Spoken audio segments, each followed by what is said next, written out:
Hello, good evening. Good evening all of you. Good evening.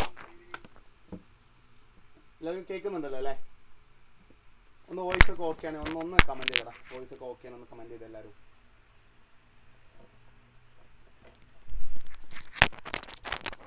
Voice okay ആണോ? ഒന്ന് okay എന്ന് പറഞ്ഞല്ലോ. Okay ആണ്. ആ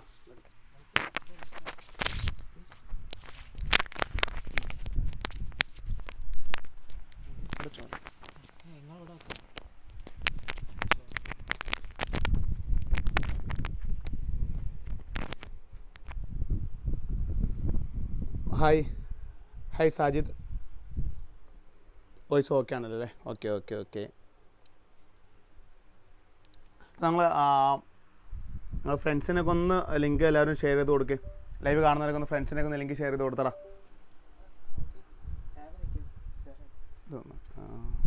ഇതൊന്ന് ഒരു മിനിറ്റ്.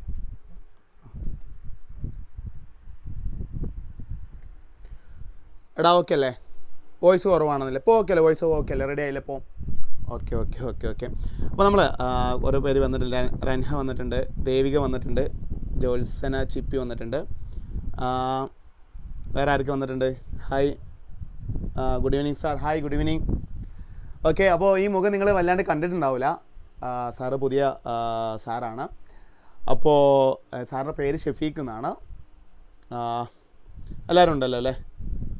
നസ, അതേപോലെ തന്നെ ഫാസിൽ, സാലിഫ, ലവ്ലി റോസ്, തീർത്ത, ഓക്കെ ഒരുപാട് പേരുണ്ട്. ഓക്കെ നമുക്ക് അപ്പോൾ നിങ്ങൾ കുറച്ച് പേര് സാറ് കണ്ടില്ലേ? നാളെ നിങ്ങൾക്ക് ഇംഗ്ലീഷിന് എക്സാമാന്നൊക്കെ പറയുന്നത് കണ്ടു. സോ നോട്ട് വെറി, നമ്മളെന്ത് ചെയ്യും? നമുക്ക് 4 ചാപ്റ്റേഴ്സാണുള്ളത്. അതിൽ ഏറ്റവും ഇമ്പോർട്ടൻറ്റ് കാര്യങ്ങൾ പറഞ്ഞിട്ട്, നമ്മൾ മാരത്തോൺ ആണല്ലോ, അതിൽ ഏറ്റവും ഇമ്പോർട്ടൻറ്റ് കാര്യങ്ങൾ പറഞ്ഞിട്ട് നമ്മളെന്ത് ചെയ്യും? ചാപ്റ്റർ വേഗം, നിങ്ങൾ ഈ ലൈവ് വേഗം അവസാനിപ്പിക്കും. നിങ്ങൾക്ക് ഇംഗ്ലീഷ് പഠിക്കാനുള്ള സമയമൊക്കെ ലഭിക്കും കേട്ടോ. അതുകൊണ്ട് നിങ്ങൾ ബോധേടാവണ്ട. ഷെഫീഖ് എന്നാണ് പേര്. നിങ്ങൾക്ക് MSK എന്ന് വിളിക്കാം കേട്ടോ. ഓക്കെ, അപ്പോൾ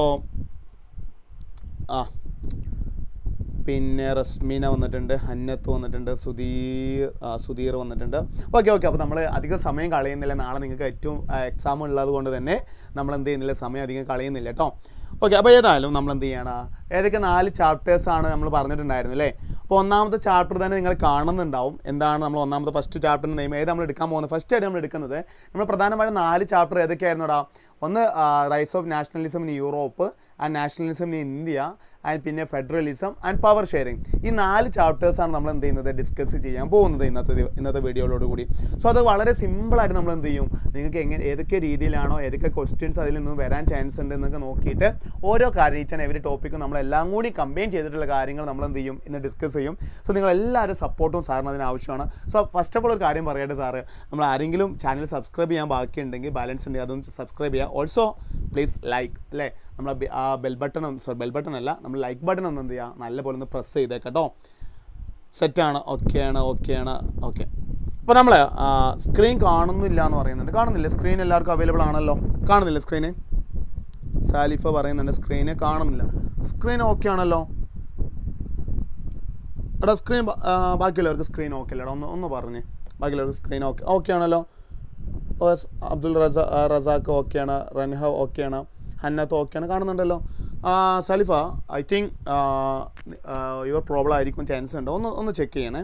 ബാക്കിയുള്ളവർക്ക് എല്ലാവർക്കും സെറ്റാണെന്ന് പറയുന്നുണ്ട്. സോ നിങ്ങൾ വാല്യുബിൾ സമയം കളയുന്നില്ല. നമ്മൾ നേരെ ചാപ്റ്ററിലോട്ട് പോവുകയാണ്. ബാക്ക്ലോഗ് മാരത്തോൺ ആയതുകൊണ്ട് തന്നെ സമയം നമുക്ക് കളയാനില്ല. അപ്പോൾ ഇവിടെ പറയുന്നത് എന്താണെന്നറിയോ? ഫസ്റ്റ് ഓഫ് ഓൾ നമ്മൾ പറയുന്നത് നാഷണലിസം ഇൻ ഇന്ത്യ അല്ലേ? ഈ ചാപ്റ്ററിൽ ഇന്ത്യയിലെ നാഷണലിസത്തെ കുറിച്ച് പറയുമ്പോൾ നമുക്ക് ഒരിക്കലും ഒഴിച്ചു കൂടാനാവാത്ത വളരെ ഇമ്പോർട്ടൻ്റ് ആയിട്ടുള്ള ആളാണ് ഈ ഫോട്ടോയിലെ തുടക്കത്തിൽ തന്നെ നമ്മൾ കാണുന്ന ആളല്ലേ? ആരാണ്? ഗാന്ധിജി അല്ല. ഗാന്ധിജിനെ കുറിച്ച് ഒരുപാട് കാര്യങ്ങൾ നമുക്ക് എന്ത് ചെയ്യാനുണ്ട്? ഈ ചാപ്റ്ററിലൂടെ തന്നെ പഠിക്കാനുണ്ട്. സോ അതാണ് നമ്മൾ ആദ്യം തന്നെ എന്ത് ചെയ്യാൻ പോകുന്നത്? ഡിസ്കസ് ചെയ്യാൻ പോകുന്നത്. ഗാന്ധിജിയെക്കുറിച്ചുള്ള കാര്യങ്ങളൊക്കെ നമ്മൾ പറയുന്നുണ്ട്. ഗാന്ധിജി നടത്തിയ പ്രധാനപ്പെട്ട മൂവ്മെൻറ്റ്സ് ഏതൊക്കെയെന്നും, അതുപോലെ തന്നെ അതിലൂടെയൊക്കെ എങ്ങനെയാണ് നാഷണലിസം ജനങ്ങളുടെ ഉള്ളിൽ എമർജ് ചെയ്തതെന്നും, എങ്ങനെയാണ് നമ്മൾ ഈ രാജ്യത്തിന് തന്നെ പീപ്പിൾ എങ്ങനെയാണ് ഓർഗനൈസ് ചെയ്തിട്ടുള്ള കാര്യങ്ങളൊക്കെയാണ് നമ്മൾ ഈ ചാപ്റ്ററിലൂടെ എന്ത് ചെയ്യുന്നത്? ഡിസ്കസ് ചെയ്യാൻ പോകുന്നത്. സോ നിങ്ങളെല്ലാവരും വളരെ തറവായിട്ട് ഇരുന്ന് കഴിഞ്ഞാൽ നമുക്ക് വളരെ സിമ്പിളായിട്ട് ചാപ്റ്റർ എന്ത് ചെയ്യാൻ പറ്റും? കവർ ചെയ്യാൻ പറ്റും. ഓക്കെ ആണല്ലോ? ഓക്കെയാണ്. ഓക്കെ നൗ സാലിഫ പറഞ്ഞിട്ട് നാ ഓക്കെ എന്ന് പറയാം. ഓക്കെ.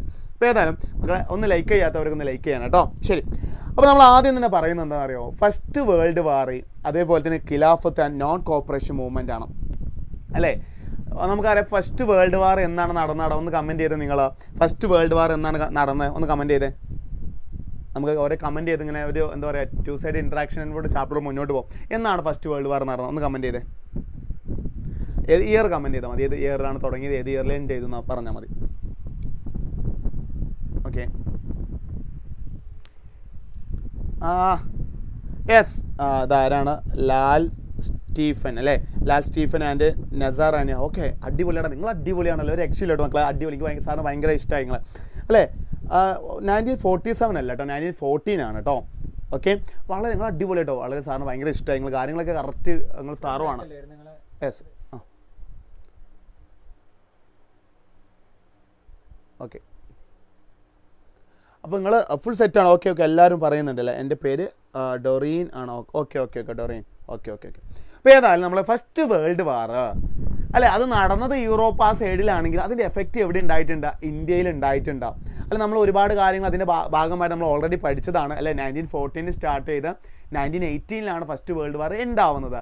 അതിൻ്റെ ആഫ്റ്റർ എഫക്റ്റ് ഇന്ത്യയും എന്ത് ചെയ്തിട്ടുണ്ട്? ഫേസ് ചെയ്തിട്ടുണ്ടെന്ന് കാര്യം മനസ്സിലാക്കുക. നോക്കൂ നിങ്ങൾ, ഇവിടെ പറയുന്നുണ്ട്, the first world war 1914 created A new economic and political situation world wide തന്നെ വലിയ ഇഷ്യൂസ് ഉണ്ടാക്കിയിട്ടുണ്ട്.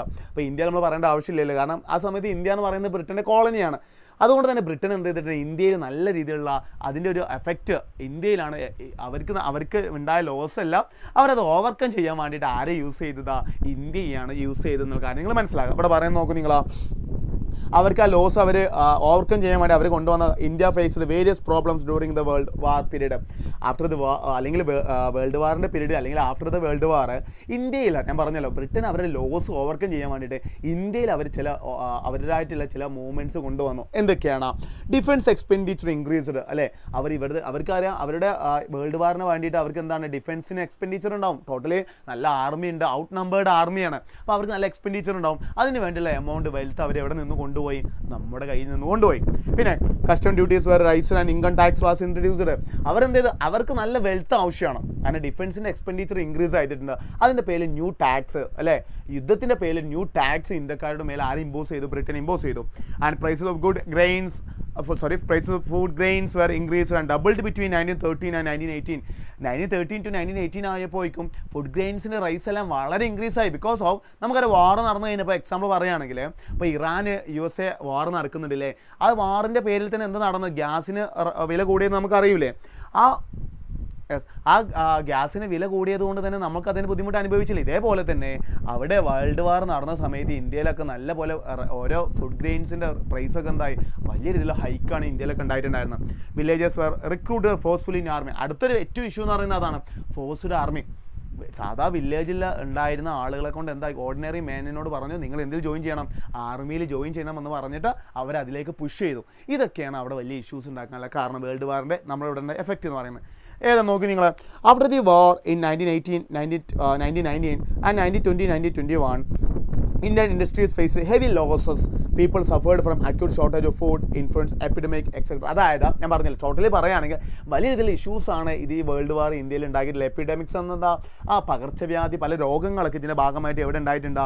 ഇന്ത്യയിൽ ഉണ്ടായിട്ടുണ്ടെന്ന് പറയുന്നുണ്ട്. പിന്നീടോ, in such a critical situation a new leader Mahatma Gandhi came to India from South Africa in January 1915. ആ സമയത്താണ് അത് സാഡ് BGM അല്ലേ, എന്ന് പറഞ്ഞ് ആര് വരുന്നതാ? ഗാന്ധിജി വരുന്നതാ അല്ലേ. അപ്പോൾ അത്രത്തോളം ഒരു അടിപൊളി മനുഷ്യൻ. ഗാന്ധിജിയെ കുറിച്ച് പറയുകയാണെങ്കിൽ അദ്ദേഹം സൗത്ത് ആഫ്രിക്കയിൽ ഓൾറെഡി ധാരാളം മൂവ്മെൻറ്റ്സ് എല്ലാം നടത്തിയിട്ടുണ്ട്. അതിൻ്റെ ഒരു പരിചയത്തിലാണ്, അതിൻ്റെ ഒരു എക്സ്പീരിയൻസിലാണ് അദ്ദേഹം എവിടേക്ക് വരുന്നത്? ഇന്ത്യയിലേക്ക് 1950 കാല് വെക്കുന്നത്. അദ്ദേഹം കാല് വെച്ച സമയത്ത് തന്നെ ഇന്ത്യക്കാർ മൊത്തം അദ്ദേഹത്തെ എന്താക്കി? വാം വെൽക്കം കൊടുത്തു. കാരണം എന്താ? അത്രക്കും ഗാന്ധിജി അവിടെ നടത്തിയ സ്ട്രഗിൾസിനെ കുറിച്ചെല്ലാം ഓൾറെഡി ഇവിടെ ഫെമിലിയറാണ്. ആ ഒരു എക്സ്പീരിയൻസ് വെച്ചിട്ടാണ് നമ്മൾ അദ്ദേഹത്തിന് നല്ല വാം വെൽക്കം കൊടുത്തു. കാരണം ഇന്ത്യക്കാർക്ക് ആ സമയത്ത് ലീഡർ ആവശ്യമാണ്. കാരണം അത്രത്തോളം അവർ എക്സ്പ്ലോയിറ്റേഷനും അത്രത്തോളം എപ്പിഡമിക്സും എല്ലാ രീതിയിലുള്ള ഫുഡ് ഷോർട്ടേജ് എല്ലാം ഫേസ് ചെയ്തുകൊണ്ടിരിക്കുന്ന സമയത്ത് ഞങ്ങളെ ഞാൻ രക്ഷിക്കുമെന്ന് ചോദിക്കുമ്പോഴാണ് ലൂസിഫറിലെ കാവലായി ചേകവരുണ്ടോ എന്ന് പറഞ്ഞിട്ട് ആര് വരുന്നതാ? ഗാന്ധിജി വരുന്നതാ. അപ്പോൾ ഗാന്ധിജി വന്നതോടുകൂടി എല്ലാവരും അദ്ദേഹത്തെ അക്സെപ്റ്റ് ചെയ്തു എന്നാണ് പറയുന്നത്. അങ്ങനെ ഗാന്ധിജി വന്നതിന് ശേഷം എന്താക്കി? 1950 അദ്ദേഹം സൗത്ത് ആഫ്രിക്കയിൽ നീണ്ട 20 വർഷത്തെ അവിടുത്തെ വർക്കിന് ശേഷം അദ്ദേഹം ഇന്ത്യയിലേക്ക് എത്തുന്നത്.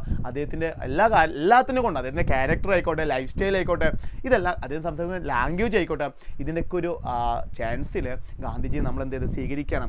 അങ്ങനെ ഗാന്ധിജി വന്ന സമയത്ത് അദ്ദേഹം കൊണ്ടുവന്ന സിസ്റ്റമാണ് എന്തെന്ന് പറയുന്നത്, the idea of satyagraha. Important ആണ്. എന്താണ് ഐഡിയ ഓഫ് സത്യാഗ്രഹ എന്ന് പറഞ്ഞു കഴിഞ്ഞാൽ, Gandhiji method movement and protest based on truth on non violence was known as satyagraha. അല്ലേ, ഗാന്ധിജിൻ്റെ മെത്തേഡ് എന്ന് പറഞ്ഞാൽ നമ്മളെ റോക്കി ബായ് പറയുന്നുണ്ടല്ലോ, violence violence violence, I don't like violence but violence likes me എന്ന് പറഞ്ഞ പോലെ ഗാന്ധിജി അങ്ങനെയല്ല. ഗാന്ധിജിക്ക് വയലൻസ് ഇഷ്ടമല്ല. ഇനി വയലൻസ് ഇങ്ങോട്ട് വന്നു കഴിഞ്ഞാലും ഗാന്ധിജി എന്ത് വന്നാലും നമ്മൾ ഗാന്ധിജിയെക്കുറിച്ച് പൊതുവെ പറയാറുണ്ടല്ലേ, ഈ കവളത്തിൽ അടി കിട്ടിയാലും ഗാന്ധിജി എന്ത് ചെയ്യും, ഈ കവളത്തും കാണിച്ചു കൊടുത്തിട്ട് ചോദിക്കും, അല്ലയോ മഹാനുഭാവ താങ്കളുടെ കൈ വേദനിച്ചോ.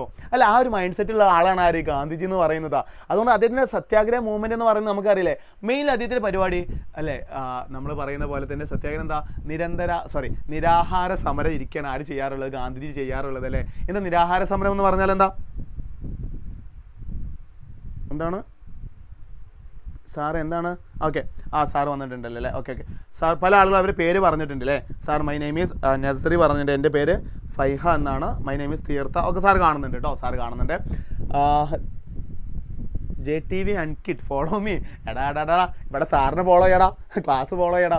ഓക്കെ, അപ്പോൾ നമ്മളിവിടെ പറയുന്നത് എന്താണെന്ന് വെച്ച് കഴിഞ്ഞാൽ, നിരാഹാര സമരമാണ് ഗാന്ധിജിയുടെ മെത്തേഡ് എന്ന് പറയുന്നത്. നമ്മൾ നിരാഹാരം ഇരുന്നിട്ടുണ്ടോടാ?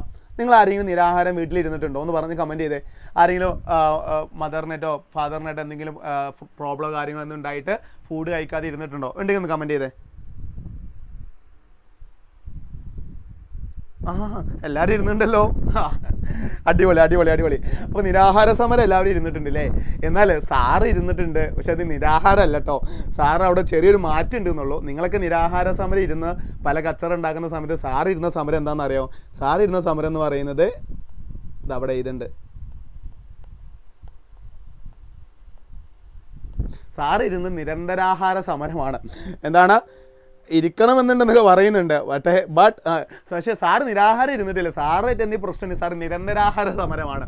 സാർ എന്ത് ചെയ്യുന്നറിയോ, അവിടെ പോയിട്ട് എല്ലാ ഫുഡും സാറ് ഇങ്ങനെ തിന്നും. മറ്റുള്ളവർക്ക് എടുത്ത് വെച്ച ഫുഡൊക്കെ ഇങ്ങനെ തിന്നാൻ തുടങ്ങുമ്പോൾ വീട്ടുകാർക്ക് മനസ്സിലാവും, ഇത് പിടുത്തം വിട്ടെന്ന് മനസ്സിലാവുമ്പോൾ വീട്ടുകാരെന്ത് ചെയ്യും, നമുക്ക് വേണ്ട കാര്യങ്ങൾ ചെയ്തു തരും. അപ്പോൾ അതുകൊണ്ട് സാറ് ഇരുന്ന് എന്താണ്, നിരന്തരാഹാര സമരമാണ്. ഏതായാലും ഗാന്ധിജി എന്ത് ചെയ്യുന്നുണ്ട് ഇവിടെ നോക്കൂ നിങ്ങൾ.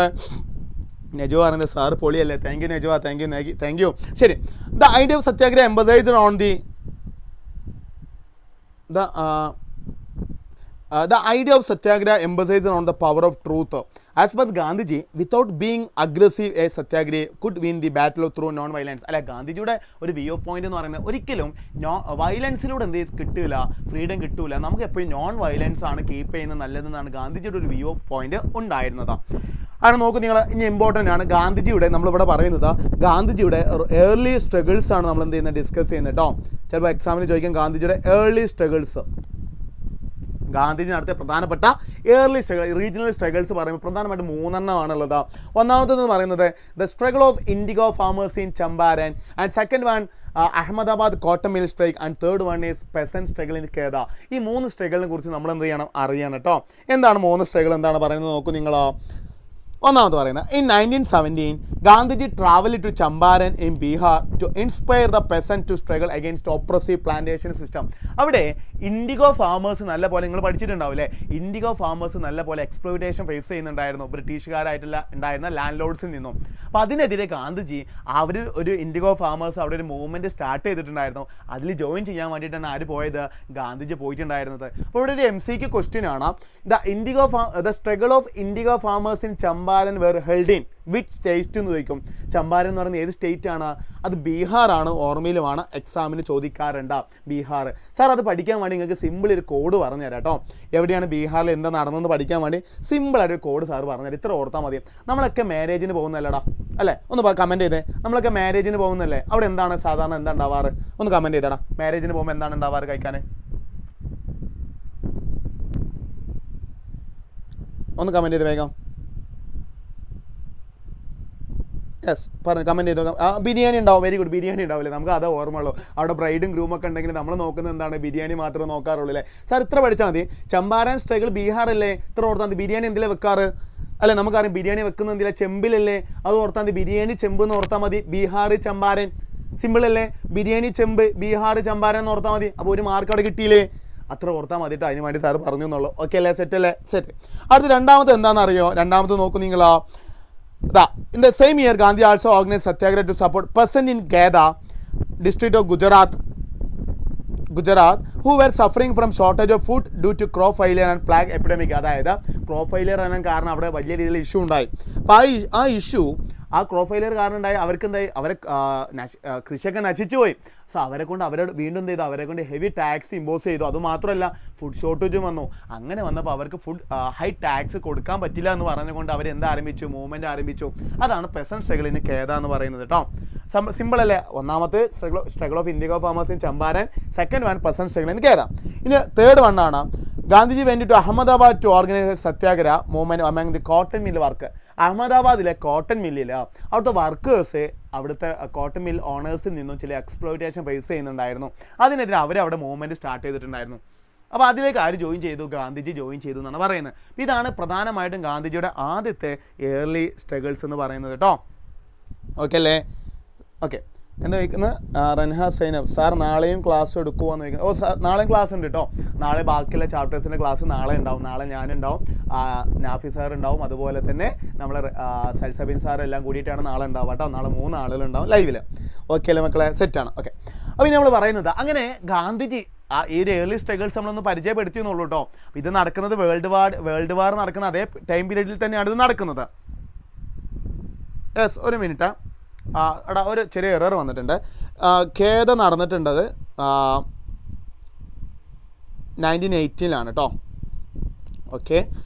ഇത് അഹമ്മദാബാദ് 1970 സോറി PPT ചെറിയ ഇഷ്യൂ വന്നതാണ് കേട്ടോ, സോറി കേട്ടോ. ഓക്കെ.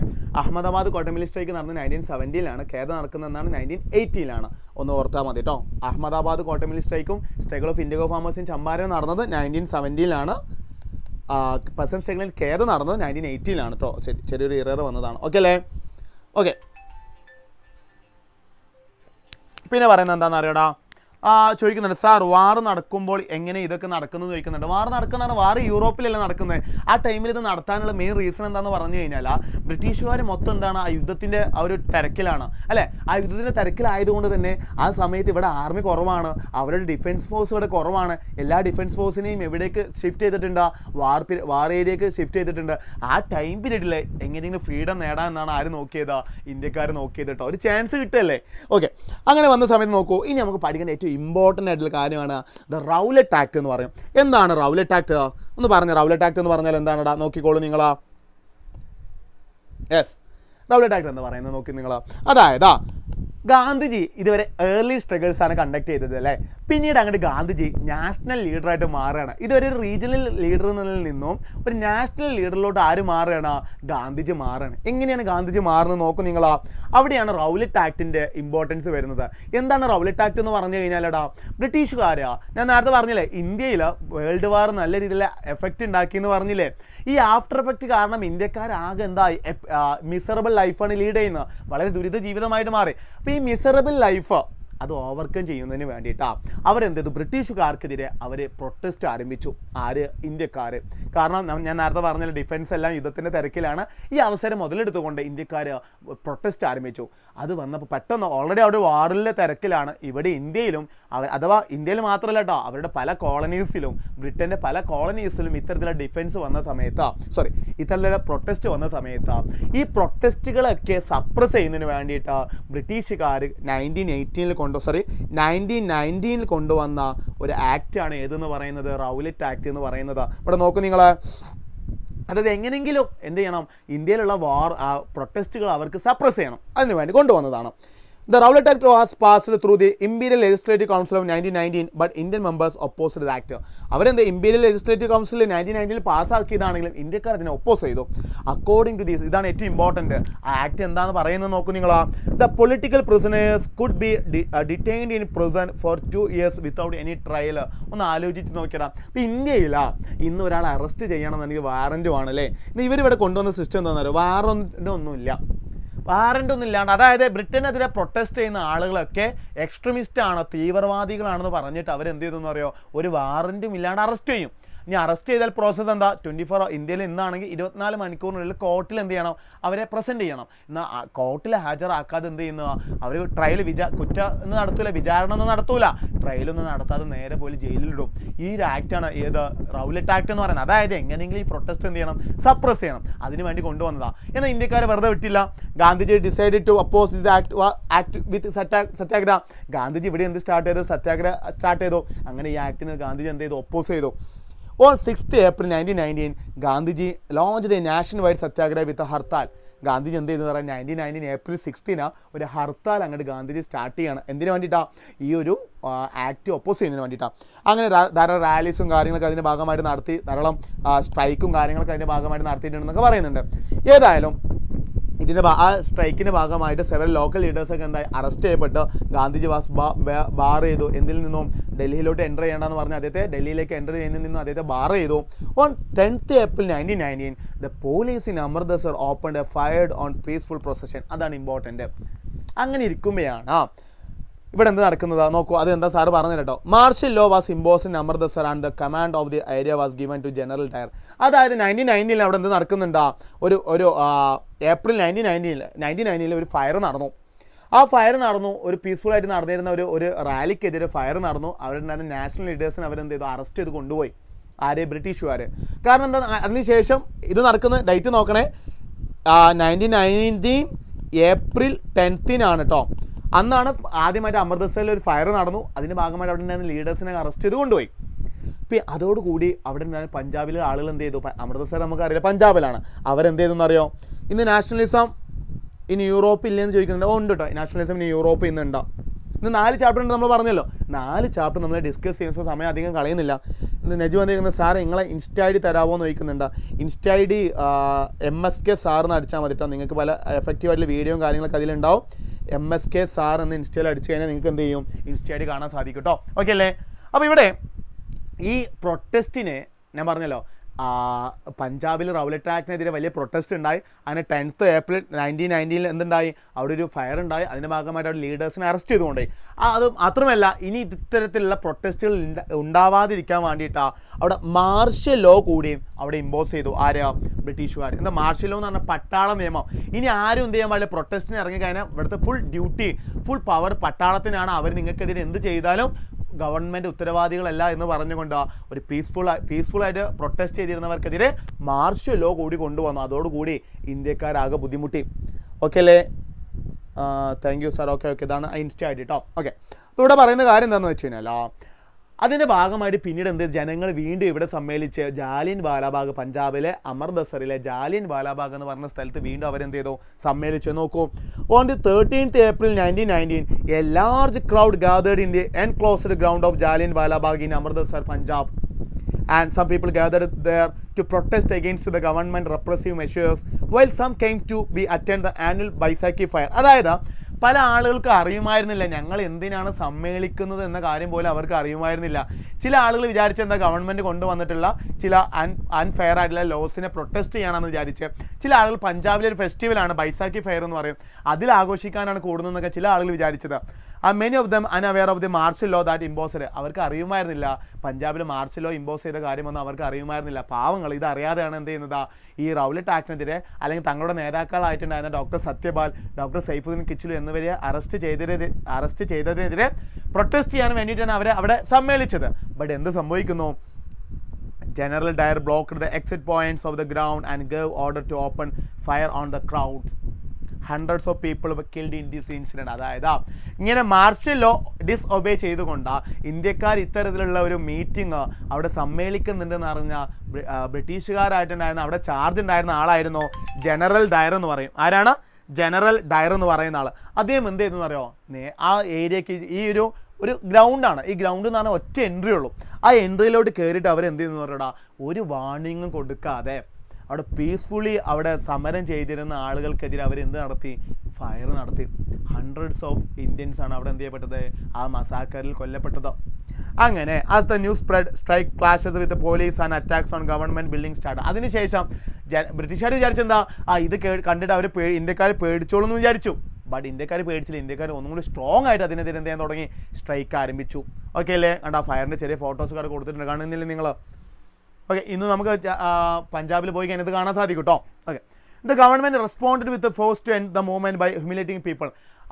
ഇതിന് ശേഷവും അവർ അപ്പോളജൈസ് ചെയ്തില്ല, അവർ മാപ്പ് പറയല്ല ചെയ്ത്. വീണ്ടും ഇതിൻ്റെ ഭാഗമായിട്ടുണ്ടായ സ്ട്രൈക്ക് എൻഡ് ചെയ്യാൻ വേണ്ടി വീണ്ടും അവർ പല കടുത്ത തീരുമാനങ്ങൾ എടുക്കാൻ ആര് ചെയ്തതാ?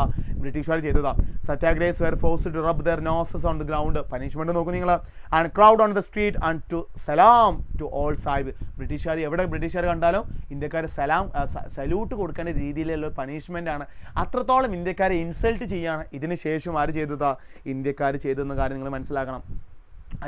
ഈ ഒരു ഇൻസിഡൻറ്റ് രവീന്ദ്രനാഥ് ടാഗോറിന് വലിയൊരു ഷോക്കായിരുന്നു. എന്തവിടെ നടന്നത്? അദ്ദേഹം ഷോക്കായി പോയിട്ട് അദ്ദേഹം എന്ത് ചെയ്യുന്നത് അറിയോ? അദ്ദേഹത്തിന് കിട്ടിയൊരു പവറായിരുന്നു, ഒരു എന്താ ടൈറ്റിലായിരുന്നു, നൈറ്റ്ഹുഡ് എന്ന് പറയും. അത് അദ്ദേഹം തിരിച്ച്, എനിക്ക് വേണ്ട നിങ്ങളൊരു പവറും നിങ്ങളുടെ ടൈറ്റിൽ നിങ്ങളൊരു ഹോണറും എനിക്ക് വേണ്ട. ഇന്ത്യക്കാരെ ഇങ്ങനെ നിങ്ങൾ കില്ല് ചെയ്യാണ്, ഇത്തരത്തിൽ മസാക്കർ ഇവിടെ നടത്തുകയാണെങ്കിൽ ഞാൻ അതിനെ സപ്പോർട്ട് ചെയ്യില്ല. നിങ്ങളുടെ ഒരു പവറും ഒരു സന്തോഷവും ഒരു ടൈറ്റിലും എനിക്ക് വേണ്ട എന്ന് പറഞ്ഞുകൊണ്ടാണ് നൈറ്റ്ഹുഡ് എന്ന് പറയുന്ന പവർ അദ്ദേഹം എന്ത് ചെയ്തു? തിരിച്ച് ബ്രിട്ടീഷുകാർക്ക് തന്നെ അദ്ദേഹം കൊടുത്തു. അത്ര അടിപൊളി മനുഷ്യനായിരുന്നു രവീന്ദ്രനാഥ ടാഗോർ കേട്ടോ. രവീന്ദ്രനാഥ ടാഗോർ എന്താ ഇമ്പോർട്ടൻസ് എന്താണെന്ന് പറഞ്ഞു നിങ്ങൾ? അതൊന്ന് പറഞ്ഞേ. രവീന്ദ്രനാഥ ടാഗോറിൻ്റെ ഇമ്പോർട്ടൻസ് എന്താണെന്ന് ഒന്ന് കമൻറ്റ് ചെയ്തേ. വളരെ ഇമ്പോർട്ടൻ്റ് ആയിട്ട് കാര്യമുണ്ട് രവീന്ദ്രനാഥ ടാഗോറിനെ കുറിച്ച്. അതേപോലെ തന്നെ Mahatma Gandhi called off the Satyagraha movement when his spread of violence. പിന്നീട് മഹാത്മാഗാന്ധി മനസ്സിലായി ഈ പ്രൊട്ടസ്റ്റ് വയലൻസിലോട്ട് പോകാമെന്ന് മനസ്സിലായപ്പോൾ അദ്ദേഹം എന്ത് ചെയ്തു? ആ മൂവ്മെൻറ്റ് വിഡ്രോ ചെയ്യാൻ തീരുമാനിച്ചു. ഓ വെരി ഗുഡ് നാഷണൽ ആന്തല്ലേ ഒക്കെ അറിയാം, ഓക്കെ സെറ്റ്. ഇനിയാണ് അങ്ങനെ ആ മൂവ്മെൻറ്റ് അവിടെ കോൾ ഓഫ് ചെയ്തെങ്കിലും ആ സമയത്ത് തന്നെ ഇവിടെ ഖിലാഫത്ത് മൂവ്മെൻറ്റ് എന്ന് പറയുന്നൊരു മൂവ്മെൻറ്റ് വേൾഡ് വൈഡ് തന്നെ നടക്കുന്നുണ്ടായിരുന്നു. എന്താ ഖിലാഫത്ത് മൂവ്മെൻറ്റ് എന്താണെടാ നോക്കട്ടോ. The first world war had ended with the defeat of Ottoman empire. കാരണം ഓട്ടോമൻ എംപയർ ആര് പിടിച്ചെടുത്തു? ബ്രിട്ടനും ഫ്രാൻസൊക്കെ പിടിച്ചെടുത്തു. After the first world war rumours were spread that a peace treaty was going to impose on Khalifa, spiritual head of the Islamic world of Ottoman empire. അതായത് Ottoman എംപയറിലെ ഇസ്ലാം മതത്തിൻ്റെ ഒരു സ്പിരിച്വൽ ഹെഡായിരുന്നു ആരെന്ന് പറയുന്നതാണ്? ഖലീഫ എന്ന് പറയുന്ന ആൾ. ആരാണ്? ഖലീഫ. അപ്പോൾ ഈ ഖലീഫയെ അദ്ദേഹം എവിടെയാണുള്ളത്? ഓട്ടോമൻ എംപയറിലാണ് ഉള്ളത്. അപ്പോൾ അവിടെ ഒരു റൂമർ കേൾക്കുകയാണ്, ഈ ഖലീഫയെ അവിടെ നിന്ന് പുറത്താക്കാൻ പോകുന്നുണ്ട്, എക്സ്പെൽ ചെയ്യാൻ പോകുന്നുണ്ടെന്ന് അറിഞ്ഞപ്പോൾ ലോകത്തുണ്ടായിരുന്ന മെജോറിറ്റി ഇസ്ലാമിക് കൺട്രീസും ഈ തീരുമാനത്തെ എന്ത് ചെയ്തു? ഒപ്പോസ് ചെയ്തു. അവർ പറഞ്ഞു, ഞങ്ങളുടെ നേതാവിനെ, ഞങ്ങളുടെ സ്പിരിച്വൽ ഹെഡിനെ ഒരിക്കലും നിങ്ങൾക്ക് എന്ത് ചെയ്യാൻ സാധിക്കില്ല, എക്സ്പെൽ ചെയ്യാൻ സാധിക്കില്ല, അതിനെതിരെ ഞങ്ങൾ പ്രൊട്ടസ്റ്റ് ആരംഭിക്കുമെന്ന് പറഞ്ഞ് വേൾഡ് വൈഡ് മെജോറിറ്റി ഇസ്ലാമിക് കൺട്രീസിൽ എന്ത് ആരംഭിച്ച? അവർ പ്രൊട്ടസ്റ്റ് ആരംഭിച്ചു. ആരാ? ഇന്ത്യക്കാർ. ഇന്ത്യയിൽ മാത്രമല്ല വേൾഡ് വൈഡ് തന്നെ പ്രൊട്ടസ്റ്റ് നടന്നിട്ടുണ്ട് കേട്ടോ. അതിൻ്റെ ഭാഗമായിട്ട് ഗാന്ധിജി ബിലീവ്ഡ് ദാറ്റ്. അപ്പോൾ ഇന്ത്യയിലും ആ പ്രൊട്ടസ്റ്റ് നടക്കുന്നുണ്ട്. അപ്പോൾ ഗാന്ധിജിക്ക് മനസ്സിലായി ഓൾറെഡി നമ്മൾ ബ്രിട്ടീഷുകാർക്കെതിരെയാണ്, ഗാന്ധിജി ബ്രിട്ടീഷുകാർക്കെതിരെയാണ്. ഇന്ത്യയിലെ മുസ്ലിംസും ബ്രിട്ടീഷുകാർക്കെതിരെ ഈ ഖലീഫയെ പുറത്താക്കുന്നതിൻ്റെ പേരിൽ ബ്രിട്ടീഷുകാർക്കെതിരെ തിരിഞ്ഞിട്ടുണ്ട്. അപ്പോൾ ഗാന്ധിജിക്ക് ഒരു ഐഡിയ തോന്നി. എന്താണ്? Gandhiji believed that by the Khilafat issue he could unite the Hindus and Muslims and launch a wide movement in India. ആ സമയത്ത് ബ്രിട്ടീഷുകാരുടെ ഏറ്റവും വലിയൊരു അവർ ഇന്ത്യയിൽ പവർ എടുക്കാമെന്ന് വേണ്ടിയിട്ടാണ് അവർ കൊണ്ടുവന്നിട്ടുണ്ടായിരുന്ന ഏറ്റവും വലിയൊരു ഐഡിയ ആയിരുന്നു, നമുക്കറിയാലേ, ഡിവൈഡ് ആൻഡ് റൂൾ എന്ന് പറയുന്ന സംഭവം. എന്താണ് ഡിവൈഡ് ആൻഡ് റൂൾ? ഭിന്നിപ്പിച്ച് ഭരിക്കുക. ഇന്ത്യയിലെ ഇസ്ലാമിസ്റ്റുകളെയും ഹിന്ദുസിനെയും ഡിവൈഡ് ചെയ്യുക, അവർക്കതിൽ പല പ്രശ്നങ്ങളുണ്ടാക്കി, കോൺഫ്ലിക്ട്സ് ഉണ്ടാക്കി അവരെ വിഭജിക്കുക എന്ന ലക്ഷ്യം ആർക്കുണ്ടായിരുന്നു? ബ്രിട്ടീഷുകാർക്കായിരുന്നു അല്ലേ. അതുകൊണ്ട് തന്നെ ഹിന്ദുസ് വേറെ രീതിയിൽ പ്രൊട്ടസ്റ്റ് നടത്തുന്നു, മുസ്ലിംസ് വേറെ രീതിയിൽ പ്രൊട്ടസ്റ്റ് നടത്തുന്ന സിറ്റുവേഷൻ ആയിരുന്നു ഇന്ത്യയിൽ ഉണ്ടായിരുന്നത്. എന്നാൽ ഗാന്ധിജിക്ക് മനസ്സിലായി ഈ ഖിലാഫത്ത് മൂവ്മെൻറ്റ് നടക്കുന്നത് കൊണ്ട് തന്നെ മുസ്ലിംസിനെയും കൂട്ടിയിട്ട് ഹിന്ദുസിനെയും കൂട്ടിയിട്ട് നമുക്ക് എന്ത് ചെയ്യാം, വലിയൊരു മൂവ്മെൻറ്റ് തന്നെ ബ്രിട്ടനെതിരെ സ്റ്റാർട്ട് ചെയ്യാമെന്നൊരു ഐഡിയ ആർക്ക് തോന്നുകയാണ്? ഗാന്ധിജിക്ക് തോന്നിയത്. അതാണ് തുടക്കം. നോക്കൂ, a Khilafat committee was formed in Bombay under the leadership of Maulana Azad, Hakim Ajmal Khan and Hasrat Mohani. അങ്ങനെ ഖിലാഫത്ത് കമ്മിറ്റി മൂവ് ചെയ്തു. അതിൽ പ്രധാന ലീഡേഴ്സ് ആരായിരുന്നു അറിയാം? മുസ്ലിം ലീഡേഴ്സായിരുന്ന പ്രധാനപ്പെട്ട ആളുകളായിരുന്നു, ബ്രദേഴ്സായിട്ടുണ്ടായിരുന്ന ആളുകളായിരുന്നു മുഹമ്മദ് അലിയും ഷൗക്കത്ത് അലിയും. മൗലാന മുഹമ്മദ് അലി, മൗലാന ഷൗക്കത്ത് അലി എന്ന് പറയും. ഇവരാണ് പ്രധാനമായിട്ടും ഗാന്ധിജിയുമായിട്ട് ഈ നമുക്ക് ഒരുമിച്ച് എന്ത് ചെയ്യാം, ഒരു മാസ് പ്രൊട്ടസ്റ്റ് തന്നെ ബ്രിട്ടനെതിരെ സ്റ്റാർട്ട് ചെയ്യാമെന്ന് തീരുമാനിക്കുകയാണ്. അങ്ങനെയാണ് ഗാന്ധിജിയുടെ നേതൃത്വത്തിൽ, അല്ലെ ഇന്ത്യൻ നാഷണൽ കോൺഗ്രസിൻ്റെ നേതൃത്വത്തിൽ ഗാന്ധിജിയും, അതേപോലെ തന്നെ ഖിലാഫത്ത് കമ്മിറ്റിയുടെ നേതൃത്വത്തിൽ മൗലാന മുഹമ്മദ് അലിയും മൗലാന ഷൗക്കത്ത് അലിയും കൂടിയിട്ട് ഒരു മാസ് മൂവ്മെൻറ്റ് ഇന്ത്യയിൽ സ്റ്റാർട്ട് ചെയ്തു. അറിയുന്നവരൊന്ന് കമൻറ്റ് ചെയ്തടാ, ഏതായിരുന്നു മാസ് മൂവ്മെൻറ്റ്? ഏതാണ്? ഖിലാഫത്ത് കമ്മിറ്റിയും ഇന്ത്യൻ നാഷണൽ കോൺഗ്രസും കൂടി ചേർന്ന് ഇന്ത്യയിൽ സ്റ്റാർട്ട് ചെയ്യുന്ന മൂവ്മെൻറ്റ് ഏതാണെന്ന് കമൻറ്റ് ചെയ്തടാ. അറിയുന്നവരൊന്ന് കമൻറ്റ് ചെയ്തേ, ഏത് മൂവ്മെൻറ്റാണ്? Yes very good. കാണുന്നുണ്ട്. അബ്ദുൾ റസാഖ്. ആരാണ് റസാഖിൻ്റെ പേരെന്ന് പറഞ്ഞടാ? NCM എന്ന് കമൻറ്റ് ചെയ്തിട്ടുണ്ട്. വേറെ സുധീർ സാർ ഡൗട്ട് ചോദിച്ചോ. എന്താ സുധീർ? എന്താണ്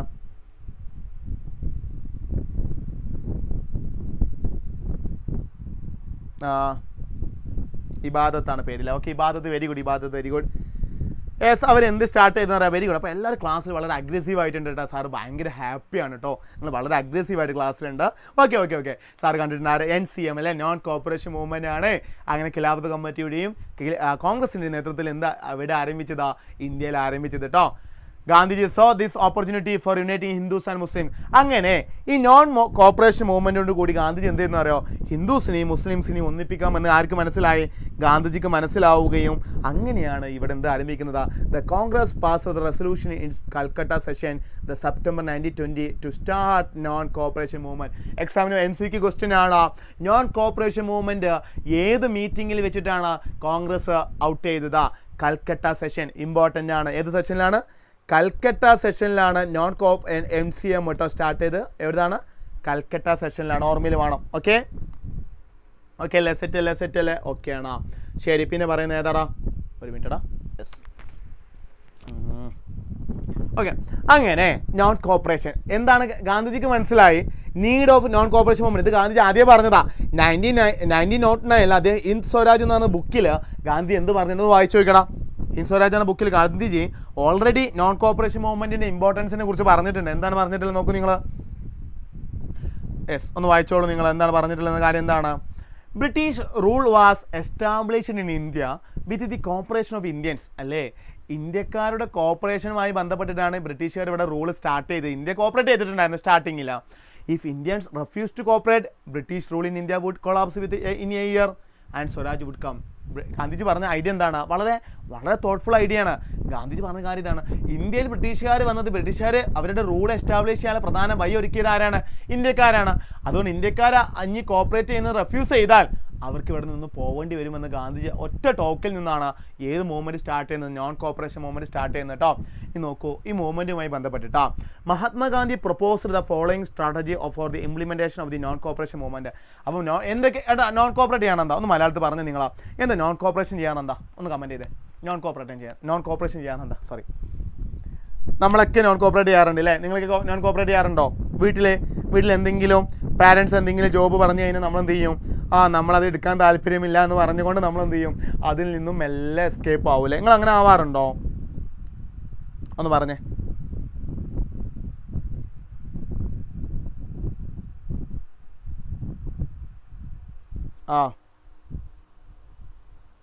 യെസ്, വെരി ഗുഡ് അല്ലേ, സഹകരിക്കാതിരിക്കല്ലേ, അവരെന്തെങ്കിലും പറഞ്ഞാൽ അതിനോട് നോട്ട് കോപ്പറേറ്റ് ചെയ്യാം, സമ്മതിക്കില്ല, ഓക്കെ അല്ല, ഞങ്ങൾക്ക് താല്പര്യമില്ല, നിങ്ങൾ നിങ്ങളുടെ കാര്യം നോക്കി പൊക്കോളൂ, ഞങ്ങളുടെ രാജ്യം നോക്കാൻ ഞങ്ങൾക്കറിയാം എന്ന് പറഞ്ഞുകൊണ്ട് എന്ത് ചെയ്യണം, നിങ്ങളുമാരി ഒരു കോപ്പറേഷൻ ഞങ്ങൾക്ക് എന്തില്ല, താല്പര്യമില്ല എന്ന് ഉറപ്പിച്ചു പറഞ്ഞു ആരാ, ഇന്ത്യൻ നാഷണൽ കോൺഗ്രസും ഖിലാഫത്ത് കമ്മിറ്റിയും കൂടിയിട്ട്. നോക്കൂ, the movement would begin with a surrender of titles, honours and honorary post by people.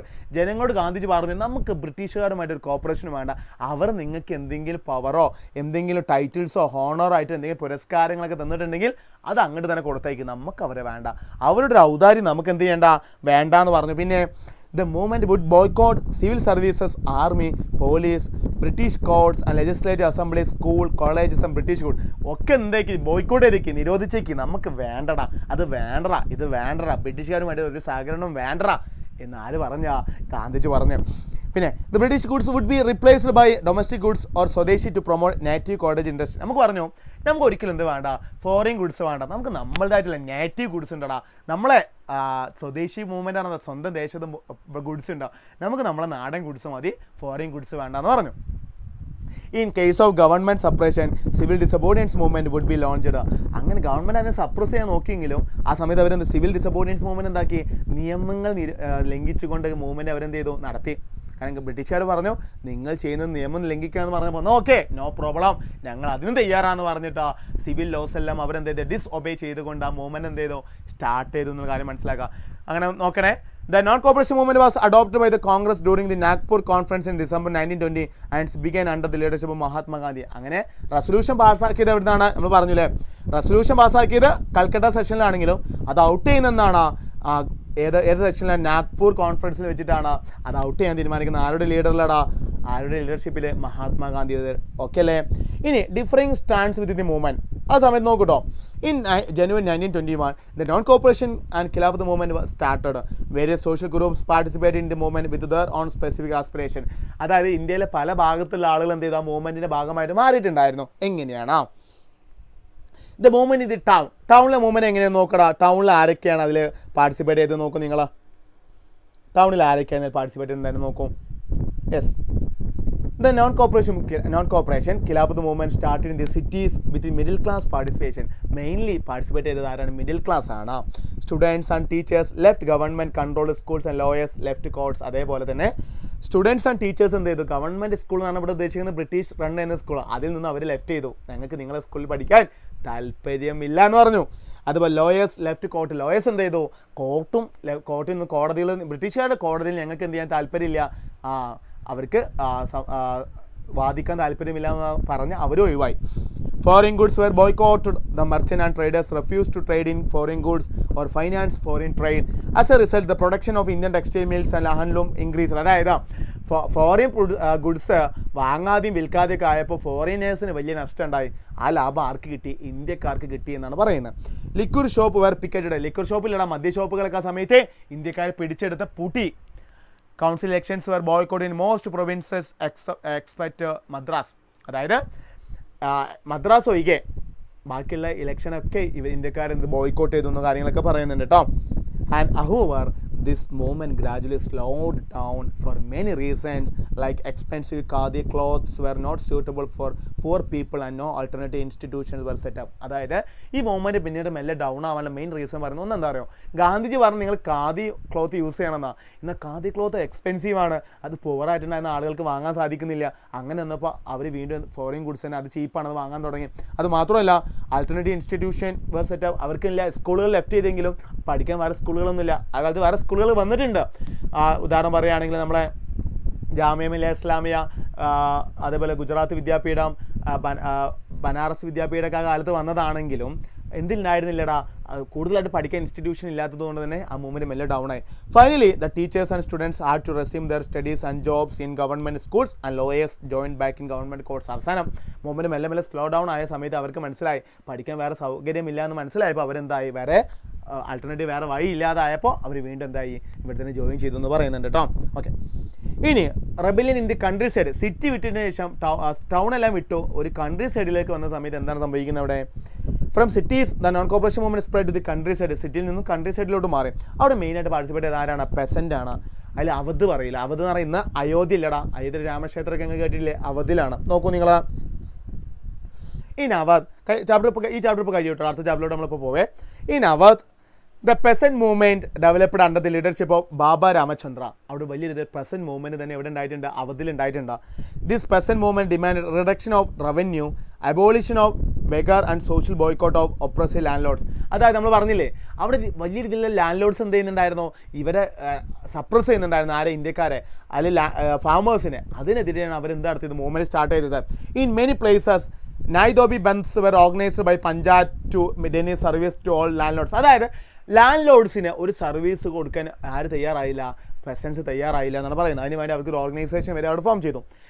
In October 1920 the auth Kisan സഭ വാസ് സെറ്റപ്പ്. വീണ്ടും അടുത്തൊരു കിസാൻ സഭ വരികയാണ്, ഔത്ത് കിസാൻ സഭ. എന്താണ്? It was headed by Jawaharlal Nehru. അവിടെ ഒരു നാഷണൽ ലീഡർ തന്നെ എന്ത് ചെയ്യണം? ആർക്ക് സപ്പോർട്ടായിട്ട് വരികയാണ്? ഫാമേഴ്സിന് സപ്പോർട്ടായിട്ട് വരികയാണ്. ബാബ രാമചന്ദ്ര ആൻഡ് ഫ്യൂ അതേഴ്സൊക്കെ ഉണ്ടായിരുന്നു. ഓക്കെ സാർ, ഫുൾ ചാപ്റ്റർ ആണ് ചോദിക്കുന്നുണ്ട്. ഓക്കെ, നമ്മൾ എന്ത് ചെയ്യുന്നുണ്ടോ, ഇമ്പോർട്ടൻ്റ് ആയിട്ട് ചില ചാപ്റ്റേഴ്സ് ഫുൾ ചാപ്റ്റേഴ്സ്, ചിലത് നമ്മൾ എന്ത് ചെയ്തിട്ടുണ്ട്, ഇമ്പോർട്ടൻ്റ് ക്വസ്റ്റ്യൻസും കാര്യങ്ങളും ഡിസ്കസ് ചെയ്യുന്നത്. ഏതായാലും 4 ചാപ്റ്റേഴ്സ് നമ്മൾ എന്ത് ചെയ്യൂടാ ഇവിടെ ഡിസ്കസ് ചെയ്യൂ കേട്ടോ. ഓക്കെ അല്ലേ? യെസ്. അങ്ങനെ അപ്പോൾ ഇതാണ് പെസൻറ്റിനെ കുറിച്ച് നമുക്ക് മെയിനായിട്ട് പറയാനുള്ളത്. ഇനി പറയുന്നത് ട്രൈബൽ മൂവ്മെൻ്റ് ആണ്. പെസൻറ്റ് മാത്രമല്ല ട്രൈബ്സും അതിൽ പാർട്ടിസിപ്പേറ്റ് ചെയ്തിട്ടുണ്ട്. മെയിൻലി ആന്ധ്രാപ്രദേശിൽ നിന്നാണ് ട്രൈബ്സ് പാർട്ടിസിപ്പേറ്റ് ചെയ്തത്. അതിൽ മെയിൻ ലീഡർ നോക്കൂ, tribal പെസൻസ് interrupted the message of Mahatma Gandhi and the idea of Swaraj. അവരുടെ മെയിൻ ലക്ഷ്യം സ്വരാജ് ലഭിക്കാമെന്നായിരുന്നു ഇവരുടെ ലക്ഷ്യം എന്ന് പറയുന്നത്. ഇൻ ഗൗതം ഹിൽസ്, ഇമ്പോർട്ടൻ്റ് ആണ് Gautam ഹിൽസില്ല, the Andhra Pradesh A militant guerrilla movement spread in the early 1920 under the leadership of Alluri Sitarama Raju. Important ആണ്, പേര് ഓർമ്മയിലുണ്ടാവണം കേട്ടോ. അല്ലൂരി സീതാരാമരാജു എന്ന് പറയുന്ന പേര് ഓർമ്മയിലുണ്ടാവണം. ആരാണ് അല്ലൂരി സീതാരാമരാജു? നോക്കൂ നിങ്ങൾ. Raju convinced people to wear khadi and give up drinking according to Gandhian ideas. Gandhiji അല്ലൊരു Sitarama Raju പറഞ്ഞു നമ്മളെല്ലാവരും ഖാദി വസ്ത്രങ്ങൾ ഉപയോഗിക്കണം, അതേപോലെ ആൽക്കഹോൾ ഡ്രിങ്ക് ചെയ്യുന്ന നമ്മൾ ഒഴിവാക്കണം, അത് ഗാന്ധിജിയുടെ ഐഡിയ ആണെന്നൊക്കെ പറഞ്ഞ് ഇവർ ഇതേ എന്ത് ചെയ്തു അവിടെ സ്പ്രെഡ് ചെയ്തു എന്ന് പറയുന്നുണ്ട്. And the Kudang rebels attacked police stations, attempted to kill British officials and carried on guerrilla warfare for achieving Swaraj. ഇവർ സ്വരാജിന് വേണ്ടിയിട്ടാണ്, ഇൻഡിപെൻഡൻറ്റ് ഫ്രീഡം കിട്ടണമെന്ന് പറഞ്ഞുകൊണ്ട് അവർ പല മൂവ്മെൻറ്റ്സ് അവിടെ നടത്തിയിട്ടുണ്ട്.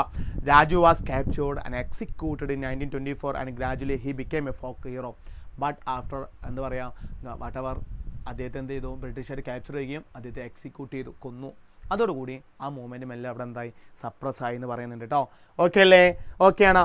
ഇനി പ്ലാന്റേഷൻ ഭാഗത്തും എന്ത് നടന്നിട്ടുണ്ട്, സ്വരാജിന് വേണ്ടിയിട്ട് മൂവ്മെൻറ്റ് നടന്നിട്ടുണ്ട് കേട്ടോ. According to Indian immigration act of 1859 plantation workers were not permitted to leave the tea gardens without permission. വലിയ റൂളായിരുന്നു. അതായത് ഈ പുതിയ 1859 വന്ന ആക്ട് പ്രകാരം പ്ലാന്റേഷൻ വർക്കേഴ്സിന് ടീ ഗാർഡനിൽ വർക്ക് ചെയ്യുന്ന ആളുകളില്ലടാ, അവർക്ക് പെർമിഷൻ ഇല്ലാണ്ട് അവിടെ നിന്ന് ലീവ് ചെയ്യാനുള്ള റൈറ്റ് പോലും ഉണ്ടായിരുന്നില്ല. അത്രത്തോളം എക്സ്പ്ലോയിറ്റേഷൻ ആയിരുന്നു അവരവിടെ ഫേസ് ചെയ്തിരുന്നത്. അവർ ലീവ് ചെയ്താലല്ലേ അവിടെ നടക്കുന്ന എക്സ്പ്ലോയിറ്റേഷൻ പുറത്തറിയുള്ളൂ. അത് പുറത്തറിയാതിരിക്കാൻ വേണ്ടിയിട്ട് അവർ അവിടെ താമസം കൊടുത്ത് അവിടെ ലീവ് ചെയ്യാനുള്ള അവസരമായിരുന്നു അവിടെ കൊടുത്തിരുന്നത്. When the news of non-cooperation movement spread to the plantation, they left their job and headed toward their home. അങ്ങനെ ഇത് അറിഞ്ഞോടുകൂടി ഈ ഇങ്ങനെ ഒരു നോൺ കോപ്പറേഷൻ മൂവ്മെൻറ്റ് നടക്കുന്നുണ്ടെന്ന് അറിഞ്ഞോടുകൂടി അവർ പറഞ്ഞു tata bye bye see you എന്ന് പറഞ്ഞ് അവർ വീട്ടിലോട്ട് പോയി. But the plantation workers believed that in Gandhi Raj everyone would be given land in their own villages. അങ്ങനെ എന്ത് സംഭവിക്കുകയാണ്, however they were caught by the police and brutally beaten up. എന്നാൽ permission ഇല്ലാതെ പോയതിൻ്റെ ഭാഗമായിട്ട് വലിയ തരത്തിൽ പണിഷ്മെൻറ്റാണ് അവർ ഫേസ് ചെയ്യേണ്ടി വന്നത്. ഏതായാലും ഇമ്പോർട്ടൻ്റ് ആണ്, നോക്കിക്കോളൂ. In February 1922 Mahatma Gandhi decide to withdraw the non cooperation movement as he felt that movement was turning violent in many places and satyagrahis needed to be properly trained before they would be ready to mass struggles. അങ്ങനെ വലിയ രീതിയിലുള്ള violence ഒക്കെ occur ചെയ്തു എന്ന് അറിഞ്ഞോടുകൂടി ഗാന്ധിജി എന്ത് ചെയ്യാണ്, ആ movement വലിയ വിത്ഡ്രോ ചെയ്യാൻ തീരുമാനിക്കുകയാണ്. അങ്ങനെ മെയിൻ ഇൻസിഡൻറ്റാ ചോദിക്കാറുണ്ട്, what is the sudden cause for the stop of the non cooperation movement എന്ന് ചോദിച്ചാൽ ആൻസർ എന്താണെന്ന് അറിയോ, ചൗരി ചൗര ഇൻസിഡൻ്റ് ആണ്. ഇമ്പോർട്ടൻ്റ് ആണ് കേട്ടോ. Chowri Chowra incident was the main reason behind withdrawing the non-cooperation movement. The Chowri Chowra incident occurred at Chowri Chowra in Gorakhpur district of United Province on 4th February 1922. അതായത് ചൗരി ചൗര എന്ന് പറയുന്ന വില്ലേജിലാണ് ബ്രിട്ടീഷുകാർക്കെതിരെ ഒരു police station തന്നെ അവിടുത്തെ villages എന്ത് ചെയ്യാണ്, fire ചെയ്യണം, കത്തിച്ചു. ഇതറിഞ്ഞ് ഗാന്ധിജി പറഞ്ഞു അത് വയലൻസ് ആണ്, വയലൻസ് എനിക്ക് ഇഷ്ടമല്ല എന്ന് പറഞ്ഞുകൊണ്ട് ഗാന്ധിജി എന്ത് ചെയ്തു, ആ മൂവ്മെൻറ്റ് വിത്ഡ്രോ ചെയ്തു. അപ്പോൾ ചോദിക്കാറുണ്ടാവും NCM വിത്ഡ്രോ ചെയ്യാനുള്ള മെയിൻ റീസൺ എന്ന് പറയുന്നത് എന്താണെടാ, ചൗരി ചൗര ഇൻസിഡൻ്റ് ആണെന്ന് ഓർക്കുക. എന്താണ്, ചൗരി ചൗര ഇൻസിഡൻ്റ് ആണ് നോർമലി ഉണ്ടാവണം. ഓക്കെ അല്ലേ? സെറ്റാണ്. ഓക്കെ ഓക്കെ അപ്പോൾ സാർ ഒന്ന് ആരൊക്കെയുണ്ടടാ, നാഷണലിസം ഇൻ യൂറോപ്പ്. ഉണ്ടോ നാഷണലിസം ഇൻ യൂറോപ്പ് അടുത്ത ചാപ്റ്റർ അതാണ് സാർ ഡിസ്കസ് ചെയ്യുക കേട്ടോ. അടുത്ത ഇത് കഴിഞ്ഞ് നേരെ അടുത്ത ചാപ്റ്റർ ഡിസ്കസ് ചെയ്യുക, നാഷണലിസം ഇൻ യൂറോപ്പാണ് ഡിസ്കസ് ചെയ്യുക. അപ്പോൾ മക്കളെ ഇതുവരെ സാർ എടുത്ത കാര്യങ്ങളൊക്കെ ഓക്കെ ആണെങ്കിൽ ഒന്ന് ഫയർ ചെയ്തോട്ടെ, കമൻറ്റ് ബോക്സിൽ ഒന്ന് ഫയർ ഇട്ടാൽ, കമൻറ്റ് ബോക്സ് മൊത്തം ഒന്ന് ഫയർ ആവട്ടെ, ഒന്ന് ഓക്കെ എന്നിട്ട് സാർ ഒന്ന് കാണട്ടെ ആരൊക്കെ ക്ലാസ്സിൽ ഓക്കെ ആയിട്ടുണ്ടെന്ന് സാറൊന്ന് കാണട്ടെ.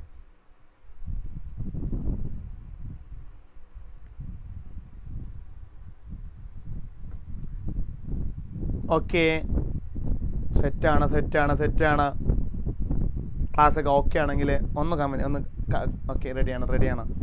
അപ്പോൾ ഒരു റെഡ് ഹേർട്ടും കൂടി ഇട്ടടാ, ഒരു റെഡ് ഹേർട്ടും കൂടി ഇട്ട് സാറൊന്ന് കണ്ടിട്ട് കൺകുളിർക്ക് സാറൊന്ന് എന്ത് ചെയ്യട്ടാ, നിങ്ങൾ ആ സപ്പോർട്ട് സാറൊന്ന് ആസ്വദിക്കട്ടെ. ഒന്ന് ഹേർട്ടും കൂടി ഇട്ട് റെഡ് ഹേർട്ടും കൂടി ഇട്ടടാ, സാർ കാണുന്നുണ്ട് കേട്ടോ. ഓക്കെ എല്ലാവരും വളരെ ആക്റ്റീവായിട്ട് തന്നെ ഉണ്ട്, വളരെ സന്തോഷമാണ് സാറിന് കേട്ടോ. ഓക്കെ ഓക്കെ ഓക്കെ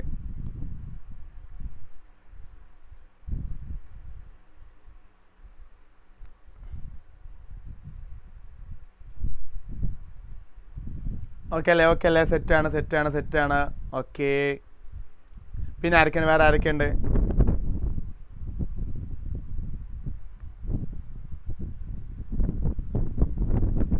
എല്ലാവരും ചെയ്യുന്നുണ്ടല്ലേ? ഓക്കെയാണ്. ഓരോരുത്തർ പേര് വിളിക്കാം കേട്ടോ.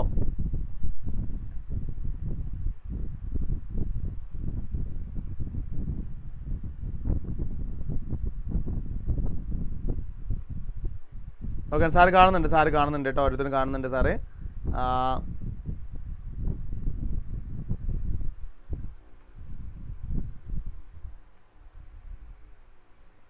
ഓക്കെ, അപ്പോൾ നമ്മൾ ഇനി പറയുന്നത് എന്താ പറയുക മക്കളെ, ഡിഫറെൻറ്റ് വ്യൂസ് വിത്തിൻ കോൺഗ്രസ്. എന്നാൽ ഈ മൂവ്മെൻറ്റ് സ്റ്റാർട്ട് ചെയ്തതില്ല, കോൺഗ്രസ്സിൽ തന്നെ പല ആളുകൾക്കും പല അഭിപ്രായങ്ങളായിരുന്നു ഉണ്ടായിരുന്നത്. അതാണ് നമുക്ക് നോക്കൂട്ടോ. Some leaders within Congress were tired of mass struggle and wanted to participate in the election of the Act of 1919. അതായത് ഗാന്ധിജി എന്ത് പറഞ്ഞടാ, ഇലക്ഷനൊക്കെ ബോയ്ക്കോട്ട് ചെയ്യണമെന്ന് പറഞ്ഞില്ലേ, എന്നാൽ അതിന് ചില ആളുകൾക്ക് താല്പര്യം ഉണ്ടായിരുന്നില്ല. അവർ പറഞ്ഞു നമ്മളിവിടെ ബോയ്ക്കോട്ട് ചെയ്യല്ലേ വേണ്ടത്, നമ്മൾ പാർലമെൻറ്റിൽ നടക്കുന്ന ഇലക്ഷനിൽ പാർട്ടിസിപ്പേറ്റ് ചെയ്തിട്ടാ നമ്മുടെ ഇന്ത്യക്കാരുടെ വോയിസ് അവിടെ റേസ് ചെയ്യാണ് വേണ്ടതെന്ന് പറഞ്ഞുകൊണ്ടാണ് അവർ ഗാന്ധിജിയോട് നോക്കൂ. They felt that it was important to oppose British policies within the കൗൺസിലോട്ട് നമ്മൾ പാർട്ടിസിപ്പേറ്റ് ചെയ്തിട്ടാ നമ്മൾ എന്ത് ചെയ്യണം, അവിടെ നമ്മുടെ വോയിസ്, ഇന്ത്യക്കാരുടെ വോയിസ് ബ്രിട്ടനെതിരെ എന്ത് ചെയ്യണം, റൈസ് ചെയ്യണം എന്നാണ് അവർ പറഞ്ഞത്.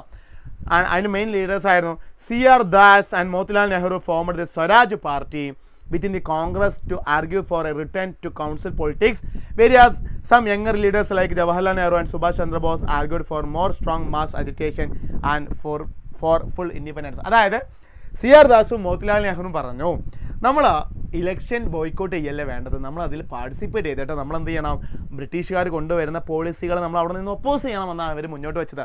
ഒരു കാര്യം മനസ്സിലാക്കുക, കോൺഗ്രസിൽ തന്നെ 2 വ്യൂ ഉണ്ടായിരുന്നു നോൺ കോപ്പറേഷൻ മൂവ്മെൻറ്റ് സ്റ്റാർട്ട് ചെയ്യുന്നതിൽ കേട്ടോ. ഓക്കെ അല്ലേ, set.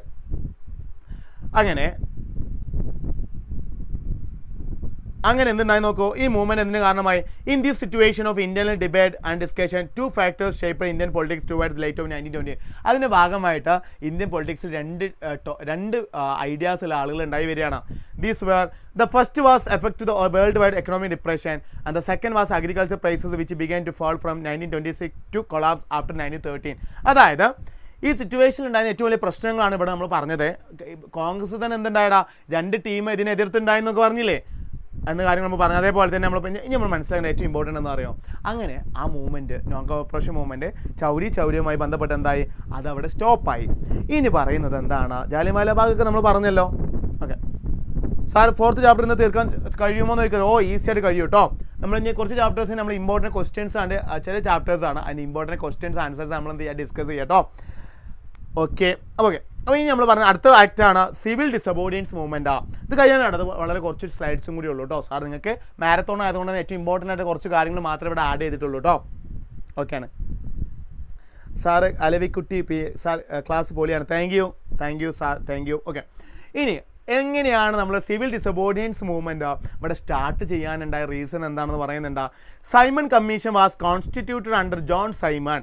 The main objective of Simon Commission was to review the functioning of the constitutional system in India and suggest changes in the system. അതായത് 1929 ശ്രദ്ധിക്കണേ, 1929 ബ്രിട്ടീഷുകാർ എന്ത് ചെയ്യാനറിയോ, ഒരു സൈമൺ കമ്മീഷൻ എന്ന് പറയുന്ന കമ്മീഷനെ അപ്പോയിൻറ്റ് ചെയ്യണം. എന്തിനു വേണ്ടിയിട്ട് അറിയോ, ഇന്ത്യയിൽ ഇനി എന്തെല്ലാം അഡ്മിനിസ്ട്രേറ്റീവ് റിഫോംസ് ഇന്ത്യയിൽ കൊണ്ടുവരണം എന്നതിനെക്കുറിച്ച് സ്റ്റഡി നടത്തുന്നതിന് വേണ്ടിയിട്ടാണ് സൈമൺ കമ്മീഷൻ അപ്പോയിൻറ്റ് ചെയ്യുന്നത്. എന്നാൽ ഇന്ത്യക്കാരതിനെ ഒപ്പോസ് ചെയ്തു. എന്തുകൊണ്ടാണ് ഇന്ത്യക്കാരതിനെ ഒപ്പോസ് ചെയ്തത് ഒന്ന് പറഞ്ഞടാ. എന്താ അലവിക്കുട്ടിൻ്റെ പേരെന്താണ്? അലവിക്കുട്ടി. ഓക്കെ, ഇന്ത്യക്കാർ അതിനെ ഒപ്പോസ് ചെയ്യാൻ കാരണം എന്തായിരിക്കും ഒന്ന് പറഞ്ഞടാ. ഇന്ത്യക്കാരൻ എന്തുകൊണ്ട് അതിനെ ഒപ്പോസ് ചെയ്തിട്ടുണ്ടെന്ന് പറഞ്ഞ്. ഇവിടെ പറഞ്ഞിട്ടുണ്ട്, Indian leaders oppose the commission as there were no Indians in it.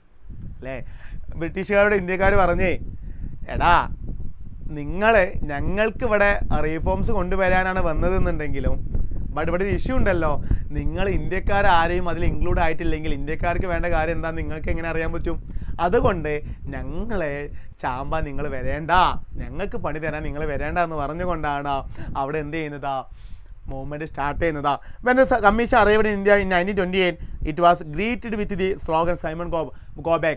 അവിടെ സൈമൺ കമ്മീഷൻ ഇന്ത്യയിൽ എത്തിയെന്ന് അറിഞ്ഞോടുകൂടി ഇന്ത്യക്കാരൻ എന്ത് ചെയ്തു, സൈമൺ ഗോ ബാക്ക് എന്ന് പറഞ്ഞത് എന്ത് ചെയ്തു, ആ കമ്മീഷൻ ഇവിടെ നിന്ന് പോകാൻ വേണ്ടിയിട്ട് ഹർത്താൽ വരെ ഇവിടെ എന്ത് ചെയ്തിട്ടുണ്ട്, സ്റ്റാർട്ട് ചെയ്തിട്ടുണ്ടെന്ന കാര്യം നിങ്ങൾ എന്ത് ചെയ്യണം, മനസ്സിലാക്കണം കേട്ടോ. All parties including the Congress and the Muslim League participated in the demonstration. ഇതിനെതിരെ മുസ്ലിം ലീഗും കോൺഗ്രസ് പാർട്ടിയൊക്കെ എന്ത് ചെയ്തു, സൈമൺ ഗോ ബാക്ക് എന്ന് പറഞ്ഞുകൊണ്ട് ഞങ്ങൾക്ക് റീഫോംസ് കൊണ്ടുവരണമെന്നുണ്ടെങ്കിൽ അതിൽ ആര് വേണം, ഇന്ത്യക്കാർ വേണമെന്ന് പറഞ്ഞുകൊണ്ട് ആ ഒരു മൂവ്മെൻറ്റ് സ്റ്റാർട്ട് ചെയ്തു. ഇനി ഡിമാൻഡ്, അതിൻ്റെ ഭാഗമായിട്ട് പിന്നീട് എന്ത് ചെയ്യുന്നത്, ഡിമാൻഡ് ഓഫ് പൂർണ്ണ സ്വരാജ് ഇമ്പോർട്ടൻ്റ് ആണ്. In October 1929 the Viceroy Lord Irwin announced an uncertain offer of nomination status for India and a round table conference to discuss a future constitution. അതായത് ഇന്ത്യയിൽ ആ സമയത്ത് വലിയ മൂവ്മെൻറ്റ് ഇങ്ങനെ നടന്നുകൊണ്ടിരിക്കുകയാണ്. ഞങ്ങൾക്ക് കംപ്ലീറ്റ് ഫ്രീഡം വേണമെന്ന് പറഞ്ഞ് വലിയ മൂവ്മെൻറ്റ് നടക്കുന്നുണ്ടെങ്കിലും ആ സമയത്ത് അന്നത്തെ ഇന്ത്യയിലെ വൈസ്രോയാണ് ലോർഡ് ഇർവിൻ എന്ന് പറയും. അദ്ദേഹം പറഞ്ഞു ഫുൾ ഇൻഡിപെൻഡൻസ് ഒന്നും തരാൻ ഒക്കില്ല, ഞങ്ങൾ എന്ത് ചെയ്യാം, ഒരു ഡൊമിനിയൻ സ്റ്റാറ്റസ് തരാം. എന്താ ഡൊമിനിയൻ സ്റ്റാറ്റസ് പറഞ്ഞാൽ എന്താ, നിങ്ങൾക്ക് കുറച്ചൊരു പവർ, ടോട്ടൽ പവറൊന്നും തരില്ല, കുറച്ച് പവർ നിങ്ങൾക്ക് എന്ത് ചെയ്യാം തരാം. അതാണ് പറഞ്ഞത്. എന്നാൽ ഇന്ത്യക്കാർ പറഞ്ഞു in December 1929 under the presidency of Jawaharlal Nehru the Lahore Congress formalized the demand of Purna Swaraj or full independence for India. ഞങ്ങൾക്കത് വേണ്ട, ഞങ്ങൾക്ക് ഡൊമിനിയൻ സ്റ്റാറ്റസ് വേണ്ട, കംപ്ലീറ്റ് പവർ വേണം, അല്ലാണ്ട് കുറച്ച് പവറൊന്നും ഞങ്ങൾക്ക് വേണ്ട, കംപ്ലീറ്റ് പവർ തന്നെ ഞങ്ങൾക്ക് വേണമെന്ന് പറഞ്ഞുകൊണ്ടാണ് ഒരു പൂർണ്ണ സ്വരാജ് എന്ന് പറഞ്ഞ ഒരു മൂവ്മെൻറ്റ് അവിടെ സ്റ്റാർട്ട് ചെയ്യുകയാണ്. ആര്? ജവഹർലാൽ നെഹ്റു. അത് എവിടെ വെച്ചിട്ടാണ്? ലാഹോർ സെഷൻ ഇമ്പോർട്ടൻ്റ് ആണ്, പരീക്ഷയെ ചോദിക്കാറുണ്ട്. പൂർണ്ണ സ്വരാജ് എവിടെ വെച്ച് നടന്നു? പൂർണ്ണ സ്വരാജ് എവിടെയാണ്? ലാഹോർ സെഷനാണ്. ഓരോ സെഷനും അതിൻ്റെ ഇമ്പോർട്ടൻസും അറിഞ്ഞിരിക്കണം കേട്ടോ. സാർ ഡൊമിനിയൻ സ്റ്റാറ്റസ് എന്താണെന്ന് വെച്ച് കഴിഞ്ഞാൽ, ആര് ചോദിച്ചാലാ? നേരത്തെ പേര് പറഞ്ഞത് സാർ പറഞ്ഞത് ഡൊറീനോ അല്ലേ? ഡൊറീനോ ചോദിച്ചിട്ടുണ്ട് ഡൊമിനിയൻ സ്റ്റാറ്റസ് എന്താണെന്ന് വെച്ച് കഴിഞ്ഞാൽ വിച്ച് മീൻസ്, അതായത് ഒരു രാജ്യത്തെ ഇൻഡിപെൻഡൻസ് തരാമെന്ന് പറഞ്ഞാൽ എന്താടാ, കംപ്ലീറ്റ് ഫ്രീഡം തരാമെന്നല്ലേ. എന്നിവിടെ അതല്ല പറഞ്ഞേ, അതായത് കുറച്ച് പവർ, ചില കൈൻഡ്സ് ഓഫ് പവർ മാത്രം നിങ്ങൾക്ക് തരാം, ചില ഏരിയ ടാക്സ് നിങ്ങൾക്ക് പിരിക്കാൻ പറ്റും, ചില റൈറ്റ്സ് ഒക്കെ നമുക്ക് തന്നു. അതായത് ഭരിക്കുന്നത് ആര് തന്നെയാണ്?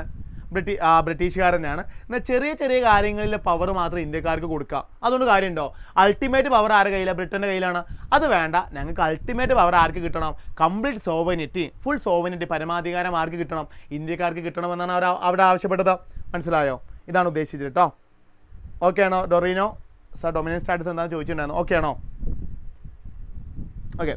അങ്ങനെ it was declared 26 January 1930 would be celebrated as the independence. അന്ന് തന്നെ എന്തായാലും 1913 തന്നെ ഇന്ത്യക്കാർ അന്ന് സ്വയം അവർ ഡിക്ലെയർ ചെയ്യാണ്. എന്നാൽ 1930 തന്നെ ജനുവരി 26 തന്നെ എന്ത് ചെയ്തിട്ടുണ്ടെന്ന് അറിയോ? നമ്മൾ ഇൻഡിപെൻഡൻസ് ഡേ അന്ന് ഡിക്ലെയർ ചെയ്തിട്ടുണ്ട്. നമ്മൾ സെൽഫായിട്ട്, ബ്രിട്ടൻ തന്നതല്ല, നമ്മൾ സ്വയം അന്ന് നമുക്ക് ഇൻഡിപെൻഡൻസ് കിട്ടിയെന്നുള്ള കാര്യം നമ്മൾ അന്ന് തന്നെ നമ്മൾ എന്ത് ചെയ്തിട്ടുണ്ട്? സെൽഫ് ഡിക്ലറേഷൻ നടത്തിയിട്ടുണ്ട്. അത് ബ്രിട്ടൻ എന്തല്ല ഓക്കെ പറഞ്ഞിട്ടില്ലായിരുന്നുള്ളൂ കേട്ടോ. ഇനി നോക്കൂ, അങ്ങനെ വീണ്ടും അടുത്തൊരു മൂവ്മെൻ്റ് അവിടെ സ്റ്റാർട്ട് ചെയ്യുകയാണ്. അതാണ് the salt March and the civil ഡിസൊബോഡിയൻസ് movement. Important ആണ്. ഓക്കെ അല്ലേ? സെറ്റാണ്. നോക്കൂ, Mahatma Gandhi believed that the salt was A powerful simple that could unite nation. അങ്ങനെ ഗാന്ധി ചിന്തിക്കുകയാണ് അടുത്തൊരു മൂവ്മെൻറ്റ് നടത്തണം. അടുത്തൊരു മൂവ്മെൻറ്റ് നടത്തണം എന്നുണ്ടെങ്കിൽ എന്ത് വേണം അല്ലേ? ഒരു വെപ്പം വേണം. അങ്ങനെ ആലോചിക്കുക, എങ്ങനെ എന്തിൻ്റെ പേരിൽ അവിടെ മൂവ്മെൻറ്റ് നടത്തുന്നത് ഗാന്ധി ചിന്തിക്കുകയാണ്. ഗാന്ധിൻ്റെ മുന്നിലേക്ക് എന്ത് വരുന്നതാ? സാൾട്ട് വരുന്നതാ. അങ്ങനെ ഗാന്ധി എന്ത് ചെയ്തെന്ന് പറയുക, സാൾട്ട് ഒരു വെപ്പണായിട്ട് മുന്നോട്ട് കൊണ്ടുപോവാണ്. On 31 January 1930 Mahatma Gandhi send A letter to viceroy Irwin which climbed 11 demands. അങ്ങനെ ഗാന്ധിജി എന്ത് ചെയ്യാന്ന് അറിയോ? ഗാന്ധിജിക്ക് മനസ്സിലായി പൂർണ്ണ സ്വരാജ് വേണം അല്ലേ, കംപ്ലീറ്റ് ഇൻഡിപെൻഡൻസ് നമുക്ക് വേണം എന്ന തീരുമാനം എവിടെ വെച്ചെടുത്തിട്ടുണ്ടോ?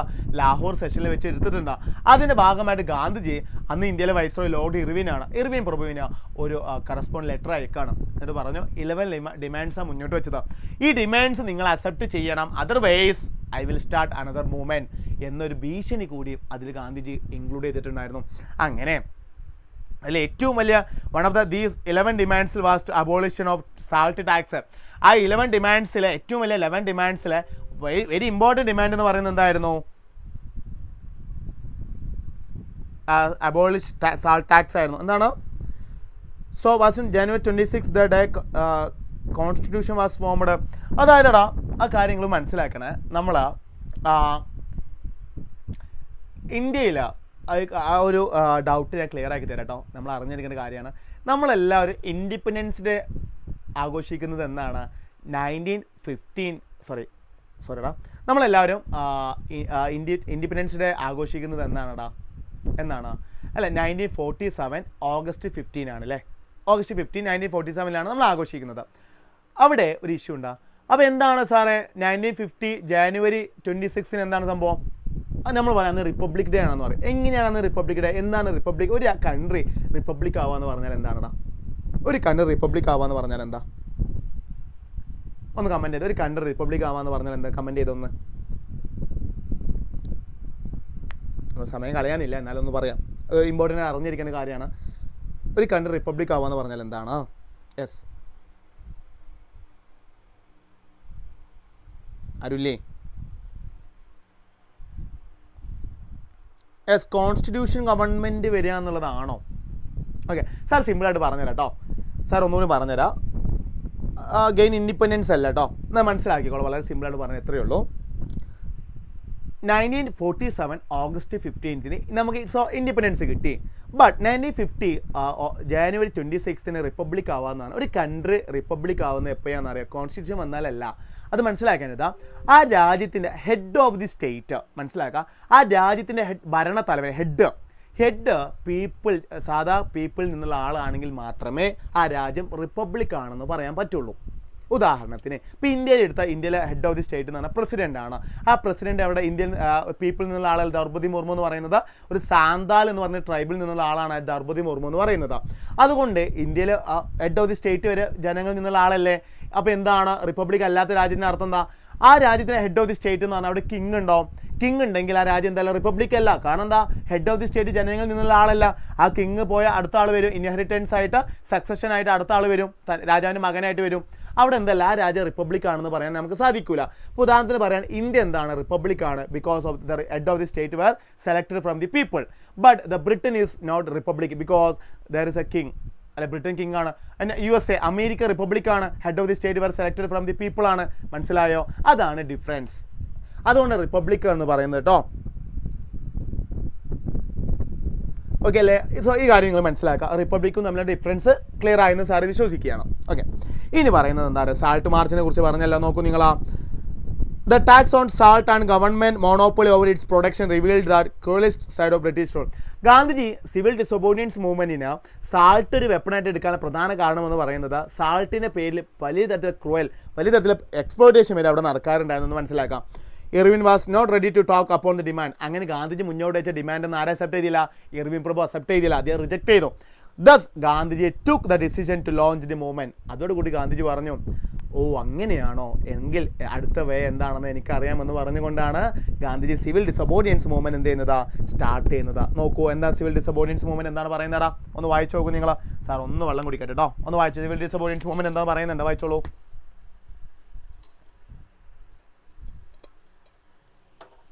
ഓക്കെ അല്ലേ?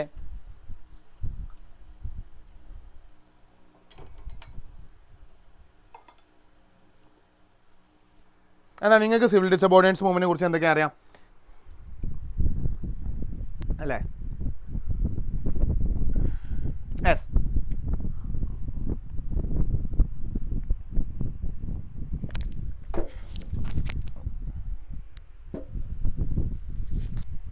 എന്താ നോക്കടാ. As a result, along with 78 followers, Gandhiji started salt march from Sabarmati ashram on the 12th March 1930 for Dandi, the coastal town of Gujarat. അതായത് അദ്ദേഹം സബർമതി ആശ്രമത്തിൽ നിന്ന് ദണ്ഡി എന്ന് പറയുന്ന ഒരു ബീച്ചിലോട്ടാണ് അദ്ദേഹം മാർച്ച് നടത്തിയത്.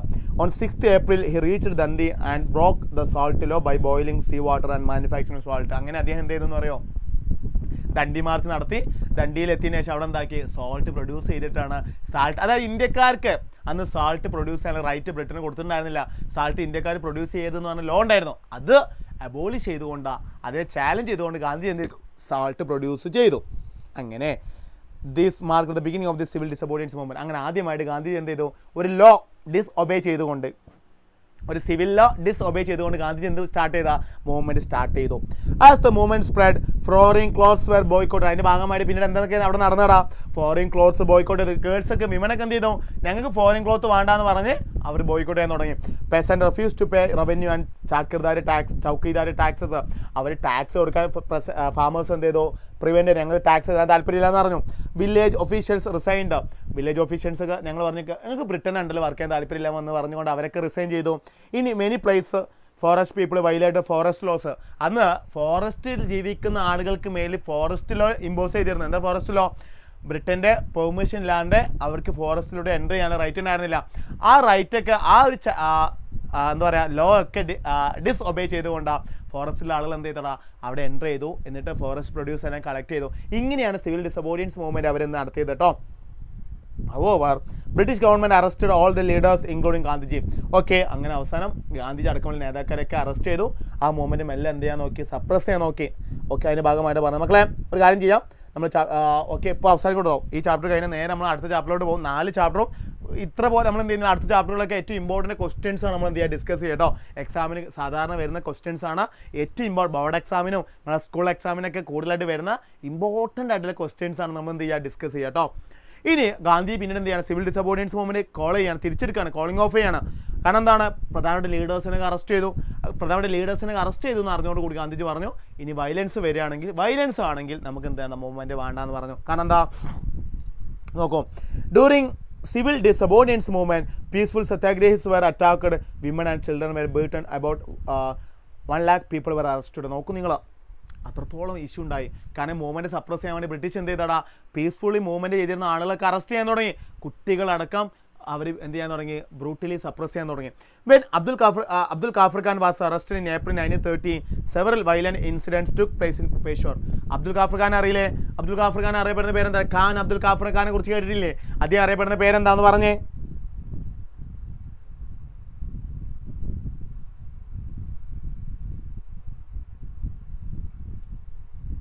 ഒന്ന് പറഞ്ഞടാ. അബ്ദുൽ കാഫർ ഖാൻ അറിയുന്ന പേരെന്താണ്?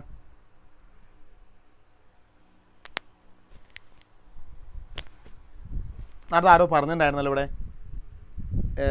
ആരാ പറഞ്ഞ്? വെരി ഗുഡ്, ഗാന്ധി പറഞ്ഞിട്ടുണ്ട്. ഫ്രോണ്ടിയർ ഗാന്ധി, അതിർത്തി ഗാന്ധി എന്നറിയപ്പെടുന്ന ആളാണ് ആര്, ഖാൻ അബ്ദുൽ കാഫർ ഖാൻ കേട്ടോ.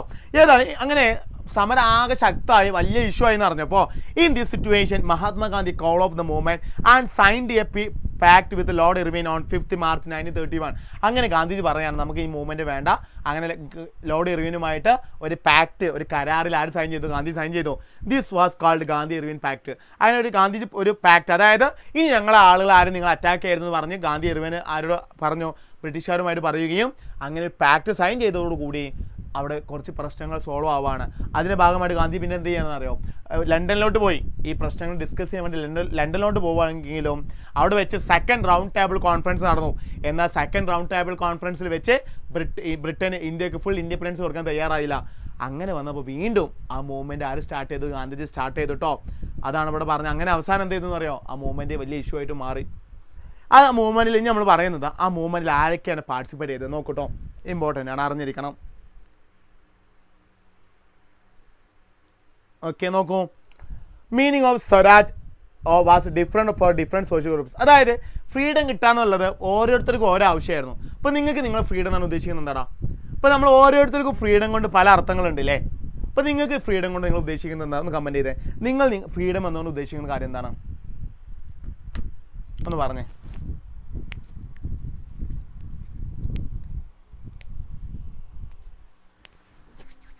ഐ മീൻ നിങ്ങളൊരു പേഴ്സണൽ വ്യൂ ആണ് ചോദിച്ചു കേട്ടോ.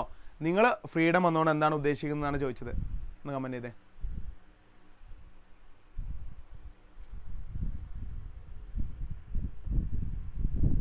കാണുന്നതിന് ബുദ്ധിമുട്ട് വരുന്നുണ്ട് അല്ലേ, ഒരു മിനിറ്റ്.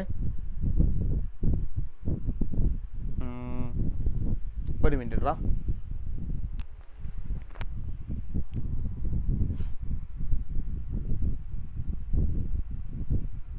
ഓക്കെ, ഓരോരുത്തർക്കും ഓരോ കാര്യങ്ങളാണ്. ചില പീസാണെന്ന് പറയുന്നുണ്ട്, ചില ആളുകൾ വേറെന്ത് പറയുന്നുണ്ട്. ഒരു മിനിറ്റ്, ഒരു ഇഷ്യൂ ഉണ്ട്.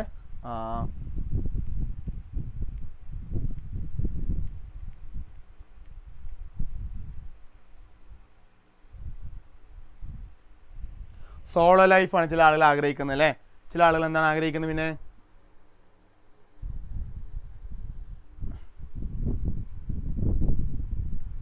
വേറെ ആൾ ആഗ്രഹിക്കുന്നത് സ്ക്രീൻ ഹാഫ് മാത്രമാണ് കാണുന്നത്. അപ്പോൾ റെഡി ആവും കേട്ടോ. നൈറ്റ് ഔട്ടിംഗ് ആണ് നമ്മൾ ഫ്രീഡം. അപ്പോൾ ഓരോരുത്തർക്കും ഫ്രീഡം എന്നുകൊണ്ട് പല അർത്ഥങ്ങളുണ്ട് അല്ലേ, പല ആവശ്യങ്ങളുണ്ടാവും. ഇവിടെ ഓരോ ആളുകൾക്ക് അതേപോലെ തന്നെയാണ്. പെസൻറ്റിന് വേറെ ആവശ്യമായിരുന്നു, അത് മെർച്ചൻസിന് അവരുടെ ആവശ്യങ്ങളായിരുന്നു കാര്യങ്ങൾ ഉണ്ടായിരുന്നത്. അതാണ് നമ്മൾ എന്ത് ചെയ്യുന്നത് ഇവിടെ പറയുന്നത്. നോക്കിക്കോളൂ നിങ്ങൾ. Yes, rich peasant communities like the Patidars of Gujarat and the Jats of Uttar Pradesh were supporters of the civil disobedience movement. അവർ എന്തിനാ സപ്പോർട്ട് ചെയ്തെന്ന് അറിയോ, they organized their communities to participate in boycotting programs. For them, the fight for Swaraj was struggle against high revenue. Our high റവന്യൂക്കെതിരെയുള്ള ഒരു സമരമായിരുന്നു അവർ നടത്തിയത്. ആര് നടത്തിയതാ, rich peasant നടത്തിയത്. അവരുടെ ആവശ്യം എന്താ, ഹൈ റവന്യൂ അല്ലേ, ഹൈ ടാക്സ് വന്ന സമയത്താണ്. അതിനെതിരെയാണ് അവർ, ബ്രിട്ടീഷുകാർ അവരെ കയ്യിൽ നിന്നും high revenue, high tax collect ചെയ്യുന്നതിനെതിരെ അവരെന്ത് നടത്തിയതാ, അവിടെ പ്രൊട്ടസ്റ്റ് നടത്തിയെന്ന് മനസ്സിലാക്കാം. പിന്നെയോ സ്ക്രീൻ ഓഫ് വരുന്നുള്ളൂ, ഒരു മിനിറ്റ് അപ്പം റെഡി ആക്കട്ടെ മക്കളെ.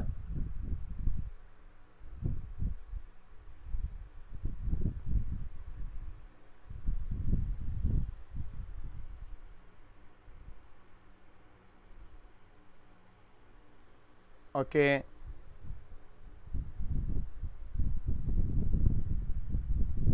സാറ് പറഞ്ഞിട്ടുണ്ട് കേട്ടോ. ഇപ്പോൾ റെഡിയാവും. ഓക്കെ അല്ലേ? ഓരോരുത്തർക്കും ഓരോ കാര്യങ്ങൾ ലൈഫ് നമ്മൾ പറഞ്ഞില്ലേ. അപ്പോൾ ഇവിടെ പെസൻസ് മൂവ്മെൻറ്റ് നടത്താൻ പ്രധാന കാരണം എന്ന് പറയുന്നത് എന്താണ്? നമ്മൾ പറഞ്ഞു അവിടെ ഹൈ റവന്യൂ ഉണ്ടായതുകൊണ്ടാണ് അവിടെ എന്താ നടത്തിയത്, അവർ മൂവ്മെൻറ്റ് നടത്തിയെന്ന കാര്യം നമ്മൾ പറഞ്ഞു. പിന്നെ അടുത്ത ആരാണ്? Poor peasant. അവരുടെ ആവശ്യം എന്താ? പുവർ പെസൻറ്റിൻ്റെ ആവശ്യം എന്ന് പറയുന്നത് നോക്കും നിങ്ങൾ, അവർക്ക് റെൻറ്റിൻ്റെ ഇഷ്യൂ ആയിരുന്നു അവർക്ക് ഉണ്ടായിരുന്നതാ. നോക്കൂട്ടോ. അപ്പോൾ ഇവിടെ റിച്ച് പെസൻറ്റ് നടത്താനുള്ള പ്രധാന റീസൺ ഹൈ റവന്യൂ ഉണ്ടായതുകൊണ്ടാണ്. ഇനി പുവർ പെസൻറ്റ് നടത്താനുള്ള കാരണം ഇവരേക്കുന്ന ഹൈ റെൻ്റ് ആയിരുന്നു ഈ ലാൻഡ് ലോഡ്സ് എല്ലാം കളക്ട് ചെയ്തിരുന്നത്. അതുകൊണ്ടാണ് പുവർ പെസൻസ് എന്താ നടത്തിയതാ? ആ ഒരു മിനിറ്റ് ഇപ്പോൾ റെഡി ആക്കി തരാം കേട്ടോ.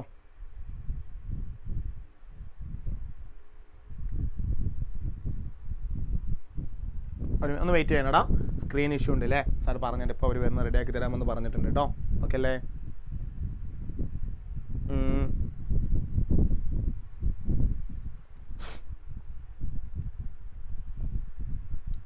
അങ്ങനെ മക്കൾ ഈ വീഡിയോ കാണുന്ന ആരെങ്കിലും ലൈക്ക് ചെയ്യാത്തിട്ടുണ്ടെങ്കിൽ ഒന്ന് ലൈക്ക് ചെയ്യണേ.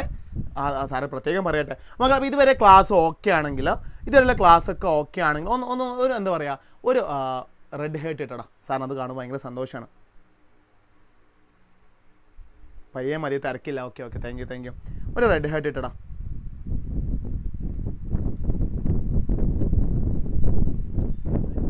ഇത് സ്ക്രീന് എന്നാണോ ഹാഫായിട്ട് കിട്ടുന്നുള്ളൂ.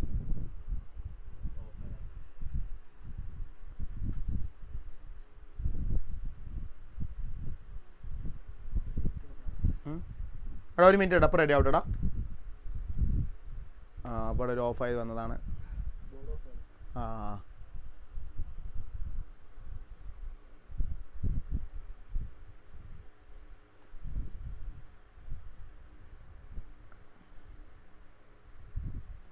ഓക്കെ ആണ്, എല്ലാം ലൈക്ക് ഇടുന്നുണ്ടല്ലോ അല്ലേ. Thank you. ആരെ പറഞ്ഞ് പയ്യെ പോയാൽ മതി എന്ന് പറയുന്നുണ്ട്. ഓക്കെ പയ്യെ പോകുന്നുള്ളൂ കേട്ടോ. ഓക്കെ അടിയല്ലേ മകളെ, ഈ ചാപ്റ്റർ കഴിയാനായിട്ടുണ്ട്. ലാസ്റ്റ് കുറച്ച് സ്ലൈഡ്സും കൊണ്ടുള്ള അത് കഴിഞ്ഞ് നമ്മൾ നേരെ എന്ത് ചെയ്യുമെന്ന് അറിയോ? നേരെ നമ്മൾ അടുത്ത ചാപ്റ്ററിലോട്ട് പോകും കേട്ടോ. ഫുൾ സെറ്റ് ആക്കുന്നുണ്ട്, ചാപ്റ്റേഴ്സ് മൊത്തം സെറ്റ് ആക്കും. പിന്നെ വേറെ കാര്യം കൂടി പറയട്ടെ, നിങ്ങൾക്ക് ഈ ചാപ്റ്റർ നോട്ട്സ് ഒക്കെ അവൈലബിൾ ആവുന്നതിന് വേണ്ടി നിങ്ങൾ എന്ത് ചെയ്യണമെന്ന് അറിയോ? ചാപ്റ്റർ നോട്ട്സ് അവൈലബിൾ ആവുന്നതിന് വേണ്ടിയിട്ട് നമ്മൾ എന്ത് ചെയ്യാന്നറിയോ? ഇതിൽ ജോയിൻ ചെയ്യാൻ മതി കേട്ടോ. നമ്മളെ കമ്മ്യൂണിറ്റി ഗ്രൂപ്പാണ്, അതിൽ ജോയിൻ ചെയ്ത് തന്നെ അവൈലബിൾ ആയി കിട്ടും കേട്ടോ. എങ്ങനെ?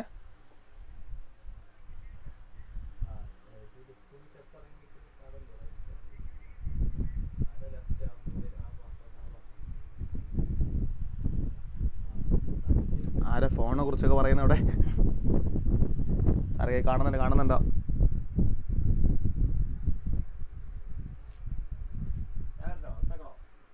ഇതെന്താ റെഡി അല്ലേ? ഓക്കെ അപ്പോൾ സ്ക്രീൻ ഓക്കെ അല്ലേടാ? ഓക്കെ സ്ക്രീൻ ഓക്കെയാണ്. ശരി. അപ്പോൾ നമ്മളെ കമൻറ്റ് ആരൊക്കെ പറഞ്ഞിട്ടുണ്ടായിരുന്നല്ലോ, കുറേ പേര് ലൈക്ക് ഇട്ടിട്ടുണ്ട് അല്ലേ. ഡൊറീന ഇട്ടിട്ടുണ്ട്, നിഷ ഇട്ടിട്ടുണ്ട്, അനന്യ ഓക്കെയാണ്, സെമീം ഇട്ടിട്ടുണ്ട്, തീർത്ത, അസീം, അതേപോലെ അസീം ജസ്റ്റ്, പിന്നെ ആരാ?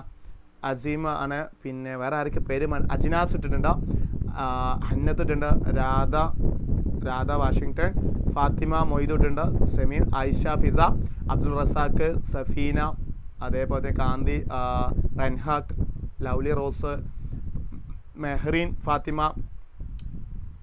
ഓക്കെ, ലിവിയ ഇഡ്സ്, അതേപോലെ തന്നെ അനന്യ, അബ്ദുൾ റസാഖ്, ജസ്റ്റിൻ. ഓക്കെ ശരി. എല്ലാവരും പറഞ്ഞിട്ട് ഓക്കെ. Thank you. എല്ലാവരും സെറ്റാണ്, ഫുൾ സെറ്റാണ്. ഓക്കെ ശരി. അടുത്ത ഭാഗത്തേക്ക് നമ്മൾ പോകാൻ സമയം കളയുന്നില്ല കേട്ടോ. ശരി, ഇനി പറയുന്നത് അപ്പോൾ നമ്മൾ പെസൻസിൻ്റെ റോൾ എന്തായിരുന്നു നമ്മൾ പറഞ്ഞു. ഇനി പറഞ്ഞ ബിസിനസ് ക്ലാസ് എന്ത് ചെയ്തിട്ടുണ്ടോ ഈ മൂവ്മെൻറ്റിൽ പാർട്ടിസിപ്പേറ്റ് ചെയ്യുന്നത്? എങ്ങനെയാണ് ബിസിനസ് ക്ലാസ് മൂവ്മെൻറ്റിൽ പാർട്ടിസിപ്പേറ്റ് ചെയ്യുന്നത്? നോക്കൂ നിങ്ങൾ. ബിസിനസ് ക്ലാസ് മൂവ്മെൻറ്റിൽ പാർട്ടിസിപ്പേറ്റ് ചെയ്ത് എങ്ങനെയാണെന്ന് അറിയോ? keen on expanding their business, they no react against colonial policies that restricted business activities.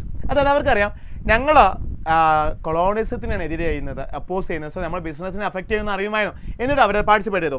They wanted protection against imports of foreign goods and a rupees trailing foreign exchange ratio that would discourage imports. അതായത് അവർക്ക് foreign goods എല്ലാം import ചെയ്യുന്നത് കുറച്ചിട്ട് അവരുടെ products കൂട്ടണമായിരുന്നു. അതിന് വേണ്ടി അവരെന്ത് ചെയ്തു?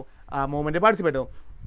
To organize business interest, they formed the Indian Industrial and Commercial Congress in 1920. അവരുടെ ബിസിനസ് ആവശ്യങ്ങൾ കാണിട്ടോ. അപ്പോൾ ഞാൻ നേരത്തെ പറഞ്ഞു ഫ്രീഡം എന്ന് പറഞ്ഞാൽ ഓരോരുത്തർക്ക് ഒരു ആവശ്യമാണ്.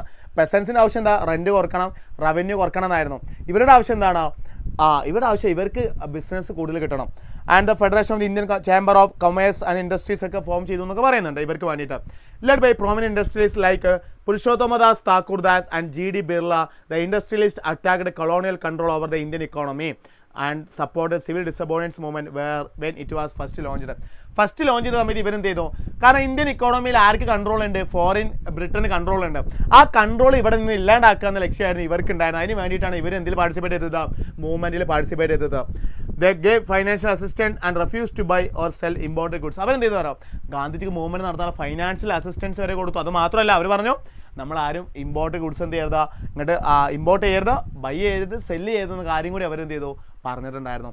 But most business man came to be swaraj. ഇത് ചോദിക്കണം, അതുകൊണ്ടാണ് സാറ് ഇമ്പോർട്ടൻറ്റ് കാര്യങ്ങൾ മാത്രമേ ആഡ് ചെയ്തിട്ടുള്ളൂ. Most business man came to see swaraj as a time when colonial restrictions on business would no longer exist and trade and industry would flourish without എന്താണ് constraints. അതായത് അവർക്ക് മനസ്സിലായി ബ്രിട്ടീഷുകാർ കൊളോണിയൽ ഒരു കൺട്രോൾ ഇവിടെ ബിസിനസ്സിലുണ്ടെങ്കിൽ നമ്മുടെ ഇക്കോണമിയിലുണ്ടെങ്കിൽ അവർക്ക് വളരാൻ പറ്റില്ല എന്ന് മനസ്സിലായപ്പോഴാണ് അവരതിലേക്ക് വരുന്നത്. But after the failure of the round table conference business groups were no longer uniformly enthusiastic. അങ്ങനെ ഗാന്ധിജിൻ്റെ ആദ്യം നമ്മൾ പറഞ്ഞില്ലേ ഗാന്ധി ഇർവിൻ പാക്ട് കാരണത്താൽ നമ്മൾ സിവിൽ ഡിസബോർഡിനൻസ് മൂവ്മെൻറ്റ് സ്റ്റോപ്പ് ചെയ്തു എന്ന് പറഞ്ഞില്ലേ, വീണ്ടും രണ്ടാമത് റീസ്റ്റാർട്ട് ചെയ്തപ്പോൾ ഈ ബിസിനസ്മാൻമാർ എന്ത് ചെയ്തില്ല, ആക്റ്റീവായിട്ട് പാർട്ടിസിപ്പേറ്റ് ചെയ്തിട്ടില്ല എന്നും കൂടി ഇവിടെ പറയുന്നുണ്ട് കേട്ടോ. They were apprehensive of the spread of militant activities and worried about prolonged disruption of business as well as the growing influence of socialism amongst the younger members of the Congress. ഇപ്പോൾ രണ്ടാമത് restart ചെയ്ത സമയത്ത് civil disobedience movement രണ്ടാമത് restart ചെയ്ത സമയത്ത് ബിസിനസ്മാൻമാർ ആക്റ്റീവായിട്ട് participate ചെയ്തില്ല. അതിന് പ്രധാന കാരണം എന്ന് പറയുന്ന ഒന്ന് മിലിറ്റന്റ് ആക്ടിവിറ്റീസ് അവിടെ ഉണ്ടായിട്ടുണ്ട്, അവർ ഭീഷണിപ്പെടുത്തി. അതുമാത്രമല്ല ഇങ്ങനെ കണ്ടിന്യൂസ് ആയിട്ട് മൂവ്മെൻറ്റ് പാർട്ടിസിപ്പേറ്റ് ചെയ്തപ്പോൾ അവർ ബിസിനസ്സിൽ എന്ത് ചെയ്തു, ഡള്ളുണ്ടായി. പിന്നീട് ചില സോഷ്യലിസ്റ്റ് ഐഡിയോളജി ഇന്ത്യക്കാരുടെ ഉള്ളിൽ ഉണ്ടായപ്പോൾ അത് ബിസിനസ്മാർക്ക് മനസ്സിലായി സോഷ്യലിസം ഇവിടെ ഡെവലപ്പ് ചെയ്താൽ, സോഷ്യലിസം എന്ന് പറഞ്ഞാൽ എന്താ, ഫുൾ കൺട്രോൾ ഓഫ് ഗവൺമെൻറ് ആണ്, ബിസിനസ്മാർക്കോ ക്യാപിറ്റലിസ്റ്റ് മുതലാളിമാർക്കോ റോൾ ഇല്ലാത്തൊരവസ്ഥയാണ് സോഷ്യലിസം. ഈ സോഷ്യലിസം എന്ന് പറയുന്ന ഐഡിയോളജി ഇന്ത്യയിൽ എമേർജ് ചെയ്തിട്ടുണ്ടെന്ന് അറിഞ്ഞപ്പോൾ അതിനെ ഒപ്പോസ് ചെയ്തുകൊണ്ട് അവർ പറഞ്ഞു അങ്ങനെയെങ്കിൽ ഞങ്ങൾക്ക് കോൺഗ്രസിനെ സപ്പോർട്ട് ചെയ്യാൻ താല്പര്യമില്ല എന്ന് പറഞ്ഞുകൊണ്ട് അവർ അതിൽ നിന്നും ബാക്കായി എന്നാണ് പറയുന്നത്. ഓക്കെ അല്ലേ, സെറ്റ് അല്ലേ? ഓക്കെ, അപ്പോൾ ഇങ്ങനെ ചോദ്യം ചോദിക്കുന്നുണ്ട് കേട്ടോ, ഇതൊന്ന് അറിഞ്ഞിരിക്കുക. ബോർഡ് എക്സാമിന് ചോദിച്ച ചോദ്യമാണ്, why did Indian merchants and industrialist support the civil disobedience movement? എന്തുകൊണ്ടാണ് ഇന്ത്യൻ ഇൻഡസ്ട്രിയലിസ്റ്റും മെർച്ചൻസൊക്കെ ഇന്ത്യൻ സെറ്റാണ് ഇവരൊക്കെ ഇന്ത്യൻ മൂവ്മെൻറ്റ് സപ്പോർട്ട് ചെയ്യാനുള്ള റീസൺ എന്താണെന്ന് ചോദിക്കുന്നുണ്ട്, ഒന്ന് അറിഞ്ഞിരിക്കാം. ഇനി ഇതിൽ limits of civil disobedience movement പറയുന്നത് നമുക്കറിയാലോ. ഇതിൽ ദലിറ്റ്സൊക്കെ ഇതിൽ വലിയ രീതിയിൽ പ്രശ്നം അനുഭവിച്ചു. ദലിറ്റ്സിനൊന്നും എന്ത് ചെയ്യാൻ പറ്റില്ല നോക്കൂട്ടോ. ആദ്യം നമ്മൾ പറയുന്നത് ദലിറ്റ്സ് ഇമ്പോർട്ടൻ്റ് നോക്കൂട്ടോ. ആർക്കാണ് അവിടെ വിശക്കുന്നു എന്ന് പറയുന്നത്? ഡൊറീനക്കോ? What about Dorina? ആരാണ് ഡൊറീനോ? Okay sorry. എടാ നമുക്ക് എന്താ പറയുക, ഫുഡൊക്കെ കഴിക്കുക, ബട്ട് നമ്മൾ അൾട്ടിമേറ്റ് എയിം എന്ന് പറയുന്നത് എന്താണ് അല്ലേ? എക്സാമിൽ നല്ല മാർക്ക് സ്കോർ ചെയ്തിട്ടാവും. നമ്മൾ നല്ല മാർക്ക് സ്കോർ ചെയ്ത് നല്ല യൂണിവേഴ്സിറ്റിയിലെല്ലാം പഠിച്ച് നല്ല ജോബോ അല്ലെങ്കിൽ നല്ല ബിസിനസ്സൊക്കെ സ്റ്റാർട്ട് ചെയ്തിട്ട് എന്ത് ചെയ്യണം, ഒരു കംബാക്ക് ഉണ്ട് അല്ലേ, ഒരു കംബാക്ക് ഉണ്ട്. ആ കംബാക്ക് ആയിട്ട് ഇങ്ങനെ വരുമ്പോൾ നമ്മളെ കളിയാക്കിയവരെ, നമ്മളെ പുച്ഛിച്ചവരെ, നീ ഒന്നും ആവില്ലടാ, നീ ഒന്നും വളരില്ലടാ, നിന്നെക്കൊണ്ടൊന്നും സാധിക്കില്ലടാ എന്ന് പറഞ്ഞിട്ട് നമ്മ എന്നും കളിയാക്കിയ ആ കുറച്ച് ആളുകളില്ലേ, അവരെ മുമ്പിൽ വന്നിട്ടാ ഇത് കണ്ടോ, ഞാൻ എൻ്റെ ലെവൽ എന്താണെന്ന് കണ്ടോ, വലിയ ഒരു സ്പോർട്സ് കാറിൽ അല്ലെ, ബെൻസിലോ BMW അല്ലെ, അത്രത്തെ വലിയ ഹൈ ലെവൽ ക്ലാസിക് കാറിൽ ഇങ്ങനെ ഇറങ്ങി വന്നിട്ടാ അവരെ മുമ്പിൽ വന്ന് ഒരു നിർത്തണ്ട. ആ നൃത്തം കാണുമ്പോൾ അവർ നമ്മളെ മുഖത്തേക്ക് പോലും നോക്കാൻ പറ്റാണ്ട് ഈ ഒരു സ്റ്റേബിളിൽ അവരെ മാറ്റണം നിങ്ങളാണ്. അത് വേണമെന്നുണ്ടെങ്കിൽ മക്കളെ നമ്മൾ ഓരോരുത്തരും പഠിച്ചാലേ നടക്കുള്ളൂ.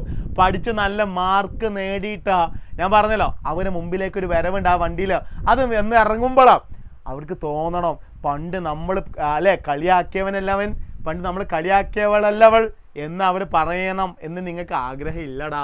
എല്ലാവർക്കും ആഗ്രഹം ഉണ്ടാവും അല്ലേ, റിച്ചായിട്ട് നടക്കണം അല്ലേ. അപ്പോൾ BMW ഞാൻ വാങ്ങുമെന്ന് പറഞ്ഞു, യെസ് വാങ്ങും, നിന്നെക്കൊണ്ട് സാധിക്കും. അത് നിന്നെക്കൊണ്ടല്ലെങ്കിൽ നിങ്ങളെക്കൊണ്ടല്ലെങ്കിൽ പിന്നെ ആരെക്കൊണ്ട് സാധിക്കടാ. ഈ വാങ്ങിയവരൊക്കെ ഒരു കാലത്ത് നിങ്ങളെപ്പോലെ സ്റ്റുഡൻ്റ് ആയിരുന്നു. ഇന്ന് BMW ആയിക്കോട്ടെ, ഇന്ന് ഏത് കാറായിക്കോട്ടെ, ഏത് ഫോണായിക്കോട്ടെ, എന്തായിക്കോട്ടെ, വലിയ കമ്പനി CEO ആയിക്കോട്ടെ, അവരൊക്കെ മുമ്പ് നിങ്ങളെപ്പോലെ സ്റ്റുഡൻ്റ് ആയിട്ട് ഇരുന്നവരാണ്. മനസ്സിലാവുന്നുണ്ടോ? അതുകൊണ്ട് നിങ്ങൾ പേടിക്കണ്ട, നിങ്ങൾ വൺ ഡേ നിങ്ങളും എത്തും. അത് എത്തണമെന്നുണ്ടെങ്കിൽ നമ്മൾ ഇന്ന് നമുക്ക് ഒരു ഡ്രീം ഉണ്ട്, നമുക്കൊക്കെ ഒരു അൾട്ടിമേറ്റ് എയിം ഉണ്ട്. ആ എയിമിന് വേണ്ടിയിട്ട് നമ്മൾ എന്ത് ചെയ്യുക, അത് ആ എയിം കണ്ടിന്യൂസ് ആയിട്ട് എന്ത് ചെയ്യുക, ഫോളോ ചെയ്യുക. കണ്ടിന്യൂസ് ആയിട്ട് ഫോളോ ചെയ്ത് കഴിഞ്ഞാൽ നമ്മൾ എത്തോടാ. നമ്മളെ ആൽക്കെമിസ്റ്റാണ് ബുക്ക് നിങ്ങൾ വായിച്ചിട്ടില്ല? പൗലോ കോയിലോ ഇത് ആൽക്കെമിസ്റ്റാണ് ബുക്ക് വായിച്ചിട്ടുണ്ടോ? അതിൽ അദ്ദേഹം പറയുന്നുണ്ടോ, നിങ്ങൾക്കൊരു ആഗ്രഹം ഉണ്ടെങ്കിൽ ആ ആഗ്രഹം നടപ്പാക്കുന്നതിന് വേണ്ടിയിട്ട് ഈ ലോകം തന്നെ ഗൂഢാലോചന നടത്തുമെന്നാണ് അദ്ദേഹം അതിൽ പറഞ്ഞിട്ടുള്ളത്. സോ നിങ്ങൾ മക്കളെ കണ്ടോളൂ, സ്വപ്നം കണ്ടോളൂ, വൺ ഡേ നിങ്ങൾ അതിലെത്തും. ഓക്കെ അല്ലേ? സെറ്റാണ്. Okay, thanks my bad. Okay, ശരി. അപ്പോൾ ഇവിടെ ഗാന്ധിജി മൂവ്മെൻറ്റിൽ ആരും പാർട്ടിസിപ്പേറ്റ് ചെയ്തിട്ടുണ്ടായിരുന്നു. ദളിറ്റ്സ് വരെ ഈ മൂവ്മെൻറ്റിൽ എന്ത് ചെയ്തിട്ടുണ്ട്, പാർട്ടിസിപ്പേറ്റ് ചെയ്തിട്ടുണ്ട്. കാര്യങ്ങൾ മനസ്സിലാക്കുക. കണ്ടോ, Gandhiji call Dalits Harijan or the children of God. അതായത് ദളിറ്റ്സിനെ അദ്ദേഹം വിളിച്ചിരുന്ന പേരെന്താ അറിയോ, ഹരിജൻ അല്ലെങ്കിൽ ചിൽഡ്രൻ ഓഫ് ഗോഡ് എന്നാണ് അദ്ദേഹം ദളിറ്റ്സിനെ വിളിച്ചിരുന്നത്. കാരണം ആ കാലത്ത് ദളിറ്റ്സ് ഭയങ്കര എന്താ പറയുക, സപ്രസീവ് ഗ്രൂപ്പിൽപ്പെട്ട ആൾക്കാരാണ്, സുബാൾട്ടൻ എന്ന് പറയും. അവരെ ഭയങ്കര ലോ കാസ്റ്റ് ആയിട്ടാണ് ദളിറ്റ്സിനെ ആര് കണ്ടിരുന്നതാ, ഗാന്ധിജി കണ്ടിരുന്നതാ. അവിടെയാണ് ഒരു വ്യത്യാസം വരുന്നത്. എന്ത് വ്യത്യാസം വരുന്നതാ നോക്കൂ നിങ്ങൾ, അവിടെ വന്ന വ്യത്യാസം. He believe that swaraj would not come for 100 years if untouchability was not eliminated. അദ്ദേഹത്തിന് മനസ്സിലായി സ്വരാജ് ലഭിക്കണം, നമുക്ക് സെൽഫ് റൂള്, സ്വരാജ് ആണ് എന്താ, സെൽഫ് റൂള് വരണമെന്നുണ്ടെങ്കിൽ ഇവിടെ ആദ്യം എന്തില്ലാണ്ടാവണം, അൺടച്ചബിലിറ്റി അല്ലേ, തൊട്ടുകൂടായ്മ ഇല്ലാണ്ടാവണം. He organise satyagraha for them to secure their entry into temples and access to public wells, tanks, roads and school. എടാ നിങ്ങളൊന്ന് ആലോചിച്ച് നോക്കണം, നമ്മുടെ മനുഷ്യരെന്ന് പറഞ്ഞാൽ എല്ലാവരും ഒന്നല്ലേ അല്ലേ? എന്നാൽ ആ കാലത്ത് ജാതിയുടെ പേരിൽ, കാസ്റ്റിൻ്റെ പേരിൽ ഒരു വിഭാഗത്തെ നിങ്ങൾ ഞങ്ങളെ മുമ്പിൽ വരാൻ പാടില്ല, നിങ്ങൾ ഞങ്ങളെ തൊടാൻ പാടില്ല, ഞങ്ങളെ കൂടെ ഇരുന്ന് ഭക്ഷണം കഴിക്കാൻ പാടില്ല, ഞങ്ങളെ കൂടെ ഇരുന്ന് പഠിക്കാൻ പാടില്ല എന്ന് പറഞ്ഞ്, ഞങ്ങൾ കുടിക്കുന്ന കിണറിൽ നിന്നും വെള്ളം കുടിക്കാൻ പാടില്ല എന്ന് പറഞ്ഞ് അവരെ മാറ്റി നിർത്തിയൊരു സമൂഹം ഇവിടെ ഉണ്ടായിരുന്നു. ഒന്ന് നമുക്ക് ഇമാജിൻ ചെയ്യാൻ പറ്റുന്നുണ്ടടാ. നമ്മളെല്ലാവരും മനുഷ്യരാണല്ലേ, നമ്മളെല്ലാവർക്കും ഒരേ വാല്യൂ കൊടുക്കേണ്ടവരാണ് നാം ഓരോരുത്തരും അല്ലേ? എന്നാൽ ഒരു സൊസൈറ്റിയെ, മനുഷ്യർ തന്നെയാണ് അവരെ വേറെ മാറ്റി നിർത്താൻ പാടുണ്ടോ? ഒരിക്കലും ഇല്ല. നമ്മളെല്ലാവർക്കടാ, നമ്മളൊപ്പം കൂടെയുള്ള എല്ലാവർക്കും ഒരേപോലെ അവർക്കൊക്കെ ഭയങ്കര ഒരു സ്നേഹം, ഒരു കൈൻഡ്നെസ് കൊടുത്ത് അവരെ കൂടെ ജീവിക്കണം നമ്മളല്ലേ. ഒരാൾ മനുഷ്യനാണ്, നമുക്കൊക്കെ എന്തുണ്ടാവും, മരണം ഉണ്ട് എന്ന കാര്യത്തിൽ ഒരു ഡൗട്ടും നമുക്ക് ആർക്കും ഇല്ലല്ലേ. നാം ഉണ്ടാക്കുന്ന എന്ത് പ്രിവിലേജ് ആയിക്കോട്ടെ, പണമായിക്കോട്ടെ, ഒന്നും മരിച്ചു പോകുമ്പോൾ നമ്മൾ കൊണ്ടുപോകുന്നില്ല. ഉണ്ടോടാ? ഇല്ല. അപ്പം ഞാൻ ജീവിക്കുന്ന ഈ കാലത്ത് വളരെ സന്തോഷത്തോടു കൂടി നമ്മളെ കൊണ്ട് മറ്റൊരാൾക്കൊരു ബുദ്ധിമുട്ടില്ലാതെ ജീവിക്കാൻ പറ്റുമോ നോക്കാം.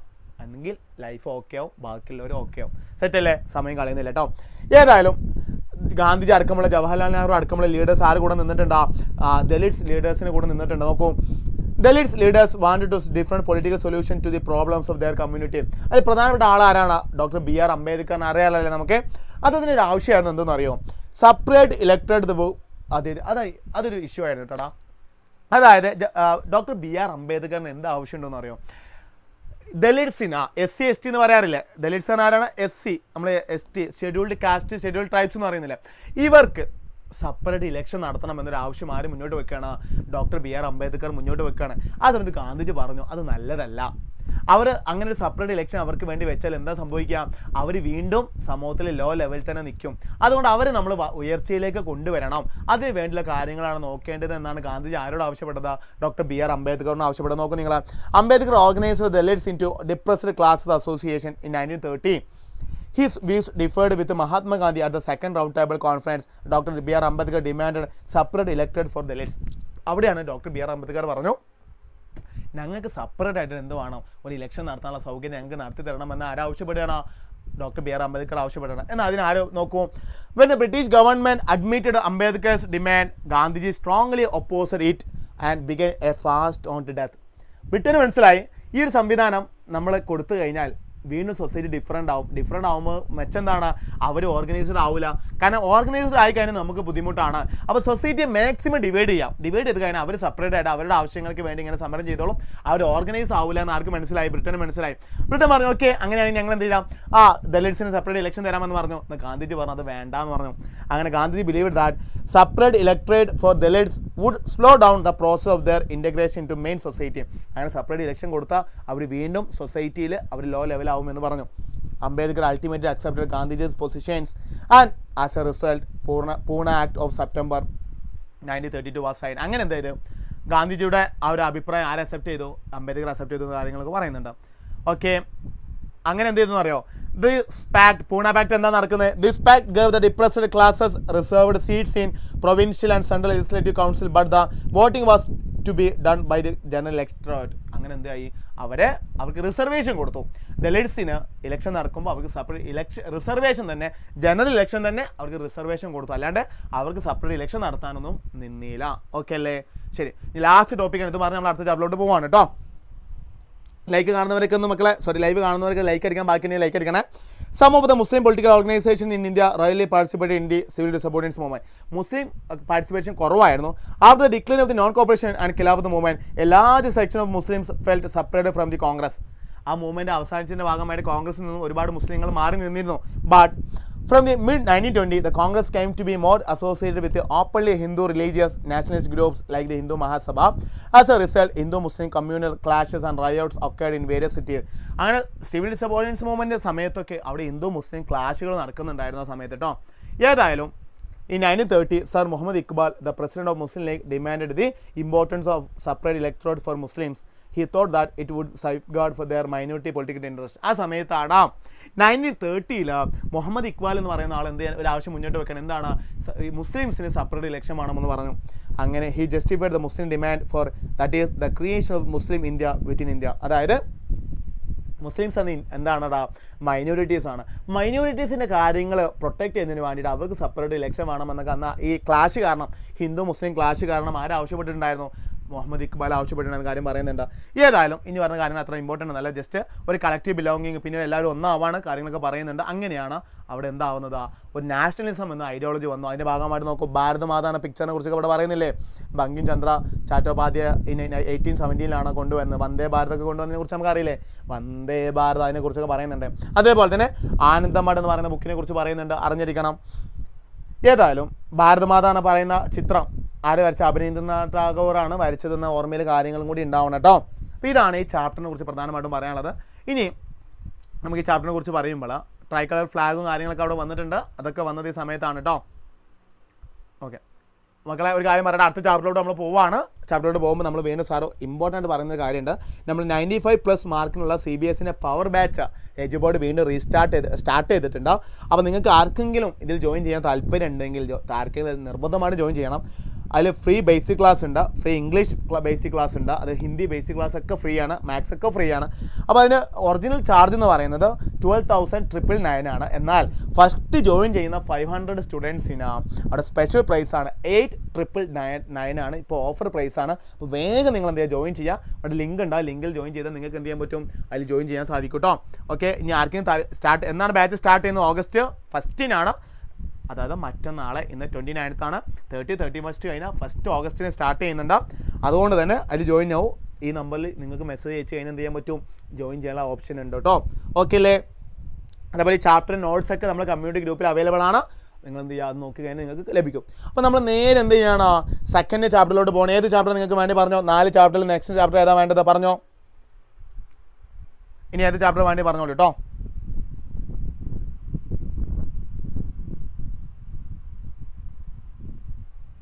ഓക്കെ, എന്താ മുടിയുടെ ചർച്ചയൊക്കെ നടക്കുന്നുണ്ടല്ലോ ഇവിടെ? സാറിന് വെള്ളം കുടിച്ചിട്ട് നെക്സ്റ്റ് നിങ്ങൾക്ക് ഏത് ചാപ്റ്റർ വേണ്ടത് പറഞ്ഞോളൂടാ. 4 ചാപ്റ്റേഴ്സ് ഉണ്ട്. പവർ ഷെയറിംഗ് ഉണ്ട്, അതുപോലെ തന്നെ പിന്നീട് ഏതുണ്ട്? ഫെഡറലിസം ഉണ്ട്, and rise of Nationals in Europe. അത് ചാപ്റ്റേഴ്സ് അതിൽ ഏതാ നിങ്ങൾക്ക് വേണ്ടതെന്ന് പറഞ്ഞോളൂ കേട്ടോ. അല്ല ഇമ്പോർട്ടൻറ്റ് ക്വസ്റ്റ്യൻസ് ഒക്കെ നമ്മൾ എന്ത് ചെയ്യാൻ ഡിസ്കസ് ചെയ്യാൻ പോവുകയാണ് ഇപ്പോൾ.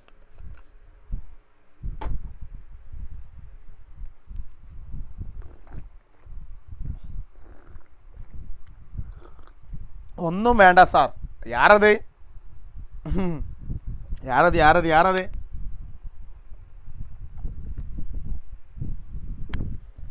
ഓക്കെ, നമുക്കൊരു കാര്യം ചെയ്യാം. ഹിസ്റ്ററി കുറേ കേട്ട് ബോറടിച്ചില്ല, നമുക്ക് എന്ത് ചെയ്യാൻ അറിയാം? ഒരു പൊളിറ്റിക്സ് ചാപ്റ്റർ ഡിസ്കസ് ചെയ്യാം കേട്ടോ.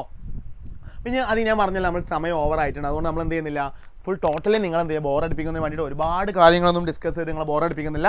നമ്മൾ എന്ത് ചെയ്യുന്നത്, വളരെ ഇമ്പോർട്ടൻ്റ് ആയിട്ടുള്ള കുറച്ച് ക്വസ്റ്റ്യൻ ആൻസേഴ്സാണ് നമ്മൾ എന്ത് ചെയ്യാൻ പോകുന്നത്, ഡിസ്കസ് ചെയ്യാൻ പോകുന്നത് കേട്ടോ. അതുകൊണ്ട് നിങ്ങൾ ഒരിക്കലും ബോറടിക്കുന്നുള്ള പേടിയാൽ നിങ്ങൾക്ക് വേണ്ട. സാർ അടിപൊളിയായിട്ട് എന്ത് ചെയ്യാം, നമുക്ക് കാര്യങ്ങൾ ചർച്ച ചെയ്യാം. സെറ്റല്ലേ സാർ? ഓക്കെ കേട്ടോ. ഒരു തമ്പിട്ടെ, സെറ്റാണ് തമ്പിട്ടടാ. ഫെഡറലിസം ആണെന്ന് പറയുന്നത് ഒരുപാട് പേരൊക്കെ ഫെഡറലിസം കേട്ടോ. മറ്റൊന്നും ബാക്കിയുള്ളത് വരും. നമ്മൾ ആദ്യം ഫെഡറലിസം എന്ന് ചർച്ച ചെയ്യാം. Okay, federalism. എസ് ഫെഡറലിസം നിങ്ങൾ പറഞ്ഞ പോലെ. ഹിസ്റ്ററി വേണ്ട. ഓക്കെ നമ്മൾ ഫെഡറലിസത്തിലോട്ട് വന്നിട്ടുണ്ട് കേട്ടോ. സെറ്റ് ഒന്ന് തമ്പിട്ടാണ് സാറൊന്ന് കാണണം, സാറൊന്ന് എനർജി ആവട്ടെ അല്ലേ. മസിലൊക്കെ കാണിച്ച് മസിലൊന്ന് കാണിക്കണ്ടല്ലേ പോട്ടെ. ഓക്കെ ഒന്ന് എനർജി ആവട്ടെ, ഒന്ന് തമ്പിട്ടെ. അതുപോലെ ലൈക്ക് അടിക്കാത്തവരൊക്കെ ഉണ്ടെന്ന് ലൈക്കൊക്കെ അടിച്ചടാ.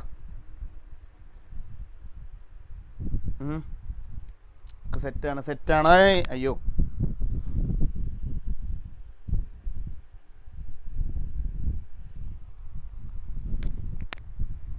ഓക്കെ. അപ്പോൾ നമ്മൾ ഇനി ഫെഡറലിസം സ്റ്റാർട്ട് ചെയ്യാൻ പോവാണ് അല്ലേ. നമ്മൾ അധികം സമയമൊന്നും കളയുന്നില്ല. നമ്മൾ വേഗം എന്ത് ചെയ്യും, ചാപ്റ്റർ 4 ചാപ്റ്റർ സെക്കൻഡ് ചാപ്റ്റർ എത്തിയിട്ടുണ്ട്. ഫസ്റ്റ് ചാപ്റ്റർ അത്ര ഇമ്പോർട്ടൻ്റ് ആയതുകൊണ്ടാണ് നമ്മൾ ആ ചാപ്റ്റർ നാഷണലിസം ഇന്ത്യ ചാപ്റ്റർ അത്രത്തോളം ഡിസ്കസ് ചെയ്ത. അടുത്ത ചാപ്റ്റർ നോക്കാം. എന്താ ഫെഡറലിസം എന്ന് പറഞ്ഞാൽ എന്താ? വളരെ സിമ്പിളായിട്ട് നമുക്ക് അറിയുന്ന കാര്യം തന്നെയാണ്. Federalism is A system of government in which the power is divided between A central authority and various constituent units of this country. അതായത് വളരെ സിമ്പിളായിട്ട് പറയേണ്ട ഇത്രയുള്ളൂ. നോക്കൂ, പവർ എന്ത് ചെയ്യണം, ഒരു ഗവൺമെൻറ് മാത്രം പവർ കൺട്രോൾ ചെയ്യാതെ പവർ ഡിവൈഡ് ചെയ്ത് വെച്ചിക്കുക. ഉദാഹരണത്തിന് സെൻട്രൽ ഗവൺമെൻറ് കുറച്ച് പവർ, സ്റ്റേറ്റ് ഗവൺമെൻറ് അല്ലെ അത്ര സ്റ്റേറ്റ് ആവാം, വേറെ എന്തോ ആവാം, പവർ ഡിവൈഡ് ചെയ്ത് കൊടുത്തിരിക്കുന്ന സിസ്റ്റത്തെ വിളിക്കുന്ന പേരാണെന്ത്? സിംപിളി പറയുന്നത് ഫെഡറലിസം എന്ന് പറയുന്നത് എന്താ? Power dividing. എന്താണ്? പവർ സിംപിളി ഡിവൈഡ് ചെയ്ത് വെച്ചിരിക്കുന്ന പറയുന്ന പേരാണ് ഫെഡറലിസം എന്ന് പറയുന്നത്. This vertical division of power among different levels of government is referred to as federalism. അതായത് ഞാൻ പറഞ്ഞല്ലോ, ഒരു വെർട്ടിക്കൽ ഡിവിഷനാണ്. അതായത് പവർ എന്താണ്? കുറച്ച് പവർ ഇപ്പോൾ ഇന്ത്യയിലേക്ക് വരികയാണ്. നമ്മൾ നോക്കാം സാർ, ആ എക്സാമ്പിളോട് കൂടി പറഞ്ഞു തുടങ്ങുന്നത് വളരെ ഈസി ആയിട്ട് നിങ്ങൾക്ക് മനസ്സിലാക്കാൻ പറ്റും. അതായത് ഉദാഹരണം പറയുന്നത് എന്താണെന്നറിയോ,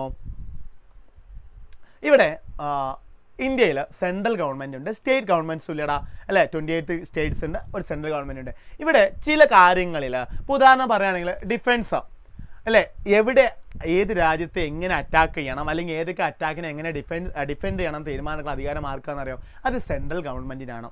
അതിൽ ആർക്ക് റോളില്ല. ഡിഫൻഡുമായി ബന്ധപ്പെട്ട കാര്യങ്ങളിൽ ആർക്ക് റോളില്ല? നമ്മൾ സ്റ്റേറ്റ് ഗവൺമെൻറ്റിന് റോളില്ല. എന്നാൽ ഇന്ത്യയിലേക്ക് വരുമ്പോൾ, കേരളത്തിലേക്ക് വരുമ്പോൾ പോലീസിൻ്റെ കാര്യത്തിൽ പോലീസിൻ്റെ പുതിയ നിയമങ്ങളും അത്തരത്തിൽ പുതിയ കാര്യങ്ങളൊക്കെ കൊണ്ടുവരേണ്ടത് ആരെ? സ്റ്റേറ്റ് ഗവൺമെൻറ്റാണ്. അതിൽ ആർക്ക് റോളില്ല? സെൻട്രൽ ഗവൺമെൻറ്റിന് റോളില്ല. അപ്പോൾ ഇവിടെ ഒരു പവർ ഡിവിഷൻ കണ്ടില്ലേ. എന്നാൽ നമ്മൾ യു കെയിൽ നോക്കുകയാണെങ്കിൽ അവിടെ ഫുൾ കാര്യം തീരുമാനിക്കുന്ന ആരൊക്കെ? ഒറ്റ ഗവൺമെൻറ്റുള്ളൂ. അവിടെ എന്തില്ല? യൂണിറ്ററി ഗവൺമെൻറ് എന്നാണ് പറയുക. ഫെഡറൽ അല്ല, യൂണിറ്ററിയാണ്. കാര്യങ്ങൾ മൊത്തം നോക്കുന്നത് കിങ് മാത്രം. യു കെ ഒറ്റ രീതിയാണ്. ഫ്രാൻസ് ആ രീതിയാണ് ഫോളോ ചെയ്യുന്നത്. അവിടെ എന്തില്ല, സെപ്പറേറ്റ് ആയിട്ട് കൊടുത്തില്ല പവർ. എന്നാൽ ഇന്ത്യയിൽ എന്താണ്? ഇന്ത്യ ഒരു ഫെഡറൽ കൺട്രി ആണെന്ന് കോൺസ്റ്റിറ്റ്യൂഷനിൽ പറയുന്നില്ലെങ്കിലും പവർ എന്താക്കിയിട്ടുണ്ട്? ഡിവൈഡ് ചെയ്ത് കൊടുത്തിട്ടുണ്ട്. കാര്യങ്ങൾ എന്ത് ചെയ്യണം? മനസ്സിലാക്കണം. ഓക്കെ നോക്കൂട്ടോ. അടുത്ത federalism it's one of the major forms of power sharing in modern democracy. എന്താണ് ഫീച്ചേഴ്സ് ഓഫ് ഫെഡറലിസം? ആദ്യം നമ്മൾ നോക്കുന്ന ഫീച്ചേഴ്സ് ഓഫ് ഫെഡറലിസം ആണ്. നോക്കൂട്ടോ, കുറച്ച് കാര്യം ഇതിൽ പറയുന്നുള്ളൂ കേട്ടോ. There are 2 or more levels or tyres of government. അതായത് രണ്ടിലധികമോ ഉണ്ടെങ്കിലാണ് നമ്മളെ രാജ്യം എന്താണെന്ന് പറയുക? ഫെഡറലിസം എന്ന് പറയാം. ഒന്നാണ് നമ്മൾ എന്താ പറയുക, ഇപ്പോൾ ഒറ്റ സെൻട്രൽ ഗവൺമെൻറ് മാത്രം ഭരിക്കുന്നുള്ളൂ എന്നുണ്ടെങ്കിൽ അത് നമ്മൾ വിളിക്കുന്ന പേര് യൂണിറ്ററി ഗവൺമെൻറ് എന്നാണ് വിളിക്കുക. എന്താ വിളിക്കാം? യൂണിറ്ററി ഗവൺമെൻറ് എന്നാണ് വിളിക്കാം. എന്നാൽ 2 or more, അതിലധികമോ ഉണ്ടെങ്കിൽ അതിന് നമ്മൾ എന്ത് വിളിക്കും? ഫെഡറൽ ഗവൺമെൻറ് എന്ന് വിളിക്കും. Different tiers of government govern the same city. ഒരേ ആളിൽ തന്നെ 2 ഗവൺമെൻറ് ഭരിക്കുന്നത്. But each tier has its own jurisdiction. ഓരോ ഗവൺമെൻറ് ഇപ്പോൾ നമുക്കറിയാം, ഇപ്പം നമ്മൾ ജീവിക്കുന്ന കേരളത്തിലാണ് അല്ലേ. നമ്മൾ ജീവിക്കുന്ന കേരളത്തിലാണെങ്കിലും നമ്മൾ കേരള ഗവൺമെൻറ് നമ്മൾ ഭരിക്കുന്നുണ്ട്, സെൻട്രൽ ഗവൺമെൻറ് നമ്മൾ ഭരിക്കുന്നില്ലേ?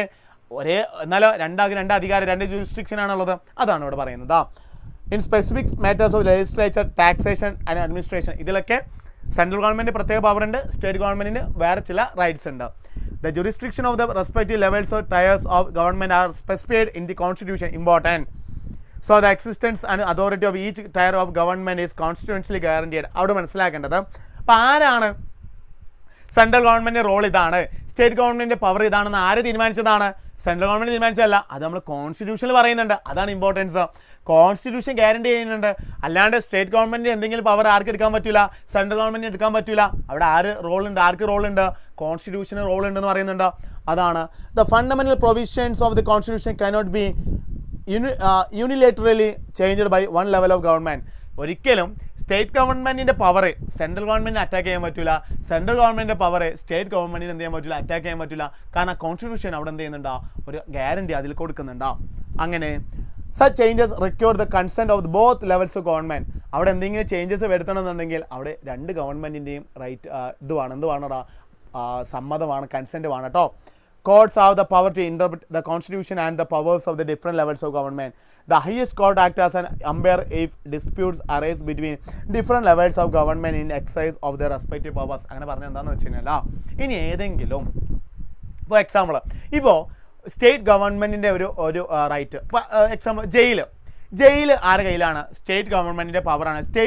ജയിലിൻ്റെ കാര്യത്തിൽ എന്തെങ്കിലും കാര്യങ്ങൾ മാറ്റം വരുത്തണമെന്നുണ്ടെങ്കിൽ അതിൻ്റെ റൈറ്റ് ആർക്കാണുള്ളത്? അത് നമ്മളെ സ്റ്റേറ്റ് ഗവൺമെൻറ്റിനുള്ളത്. അപ്പോൾ അത് എന്ത് ചെയ്യണം? സെൻട്രൽ ഗവൺമെൻറ് അതിൽ ഓവർകം ചെയ്തിട്ട് സെൻട്രൽ ഗവൺമെൻറ് അതിൽ കേരളത്തിലെ ജയിലിൻ്റെ കാര്യത്തിൽ ആദ്യം തീരുമാനം എടുത്തു.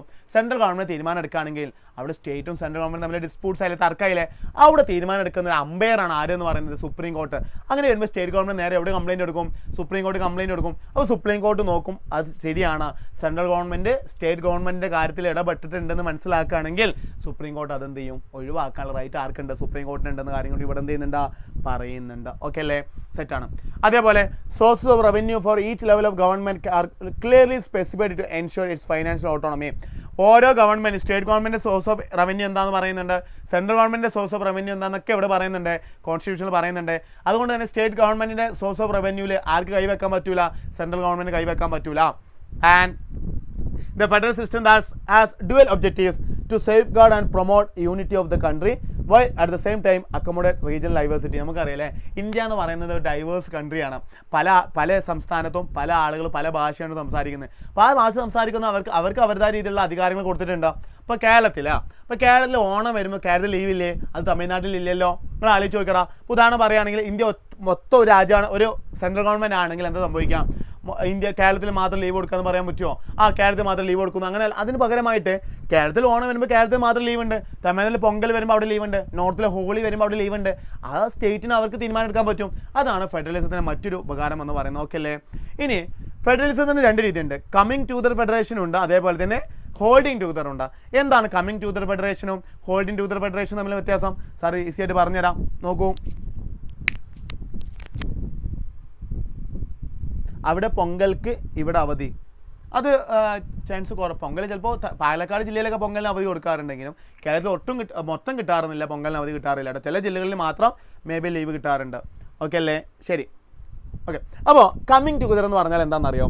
The first route involves independent states coming together on their own to form a bigger unit so that by pooling sovereignty and retaining identity they can increase their security.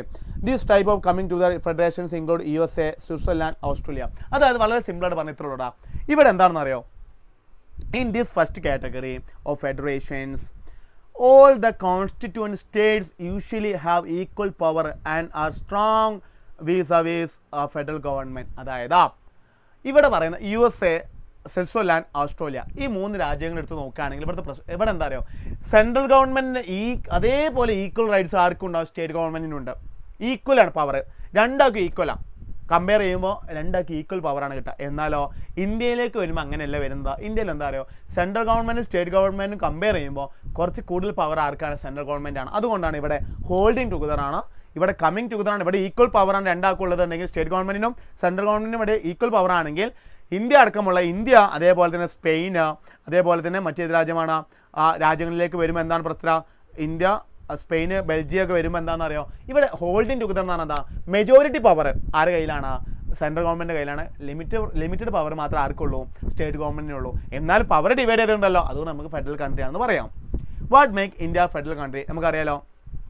എങ്ങനെ India ഒരു federal country ആണെന്ന് എങ്ങനെ പറയുന്നത് നോക്കും നിങ്ങൾ.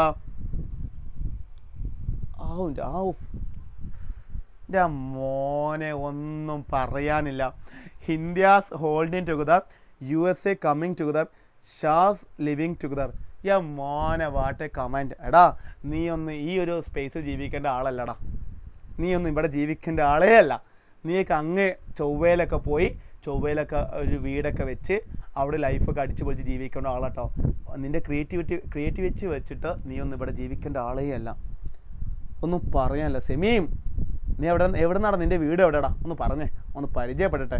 നിന്നെപ്പോലത്തെ കഴിവുള്ള ആളുകളൊക്കെ പരിചയപ്പെടാൻ പറ്റിയതിൽ സാറിന് വളരെ വലിയ സന്തോഷമുണ്ട് അല്ലേ? നിൻ്റെ ബുദ്ധിയല്ലടാ, ഫുദ്ധിയാടാ. നിൻ്റെ ഫുദ്ധിയൊക്കെ വിമാനമാണടാ അല്ലേ?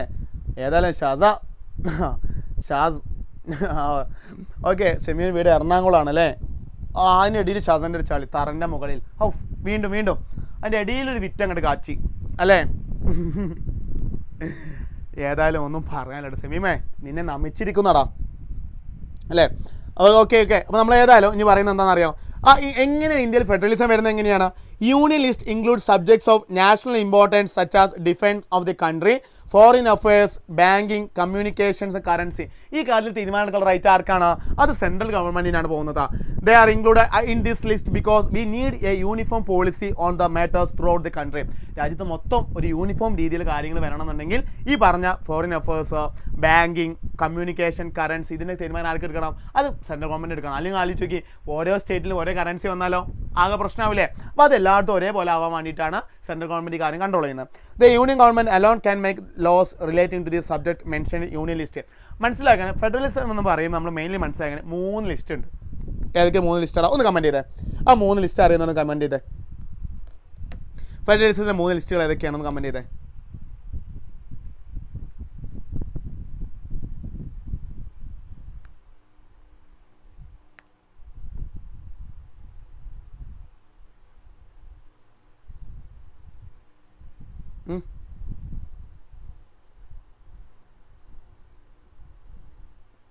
ഒന്ന് കമൻറ്റ് ചെയ്തേ.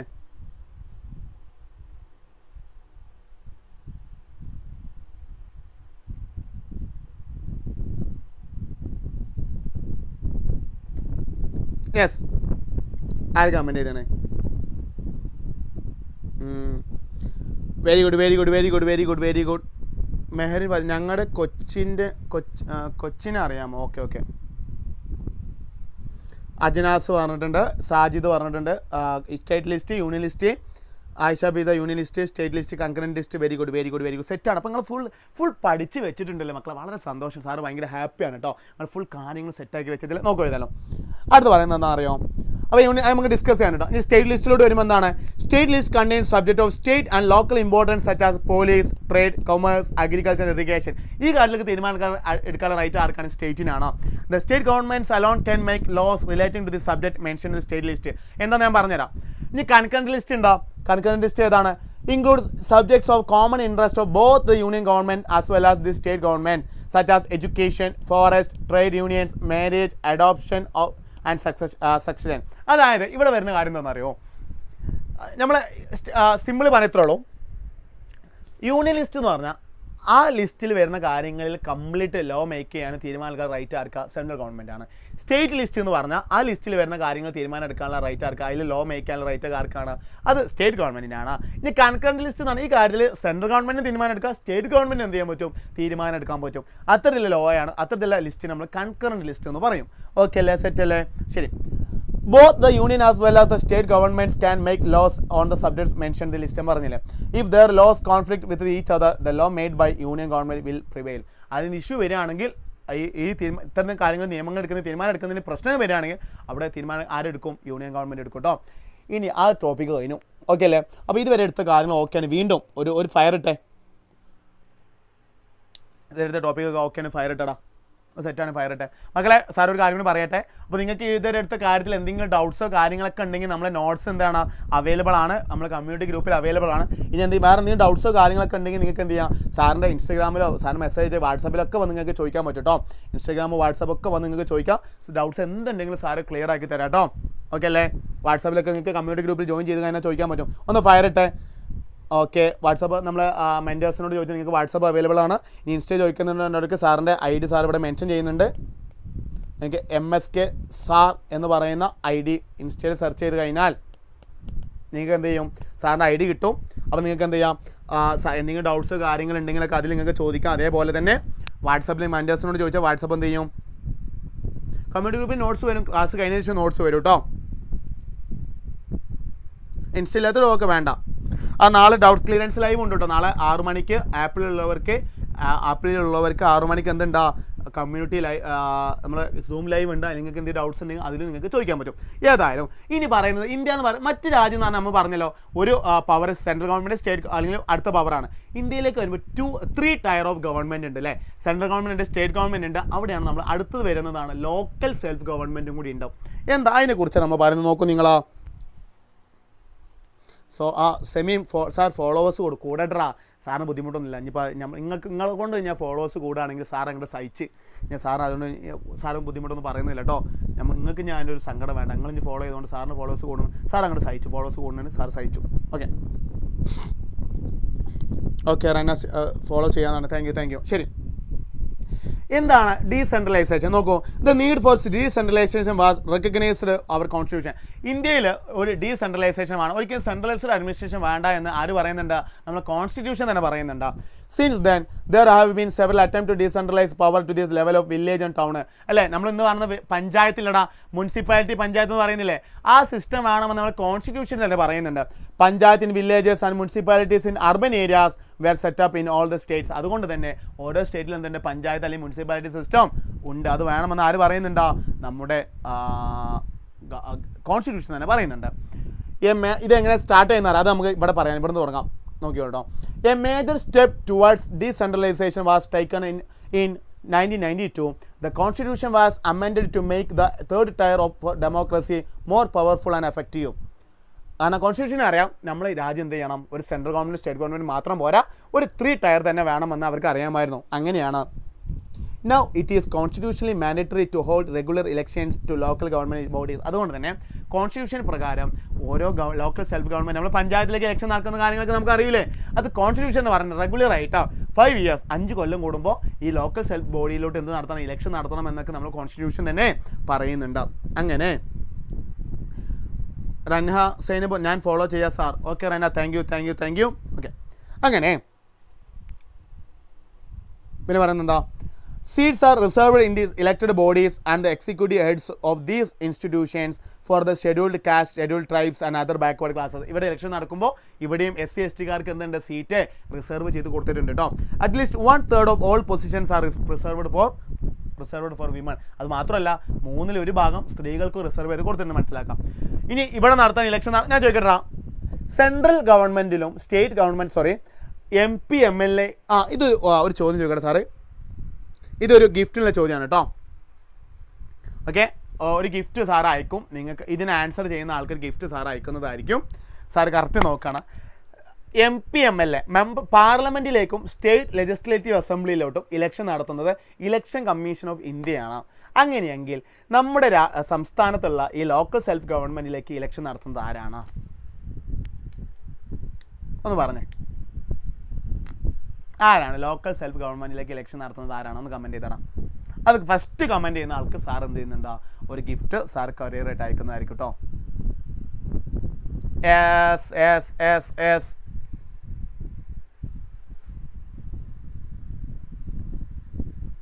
എല്ലാവരും കമൻറ്റ് ചെയ്യുന്നുണ്ടല്ലോ. ആദ്യം കമൻറ്റ് ചെയ്താരാ? Mehreen Fathima. Very good. Mehreen Fathima comment ചെയ്തതിന്. അതിന് മുമ്പേ ഫയാസ് എന്തോ കമൻറ്റ്, ഫയാസും എന്തോ കമൻറ്റ് ചെയ്തിട്ടുണ്ടായിരുന്നു, മനസ്സിലാക്കാം. ആൻസർ സ്റ്റേറ്റ് ഇലക്ഷൻ കമ്മീഷനാണ് കേട്ടോ. Answer state election. അവിടെ നോക്കും നിങ്ങൾ. An independent institution called the State Election Commission has been created in each state to conduct panchayat and municipal election. പഞ്ചായത്തിലെ മുനിസിപ്പാലിറ്റി ഇലക്ഷൻ നടത്തുന്നതിന് വേണ്ടി ആരുണ്ടാ? സ്റ്റേറ്റ് ഇലക്ഷൻ കമ്മീഷൻ കൂടി ഉണ്ടെന്ന് മനസ്സിലാക്കുക. ആൻസർ പറഞ്ഞത് ആരാണ്? ആൻസർ പറഞ്ഞത് മെഹറിൻ ആണ്. മെഹറിൻ എവിടെ? മെഹറിൻ്റെ വീട് എവിടെയാണ്? ഗിഫ്റ്റ് അയക്കൂട്ടോ, ഗിഫ്റ്റ് അയക്കും. മെഹറിൻ്റെ വീടും കാര്യങ്ങളും അഡ്രസ്സും കാര്യങ്ങളും അയച്ചാൽ മതി. ഗിഫ്റ്റ് സാറ് അയക്കട്ടോ. എറണാകുളമാണ്. ഓക്കെ. ഗിഫ്റ്റ് എന്താണെന്ന് സാറ് പറയുന്നില്ല. സാറ് ഗിഫ്റ്റ് സാർ എന്ത് ചെയ്യുന്നുണ്ട്? അയക്കുന്നുണ്ട്. ഫയാസും പറഞ്ഞിട്ടുണ്ട്. ഓക്കെ, ഫയാസും മെഹറിനാണ് ഫസ്റ്റ് ആൻസർ. സോ ഫയാസിനും മെഹറിനും കൂടി എന്ത് ചെയ്യുന്നുണ്ട്? 2 ആൾക്കും കൂടി സാർ ഗിഫ്റ്റ് അയക്കാം കേട്ടോ. 2 ആൾക്കും കൂടി സാർ ഗിഫ്റ്റ് അയക്കാം. ഓക്കെ അല്ലേ സാർ? സ്റ്റേറ്റ് ലിസ്റ്റ് അല്ലേ? ഒരു ഡൗട്ട്. അല്ലല്ല, സ്റ്റേറ്റ് ലിസ്റ്റ് അല്ലല്ലോ. ഇത് ഇലക്ഷനെ കുറിച്ചല്ല നമ്മൾ പറഞ്ഞത്. സ്റ്റേറ്റ് അത് കഴിഞ്ഞു. ഇനി നമ്മൾ പറയുന്നത് എന്താ? മുനിസിപ്പാലിറ്റി അതേപോലെ പഞ്ചായത്തിൽ ഇലക്ഷൻ നടത്തുന്ന ഡ്യൂട്ടി ആരുടേതാണ്? സ്റ്റേറ്റ് ഇലക്ഷൻ കമ്മീഷൻ്റെതാണെന്ന് പറഞ്ഞു കേട്ടോ. ഓക്കെ, അതേപോലെ ലോക്കൽ ഗവൺമെൻറ് സെക്ടറിനെ കുറിച്ച് നമുക്ക് അറിയുന്ന കാര്യം തന്നെയാണ്. ഡിസ്ട്രിക്ട് ലെവലിൽ കാര്യങ്ങളൊക്കെ നമുക്കറിയില്ല. അതായത് ഗ്രാമപഞ്ചായത്ത് കൂടിയിട്ട് എന്ത് ചെയ്യും? അത് കൂടിയിട്ട് ബ്ലോക്ക് പഞ്ചായത്തായിട്ട് മാറും, നമുക്കറിയില്ലേ. അതേപോലെ തന്നെ ബ്ലോക്ക് പഞ്ചായത്ത് മാറിയിട്ട് പിന്നെ എന്തായിട്ട് മാറും? അത് ജില്ലാ പഞ്ചായത്തായിട്ട് മാറും. ഈ സംവിധാനം അറിയില്ലേ? ആദ്യം ഗ്രാമപഞ്ചായത്തായിരിക്കും, പിന്നെ അത് മാറിയിട്ട് ഗ്രാമപഞ്ചായത്ത് സമിതി അല്ലെങ്കിൽ മണ്ഡൽ അല്ലെങ്കിൽ എന്തായിട്ട് മാറും? ബ്ലോക്ക് പഞ്ചായത്ത് ഉണ്ടാവും. ഈ ബ്ലോക്ക് പഞ്ചായത്തായിട്ട് എന്താ അവിടെ? ബ്ലോക്ക് പഞ്ചായത്തായിട്ട് എന്തിലേക്ക് മാറും? ജില്ലാ പഞ്ചായത്തിലേക്ക് മാറുമെന്ന് അറിയില്ലേ? ഓക്കെ. എറണാകുളത്തിൻ്റെ പവർ വേറെ തന്നെ, ഒന്നും പറയാനില്ല. മക്കളെ, അപ്പോൾ ഫയാസും മെഹറിനും എന്ത് ചെയ്യുക? സാറൊന്ന് മെസ്സേജ് അയക്കുക. സാർ എന്ത് ചെയ്യുക? ഗിഫ്റ്റിൻ്റെ കാര്യങ്ങൾ പറഞ്ഞു തരാം കേട്ടോ. ഓക്കെ അല്ലേ? സെറ്റാണ് സാർ. ഒരു ക്വസ്റ്റ്യനും കൂടി സാർ തരാം കേട്ടോ. സാർ വളരെ അൺഎക്സ്പെക്റ്റഡ് ആയിട്ടൊരു ക്വസ്റ്റ്യനും കൂടി സാർ തരും. അപ്പോൾ അതിന് എല്ലാം റെഡി ആയിട്ട് നിന്നോളൂ. അത് വളരെ ബിഗ് ഗിഫ്റ്റ് ആയിക്കാരോ അതിൽ സാർ തരാം കേട്ടോ. ഓക്കെ അല്ലേ, സെറ്റാണ്. ഓക്കെ, മോസ്റ്റ് മെമ്പേഴ്സ് ഓഫ് ജില്ലാ പരിഷത്ത് വേർ ഇലക്റ്റഡ് ആണ്. മെമ്പേഴ്സ് ഓഫ് ലോക്സഭ, MLA ഒക്കെ എന്താണ് ഓരോ ജില്ലയിൽ നിന്ന് വരുന്ന MP-മാർ MLA-മാരൊക്കെ ജില്ലാ പഞ്ചായത്തിൽ അംഗം കൂടി ആയിരിക്കും എന്ന കാര്യം നിങ്ങൾ മനസ്സിലാക്കണം കേട്ടോ. ഇനി യൂണിയൻ ടെറിട്ടറീസ് എന്ന് പറയുന്നുണ്ടല്ലോ. യൂണിയൻ ടെറിട്ടറീസ് നമുക്കറിയാം അല്ലെ, ചണ്ഡീഗഡ്, ലക്ഷദ്വീപ് എന്നൊക്കെ പറയുന്ന ആൻഡമാൻ നിക്കോബാർ ദ്വീപ് എന്നൊക്കെ പറയുന്നില്ല നമ്മളെ, മാഹി, ഇതൊക്കെ എന്താണ്, പോണ്ടിച്ചേരി, ഇതൊക്കെ യൂണിയൻ ടെറിട്ടറിയാണ്. ഇവിടെയൊക്കെ ഡയറക്റ്റ് ആര് കൺട്രോൾ ചെയ്യുന്നുണ്ട്? ഇതൊക്കെ തമിഴ്നാടിൻ്റെ ഭാഗമാണെങ്കിലും ആ ഏരിയ എന്താണ്, ആ സ്റ്റേറ്റിലല്ല. ഇപ്പോൾ പോണ്ടിച്ചേരി പറയുകയാണെങ്കിൽ അവിടെയാണ്, തമിഴ്നാട്ടിലാണ് അല്ലേ. ബട്ട് തമിഴ്നാട് സ്റ്റേറ്റ് ഗവൺമെൻറ് അല്ല പോണ്ടിച്ചേരി ഭരിക്കുന്നത്, അത് ഡയറക്റ്റ് ആര് ഭരിക്കുന്നുണ്ട്? സെൻട്രൽ ഗവൺമെൻറ്റാണ് പോണ്ടിച്ചേരി ഭരിക്കുന്നത്. അതിനെയാണ് നമ്മളെന്തെന്ന് പറയുന്നത്? സാർ ഇൻസ്റ്റയിൽ അയച്ചാൽ മതി കേട്ടോ. ഓക്കെ, മൈറി ഇൻസ്റ്റയിൽ അയച്ചാൽ മതി. അങ്ങനെ യൂണിയൻ ടെറിട്ടറീസിനെ കുറിച്ച് പറയുന്നത് നോക്കൂ.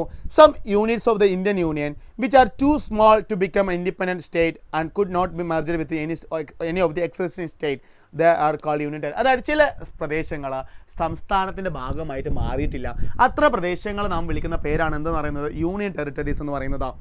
ദേ are also called centrally administrative territories എന്നും പറയും, യൂണിയൻ ടെറിട്ടറീസ് എന്ന് പറയും, സെൻട്രൽ അഡ്മിനിസ്ട്രേറ്റീവ് ടെറിട്ടറീസ് എന്ന് പറയും കേട്ടോ. ഫോർ എക്സാമ്പിൾ ചണ്ഡീഗഡ്, ലക്ഷദ്വീപ്, ഇതൊന്നും എന്തല്ലടാ, ഇതൊന്നും ഒരു സ്റ്റേറ്റിൻ്റെ ഭാഗമല്ല, ഇവരൊക്കെ സെപ്പറേറ്റ് ആയിട്ട് തന്നെ നിൽക്കുകയാണ്, ഇൻഡിപെൻഡൻ്റ് ആണ്. അതുകൊണ്ട് തന്നെ ഇവരെ ഡയറക്റ്റ് ആര് കൺട്രോൾ ചെയ്യുന്നു? സെൻട്രൽ ഗവൺമെൻറ് കൺട്രോൾ ചെയ്യുന്നു. ഇനി മനസ്സിലാക്കാം, ലാസ്റ്റ് ടോപ്പിക് എത്തിയിട്ടാ കോalition ഗവൺമെൻറ് എന്താണെന്ന് കൂടി മനസ്സിലാക്കണം. എന്നാൽ കോalition ഗവൺമെൻറ് എന്താണെന്ന് നോക്കൂ നിങ്ങൾ. ഈ government formed by coming together of at least 2 political parties. അതും നമ്മൾ അറിഞ്ഞിരിക്കണം കേട്ടോ. രണ്ടോ രണ്ടിലധികമോ പാർട്ടികൾ കൂടി ചേർന്ന് ഗവൺമെൻറ് ഫോം ചെയ്യുകയാണെങ്കിൽ ആ സിസ്റ്റത്തെ നമ്മൾ വിളിക്കുന്ന പേരെന്താണ്? കോalition മൂവ്മെൻറ്റ് എന്ന് വിളിക്കാം. ഇന്ന് ഇന്ത്യയിൽ ഒരു കോalition മൂവ്മെൻറ്റ് ഉണ്ടല്ലോ. ഇന്ന് ഇന്ത്യ ഭരിക്കുന്നത് ഒരു കോalition പാർട്ടിയാണ്. അത് ആർക്ക് കമൻറ്റ് ചെയ്യാൻ പറ്റുമോ? ഇന്ന് ഇന്ത്യ ഭരിക്കുന്ന ഒരു കോalition പാർട്ടിയാണെന്ന് കമൻറ്റ് ചെയ്തേ. ആരാണ് കമൻറ്റ് ചെയ്തത് നോക്കട്ടെ.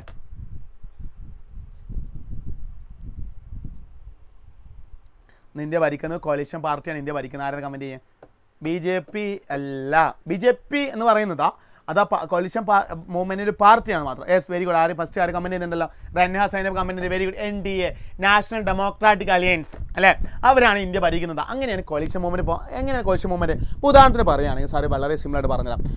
ഇന്ത്യയിൽ ഒരു ഇലക്ഷൻ നടന്നു, നമുക്കറിയാം ടോട്ടൽ എത്ര സീറ്റ് ഉണ്ടടാ? എത്ര സീറ്റ് ഉണ്ട് ടോട്ടൽ? മിനിമം ഒരാൾക്ക് ഭരിക്കണം 273 സീറ്റ് കിട്ടണം, അല്ലെങ്കിൽ 272 സീറ്റ് കിട്ടണം. 272 സീറ്റ് കിട്ടിയാലേ ഭരിക്കാൻ പറ്റുള്ളൂ. എന്നാൽ ഇലക്ഷൻ കഴിഞ്ഞപ്പോൾ BJPക്ക് 240 സീറ്റ് കിട്ടിയിട്ടുള്ളൂ എന്ന് വിചാരിക്കാം. വേറെ പല പാർട്ടിക്കും 40 സീറ്റ് കിട്ടിയിട്ടുണ്ട്. അപ്പോൾ BJP എന്ത് ചെയ്യുമെന്ന് അറിയാം? ഈ പാർട്ടിയോട് ചോദിക്കും, നമുക്ക് രണ്ടാൾക്കൂടിയും ഗവൺമെൻറ് ഫോം ചെയ്യലെന്ന് ചോദിക്കും. അതിന് ഇവർ രണ്ടാളും കൂടി എത്ര 280 സീറ്റായില്ലേ? അതിന് വിളിക്കുന്ന പേരാണ് കോalition എന്ന് പറയും. കോalition മൂവ്മെൻറ്റ്. എന്താണ് കോalition മൂവ്മെൻറ്റ് എന്ന് പറയും? ആ സംവിധാനമാണ്. NDA എല്ലാവരും പറഞ്ഞത്. Very good. ഓക്കെ, ജസ്റ്റ് അറിഞ്ഞിരിക്കട്ടോ. സാറ് ഇവിടെ കൊടുത്തിട്ടുണ്ടല്ലേ, നാഷണൽ ഡെമോക്രാറ്റിക് അലയൻസിൻ്റെ NDA, united progressive alliance UPA, കോൺഗ്രസിൻ്റെ നേതൃത്വത്തിൽ വന്ന UPA, ഇതൊക്കെ കോalition മൂവ്മെൻറ്റിൻ്റെ എക്സാമ്പിളാണെന്ന് മനസ്സിലാക്കാം. ഇനി ഇന്ത്യ ഫെഡറൽ കൺട്രി ആണോ? ഇന്ത്യ ഫെഡറൽ കൺട്രി ആണെന്നുള്ള കാര്യം എവിടെ പറയുന്നില്ല, നമ്മൾ കോൺസ്റ്റിറ്റ്യൂഷനിൽ പറയുന്നില്ല കേട്ടോ. ബട്ട് നമുക്ക് നോക്കുമ്പോൾ ഇന്ത്യ രീതി എന്താണ്? അതാണ് നോക്കും ഇവിടെ പറഞ്ഞാൽ നമുക്ക് മനസ്സിലാക്കാൻ പറ്റും. ഇന്ത്യയിൽ പറയുമ്പോൾ ഫെഡറൽ കൺട്രി ആണെന്ന് പറയാൻ കാരണം എന്താ? ഇന്ത്യ 3 ലിസ്റ്റാണ് നമ്മൾ പറഞ്ഞില്ലേ. യൂണിയൻ ലിസ്റ്റ് ഉണ്ട്, സ്റ്റേറ്റ് ലിസ്റ്റ് ഉണ്ട്, കൺകറൻറ്റ് ലിസ്റ്റ് ഉണ്ട്. ഏതാണ് യൂണിയൻ ലിസ്റ്റ്? എത്ര സബ്ജക്ട്സ് ഉണ്ട്? 97 കാര്യങ്ങളിൽ, ഇന്ത്യയിലെ 97 കാര്യങ്ങളിൽ തീരുമാനമെടുക്കാനുള്ള അതോറിറ്റി ആർക്ക് മാത്രമാണ്? അത് സെൻട്രൽ ഗവൺമെൻറ്റിനാണ്. ഇനി 66 കാര്യങ്ങൾ തീരുമാനമെടുക്കാൻ അധികാരം ആർക്കുണ്ട്? സ്റ്റേറ്റ് ഗവൺമെൻറ്റിനുണ്ട്. ആ കാര്യങ്ങൾ ആർക്ക് തീരുമാനമെടുക്കാൻ പറ്റില്ല? സെൻട്രൽ ഗവൺമെൻറ് തീരുമാനമെടുക്കാൻ പറ്റില്ല. ഇനി കൺകറൻറ്റ് ലിസ്റ്റിലേക്ക് വരികയാണെങ്കിലോ 47 കാര്യങ്ങൾ ആര് തീരുമാനമെടുക്കുന്നതാ? അത് 2 ആളുകൾക്ക് തീരുമാനമെടുക്കാൻ പറ്റും. അതാണ് ഇവിടെ പറയുന്നത് കേട്ടോ. ഓക്കെ അല്ലേ, സെറ്റല്ല. അതുകൊണ്ടാണ് ഇന്ത്യ ഹോൾഡിങ് ടുഗദർ ആണെന്ന് പറയുന്നത്. ഇനി ഇവിടെ ഈക്വലാണ്. യൂണിയൻ ലിസ്റ്റും 97 ആണ്, സ്റ്റേറ്റ് ലിസ്റ്റും 97 ആണെങ്കിൽ നമ്മളെന്ത് പറയും? കമ്മിങ് ടുഗദർ ആണെന്ന് പറയും. എന്നാൽ ഇവിടെ അങ്ങനെ അല്ലല്ലോ, അല്ല. ഓക്കെ അല്ലേ, ശരി. ഇനി sharing of power between union government and state government നമ്മൾ ഇതുവരെ പറഞ്ഞ കാര്യം തന്നെയാണ് അല്ലേ. The sharing of power between the union government and the state government is based to the structure of the constitution. കോൺസ്റ്റിറ്റ്യൂഷനിൽ പറഞ്ഞ രീതിയിലാണ് പവർ എന്ത് ചെയ്തിട്ട് ഡിവൈഡ് ചെയ്ത് കൊടുത്തിട്ടുള്ളത് കേട്ടോ. The parliament cannot on its own change this arrangement. Parliament സ്വന്തം ചെയ്യാൻ പറ്റില്ല, ലോകസഭയ്ക്ക് സ്വന്തം ചേഞ്ച് ചെയ്യാൻ പറ്റില്ല. Any change has to be first passed by both the houses of the parliament with at least 2/3 majority. പാസ്സാവണമെങ്കിൽ മെജോറിറ്റിയിൽ 2/3 അല്ലേ, 2 ഭൂരിപക്ഷത്തോട് കൂടിയിട്ട് ലോകസഭയിലും രാജ്യസഭയിലും പാസ്സായി കഴിഞ്ഞാൽ മാത്രമേ അവിടെ ഈ യൂണിയൻ ലിസ്റ്റിൽ അതേപോലെ സ്റ്റേറ്റ് ലിസ്റ്റിലൊക്കെ ചേഞ്ചസ് വരുത്താൻ പറ്റുള്ളൂ കേട്ടോ. It has then to be ratified by the legislators of at least half of the total states. അത് മാത്രമല്ല ചില ഇമ്പോർട്ടൻറ്റ് കാര്യങ്ങളിൽ മാറ്റം വരുത്തണമെന്നുണ്ടെങ്കിൽ പകുതിയിലധികം സംസ്ഥാനങ്ങളുടെ പെർമിഷനും കൂടി വേണമെന്ന് പറയുന്നുണ്ട് ചേഞ്ചസ് വരുത്തണമെന്നുണ്ടെങ്കിൽ കേട്ടോ. ഓക്കെ, ഇനി എന്തെങ്കിലും ഇഷ്യൂസ് വരികയാണെങ്കിൽ ചേഞ്ചസ് വരുത്തുന്നതിൽ എന്തെങ്കിലും ഇഷ്യൂസ് വരികയാണെങ്കിൽ അവിടെ ആരിടപെടും? സുപ്രീം കോർട്ടോ ഹൈക്കോർട്ടോ ഇടപെടും എന്ന കാര്യം പറയുന്നുണ്ട്. ഓക്കെ അല്ലേ, സെറ്റാണ്. ഇനി ലാംഗ്വേജ് ബോർഡ്സ് ഓഫ് ഇന്ത്യ പറയുന്നുണ്ട് മക്കളെ, ഇതുവരെ പറഞ്ഞ ആ റെസിഡ്യൂറി ലിസ്റ്റും ഉണ്ട് കേട്ടോ. റെസിഡ്യൂറി ലിസ്റ്റ് നമ്മൾ പറയുന്നത് ഇവിടെ ഞാൻ പറഞ്ഞുതരാം. റെസിഡ്യൂറി ലിസ്റ്റ് നമുക്ക് പറയാനുണ്ട് സാറ്, അത് ലിസ്റ്റ് എടുക്കുമ്പോൾ സാറ് പറഞ്ഞുതരാം. എന്താ റെസിഡ്യൂറി ലിസ്റ്റ് എന്താണെന്ന് പറയുന്നത്? അതായത് ചില കാര്യങ്ങൾ യൂണിയൻ ലിസ്റ്റോ സ്റ്റേറ്റ് ലിസ്റ്റോ അല്ല, റെസിഡ്യൂറി ലിസ്റ്റ് എന്നാണ്. ഇപ്പോൾ എക്സാമ്പിൾ പറയുകയാണെങ്കിൽ ഇപ്പോൾ നമ്മൾ ഈ ലോസിലിടാം, നമ്മൾ എന്താ പറയുക, ഈ സോഷ്യൽ മീഡിയയുമായി ബന്ധപ്പെട്ട് വരുന്ന പ്രശ്നങ്ങളൊക്കെ ഇല്ലേ, അതിലേക്ക് തീരുമാനിക്കുന്ന അധികാരം ആർക്കാണ്? സെൻട്രൽ ഗവൺമെൻറ്റിനാണ്. അത് ഈ ലിസ്റ്റിലൂടെ ആഡ് ചെയ്തിട്ടില്ല. ആ റെസിഡ്യൂറി ലിസ്റ്റ് എന്ന് പറഞ്ഞാൽ അത് സെൻട്രൽ ഗവൺമെൻറ് മാത്രം തീരുമാനിക്കുന്ന അധികാരങ്ങളാണ് റെസിഡ്യൂറി ലിസ്റ്റ് എന്ന് പറയുന്നത് കേട്ടോ. അതുകൊണ്ട് നമുക്ക് സാർ പറഞ്ഞു തരുന്നുണ്ട്. പിന്നെ ലാംഗ്വേജ് പോളിസിയെ കുറിച്ച് പറയുന്നുണ്ട്. അത് പറയുമ്പോൾ എന്താണ്, ഇന്ത്യയിലെ ഒരു ഒഫീഷ്യൽ ലാംഗ്വേജ് ആയിട്ട് ഹിന്ദി അക്സെപ്റ്റ് ചെയ്തിട്ടുള്ളൂ, അല്ലെങ്കിൽ നാഷണൽ ലാംഗ്വേജ് അല്ല കേട്ടോ. ഹിന്ദി എന്ന് പറയുന്നത് ഇന്ത്യയുടെ നാഷണൽ ലാംഗ്വേജ് അല്ല, ഒഫീഷ്യൽ ലാംഗ്വേജ് ആണെന്ന് മാത്രമേ ഹിന്ദി ഉള്ളൂ കേട്ടോ. അതേപോലെ തന്നെ ഹിന്ദിക്ക് പുറമെ ഇന്ത്യയിൽ 21 ലാംഗ്വേജ് കൂടി നമ്മൾ എന്ത് ചെയ്തിട്ടുണ്ട്, ഐഡൻറ്റിഫൈ ചെയ്തിട്ടുണ്ടെന്ന് കാര്യം മനസ്സിലാക്കാം. ഇനി നമ്മൾ നേരത്തെ ഡീസെൻട്രലൈസേഷൻ പറഞ്ഞില്ല, അത് സ്റ്റാർട്ട് ചെയ്യുന്നതെന്നാണ് 1992 അതിന് വേണ്ടി ധാരാളം പരിപാടികളൊക്കെ വന്നിട്ടുണ്ട്. ഷെഡ്യൂൾഡ് കാസ്റ്റിനും ഷെഡ്യൂൾഡ് ട്രൈബ്സിനും ബാക്ക്വേർഡ് ക്ലാസ്സിനൊക്കെ എന്ത് ചെയ്തിട്ടുണ്ട്, പ്രത്യേകം എന്തുണ്ടാ ഈ പഞ്ചായത്തിലും അതേപോലെ തന്നെ മുനിസിപ്പാലിറ്റി നടന്ന ഇലക്ഷനിലൊക്കെ എന്തുണ്ട്, റിസർവേഷൻ ഉണ്ടെന്ന കാര്യങ്ങളൊക്കെ നിങ്ങൾ മനസ്സിലാക്കാം. പിന്നെ സ്റ്റേറ്റ് ഇലക്ഷൻ കമ്മീഷനാണ് എന്ത് നടത്തുന്നത്, പഞ്ചായത്തിലേക്കും മുനിസിപ്പൽ ഇലക്ഷനിലൊക്കെ നടത്തുന്ന കാര്യം സാർ ഓൾറെഡി പറഞ്ഞ കാര്യം തന്നെയാണ്. ഓക്കെ, ഇനി structure of the new Panchayat Raj institutions rural local self government നമ്മൾ പറഞ്ഞ കാര്യം തന്നെ എന്താണ്, structure of the new Panchayat Raj ഇൻസ്റ്റിറ്റ്യൂഷനെ കുറിച്ച് പറയാൻ rural local government is known by the name of Panchayat Raj അല്ലേ. ആദ്യം ഗ്രാമപഞ്ചായത്ത് നമ്മൾ പറഞ്ഞില്ലേ, each village of group of village ഗ്രാമപഞ്ചായത്താണ്. ആദ്യം ഗ്രാമപഞ്ചായത്ത്, പിന്നീട് എന്തായി അവിടെ ഒരു പ്രസിഡന്റ് ഉണ്ടാവും, തിരഞ്ഞെടുക്കുന്ന ആരാ, അവിടുത്തെ ജനങ്ങൾ കൂടി തന്നെ തിരഞ്ഞെടുക്കുന്ന മെമ്പർ തിരഞ്ഞെടുക്കുന്ന ആരാണ്, അവിടുത്തെ ജനങ്ങൾ കൂടിയിട്ട് തന്നെയാണ്. ഓക്കെ, അതേപോലെ തന്നെ പഞ്ചായത്ത് കഴിഞ്ഞാൽ ഗ്രാമസഭ കൂടിയിട്ടാണ് പഞ്ചായത്ത് തീരുമാനങ്ങൾ എടുക്കട്ടോ. ഒക്കെ നമ്മൾ അറിയുന്ന കാര്യം തന്നെയാണ്. പഞ്ചായത്ത് കൂടിയിട്ടാണ് ഗ്രാമസഭ കൂടിയിട്ടാണ് പഞ്ചായത്തിലെ കാര്യങ്ങളൊക്കെ എടുക്കട്ടോ. ഓക്കെ, അതേപോലെ തന്നെ പഞ്ചായത്ത് കഴിഞ്ഞാൽ അത് നേരെ എന്താവും, പഞ്ചായത്ത് കഴിഞ്ഞാൽ നേരെ ബ്ലോക്കിലേക്ക് പോകും. And all the panchayat samitis of mandal together constitute zilla panchayat. അപ്പോൾ ആദ്യം ഗ്രാമപഞ്ചായത്ത്, പിന്നെ ബ്ലോക്ക് പഞ്ചായത്ത്, പിന്നെ ജില്ലാ പഞ്ചായത്തിലേക്ക് മാറുന്നുണ്ട്. ഓക്കെ അല്ലേ. ഇനി അർബൻ ഏരിയയിലേക്ക് പോകാൻ അവിടെ എന്താണ്, ടൗണിലേക്ക് പോകുമ്പോൾ മുനിസിപ്പാലിറ്റി ആണ് ഉണ്ടാവുക കേട്ടോ. മുനിസിപ്പൽ കോർപ്പറേഷനാണ് ഉണ്ടാവുക. ആ ഓർമ്മയിൽ വേണം. മുനിസിപ്പൽ കോർപ്പറേഷൻ ആരെ ഹെഡ് ചെയ്യുന്നത്, ചെയർമാനാണ്. The head of the municipal corporation was officer called mayor. Okay അല്ലേ. മുനിസിപ്പൽ കോർപ്പറേഷൻ കൂടി തന്നെ അതെന്താവും, അവിടെ ഹെഡിനെ വിളിക്കുന്ന പേര് എന്താണ്, മേയർ എന്നാണ് വിളിക്കുക. ഓക്കെ അല്ലേ, സെറ്റ് അല്ലേ, set. Okay, cyber laws, very good, cyber laws. ഇനി നമ്മൾ പറയുന്നത് എന്താണ്, ക്വസ്റ്റ്യൻ. ഈ ചാപ്റ്റർ കഴിഞ്ഞു കേട്ടോ, ക്വസ്റ്റ്യൻസ് ആണ്. ഓക്കെ, നോക്കി നിങ്ങൾ ഈ കോളൊന്ന് നിങ്ങൾ ആൻസർ ചെയ്തടാ. ഇത് നിങ്ങളൊന്ന് ആൻസർ ചെയ്തേ. കോളം എയും കോളം ബിയും അവരുടെ റോൾ എന്താ നിങ്ങൾ ആൻസർ ചെയ്ത്. സാർ ഒന്ന് വെള്ളം കുടിക്കട്ടെ കേട്ടോ, ഒന്ന് ആൻസർ ചെയ്തേ.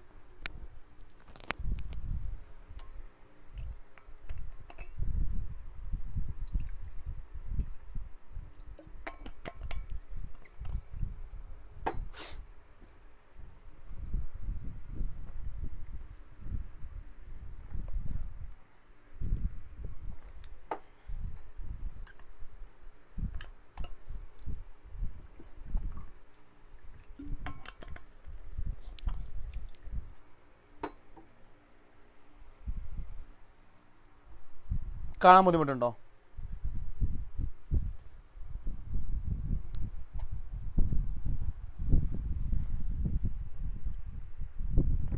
Okay, sorry. Okay. Sir sorry. Okay. പോക്കല്ലേ.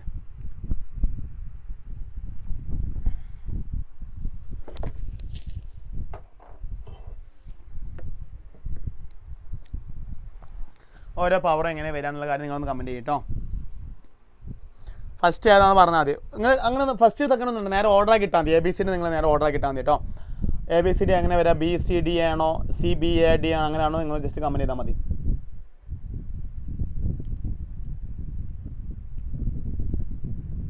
നമ്മൾ സമയം 2 മണിക്കൂറായിപ്പോൾ തന്നെ അല്ലേ. നമുക്ക് 2 ചാപ്റ്റർ കൊണ്ട് ഡിസ്കസ് ചെയ്യാം. അപ്പോൾ പേടിക്കണം, അതിൽ നമ്മൾ ഇമ്പോർട്ടൻറ്റ് കുറച്ച് ക്വസ്റ്റ്യൻസ് മാത്രമേ അതിൽ പറയാനുള്ളൂ കേട്ടോ. സോ നിങ്ങൾ അതിനെക്കുറിച്ച് നിങ്ങൾ ബോധേഡാവുക, ടെൻഷൻ അടിക്കൊന്നും വേണ്ട കേട്ടോ. നമ്മൾ ഈസിയായിട്ട് സിമ്പിളാക്കി നമുക്ക് കവർ ചെയ്യാം.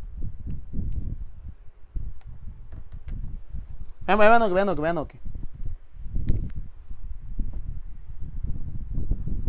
ആരാ യെസ് ADBC എന്ന് കമൻറ്റ് ചെയ്യുന്നുണ്ട്. റിഫ് അല്ലേ, ഡിഫൈൻ വേറെ ABADC ആണോ? നമ്മൾ ഒന്നിനെ വെച്ച് നോക്കുമ്പോൾ അങ്ങനെ പറഞ്ഞിട്ടോ. ഇപ്പോൾ യൂണിയൻ ലിസ്റ്റിലേക്ക് പോകുമ്പോൾ ഏതാ വരടാ? ADBC ആണോ? BCAD പറഞ്ഞിട്ടുണ്ടല്ലേ? ആരാണ് BCAD പറഞ്ഞിട്ടുള്ളത്? Lovely rose. നമുക്ക് നോക്കാം BCAD ആണ് നോക്കാം. Union list, yes. യൂണിയൻ ലിസ്റ്റിലേക്ക് വരുമ്പോൾ അത് നേരെ for uniformity central government legislative ഓണിറ്റ് അല്ലെ, ഓക്കെയാണ്. ഇനി രണ്ട് ഏതാണ് റിഫ പറഞ്ഞ രണ്ടിലേക്ക് വരുമ്പോൾ ഏതാ നോക്കാം? നമ്മൾ C നോക്കുകയാണ്.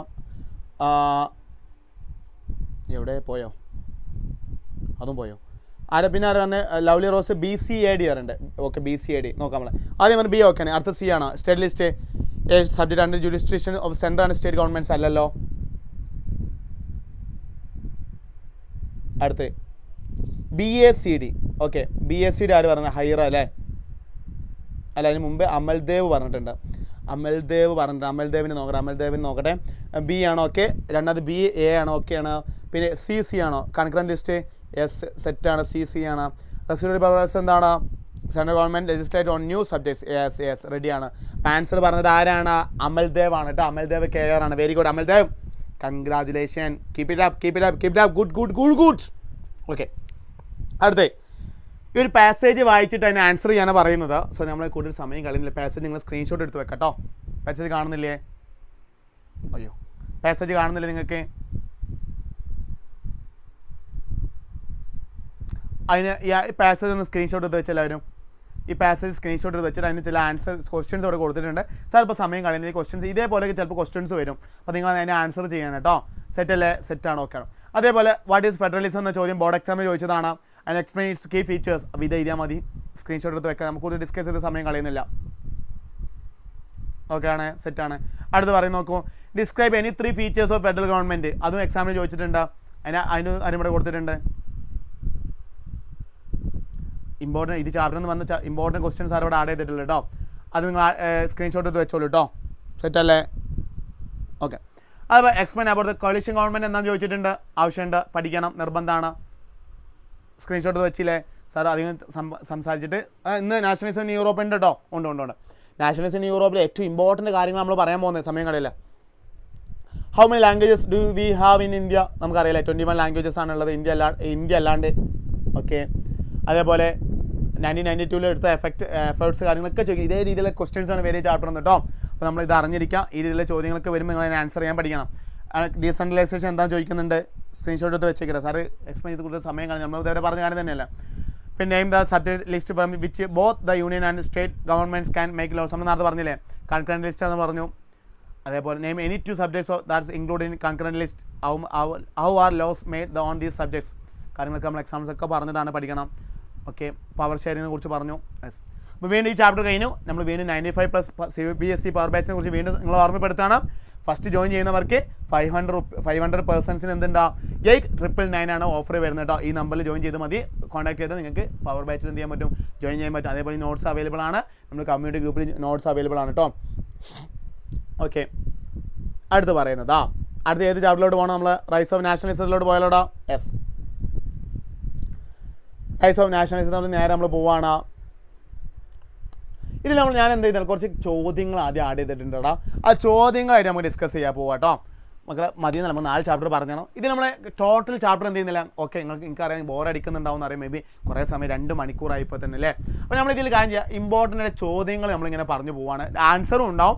അത് നിങ്ങൾക്ക് എങ്ങനെ എക്സാമിലേക്ക് നിങ്ങൾക്ക് ബന്ധപ്പെടാൻ പറ്റുന്ന കാര്യം നമ്മളോട് പറയുന്നുണ്ട്. സോ നിങ്ങൾക്ക് വളരെ ഈസിയായിട്ട് മനസ്സിലാക്കാൻ പറ്റും എങ്ങനെ എക്സാം എങ്ങനെ ഫോക്കസ് ചെയ്യണമെന്ന കാര്യങ്ങളൊക്കെ നിങ്ങൾക്ക് മനസ്സിലാക്കിയെടുക്കാൻ പറ്റും. Okay.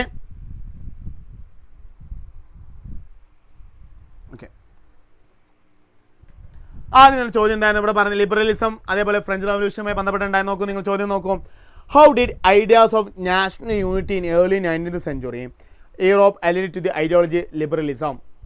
And how did the ideology of liberalism affect the Europe in early 19th century? Explain.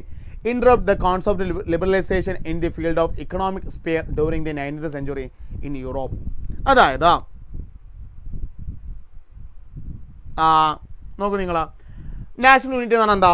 Same culture, same tradition, same language ആണ്. എന്നാൽ ലിബറൽ നാഷണലിസം എന്ന് പറഞ്ഞാൽ it was among the educated liberal middle classes that ideas of national unity following the abolition of aristocratic privileges gained popularity.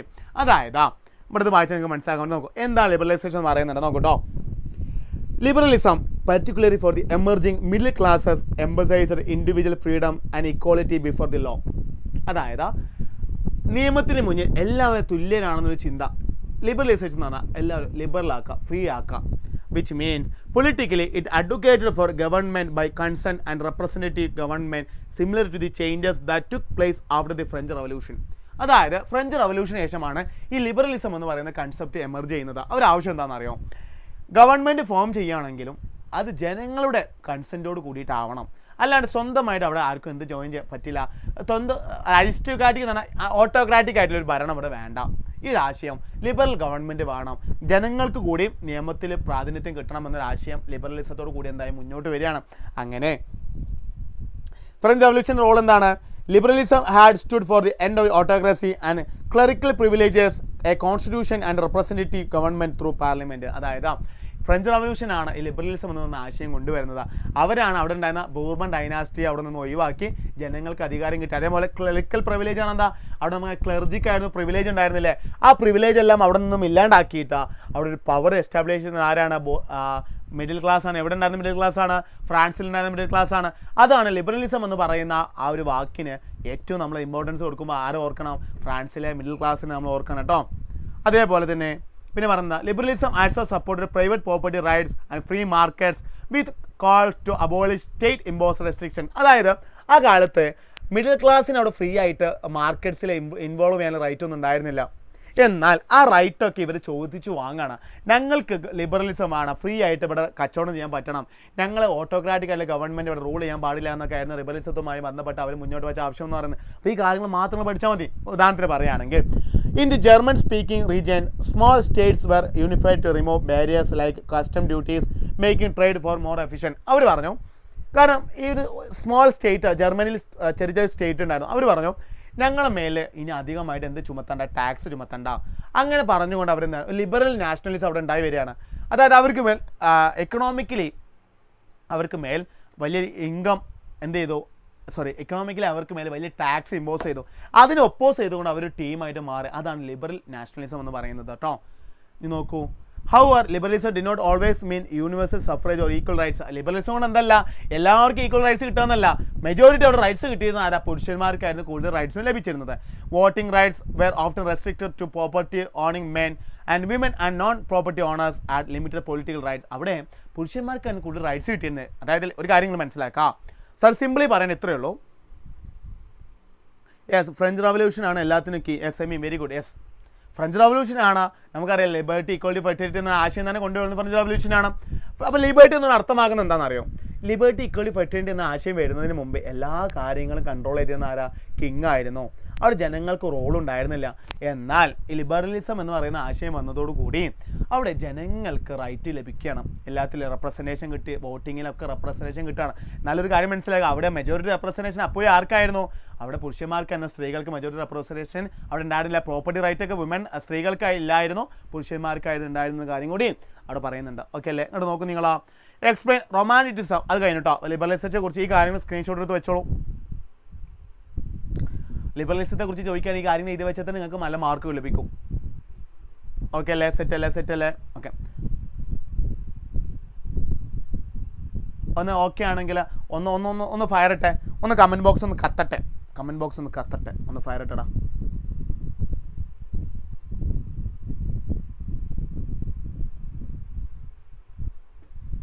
ഒന്ന് comment box ഒന്ന് fire ആക്കിയേ.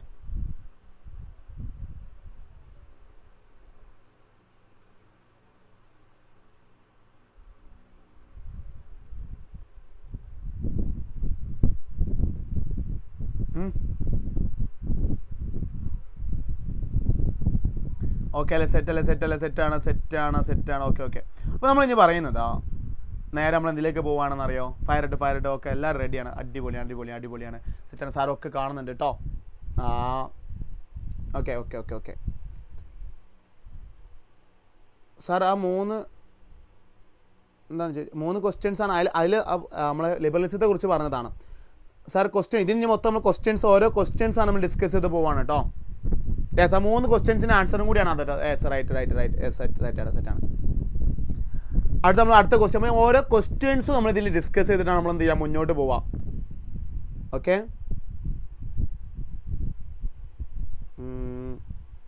പിന്നെ ആർക്ക് വന്നിട്ടുണ്ട്? അതേപോലെ തന്നെ അജിനാസ് ചോദിച്ചാൽ ഓക്കെ ഓക്കെ, ഷെമി ഓക്കെയാണ്. പിന്നെ ഓക്കെ, ആർക്ക് ഫയർ ഇട്ടുണ്ട്?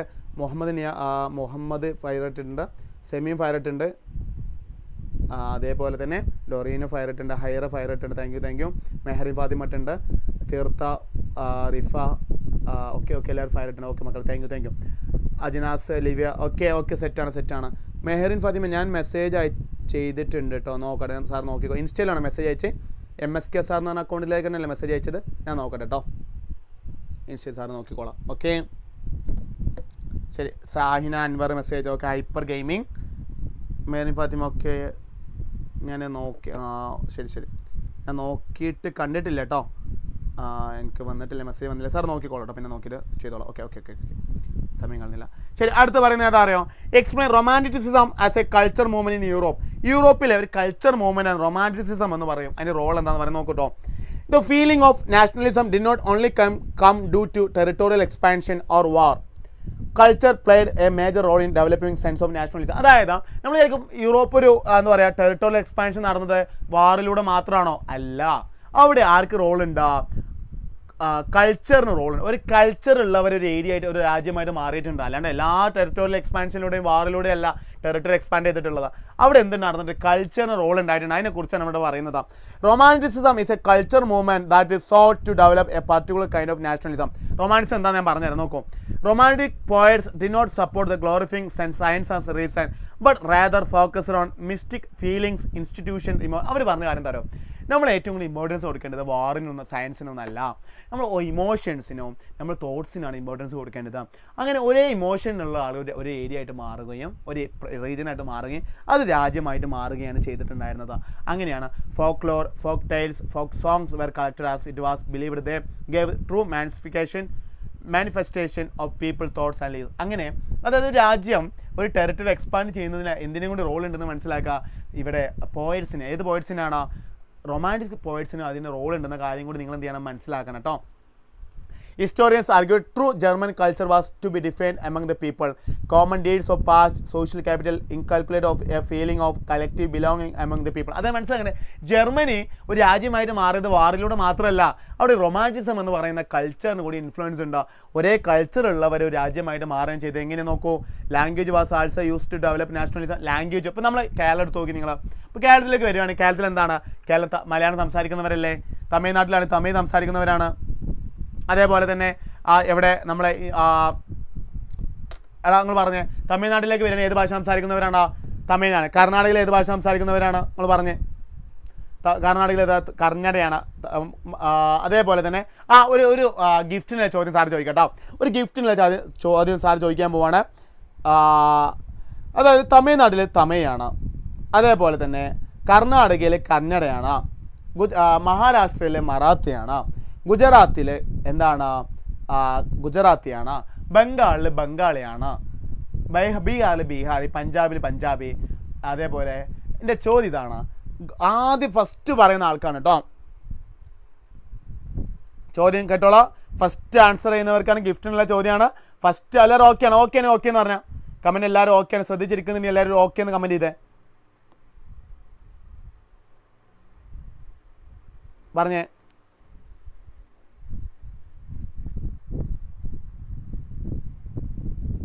ഓക്കെയാണോ? റെഡിയാണോ? സാർ ചോദ്യം ഇപ്പോൾ ചോദിക്കാൻ പോവാണ്. ഫസ്റ്റ് വളരെ ലിമിറ്റഡ് പീരീഡില്ല, ഗൂഗിൾ സെർച്ച് ചെയ്യാൻ ടൈമൊന്നും തരില്ല.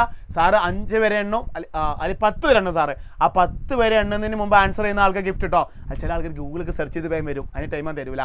ഓക്കെ, സ്റ്റാർട്ട് ചെയ്യാൻ ചോദ്യം തരികയാണ്. അത് ചോദ്യം ഇതാണ്, ഗോവയിലെ അവിടുത്തെ റീജിയണൽ ലാംഗ്വേജ്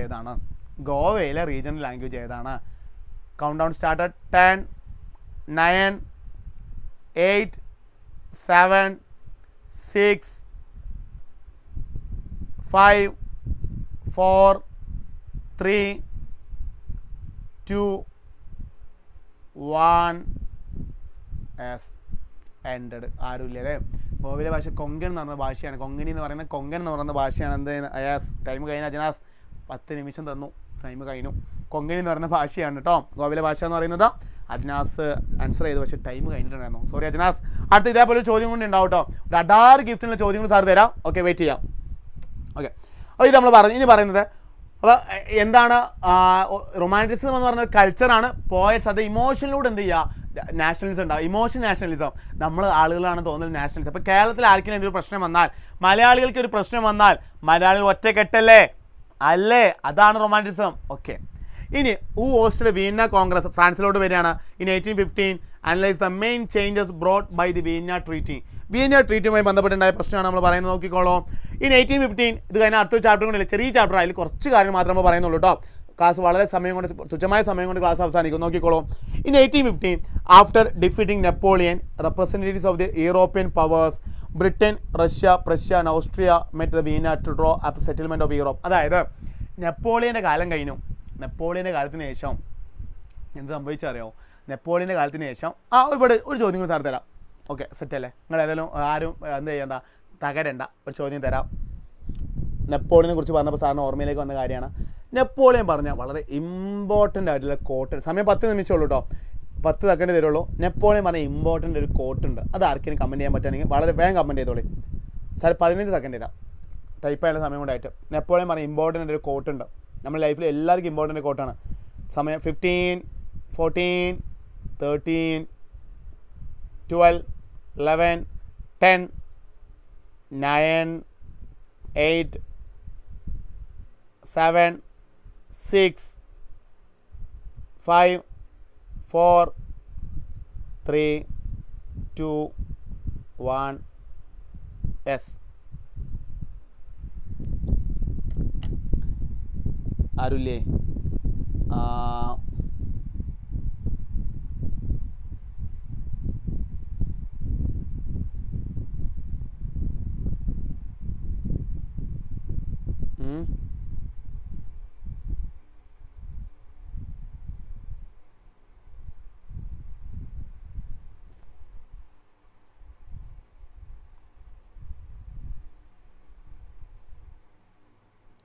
ആരുല്ലേ?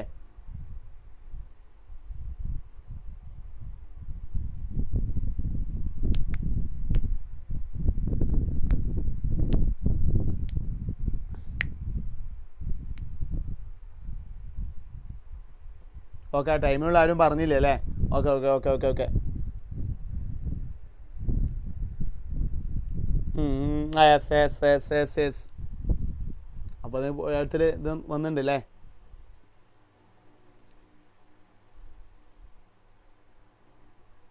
ഓക്കെ. അപ്പോൾ നമ്മളെ പല ആളുകളും പലതും പറഞ്ഞിട്ടുണ്ട്. എന്തൊക്കെയാണ് പറഞ്ഞിട്ടുണ്ട്?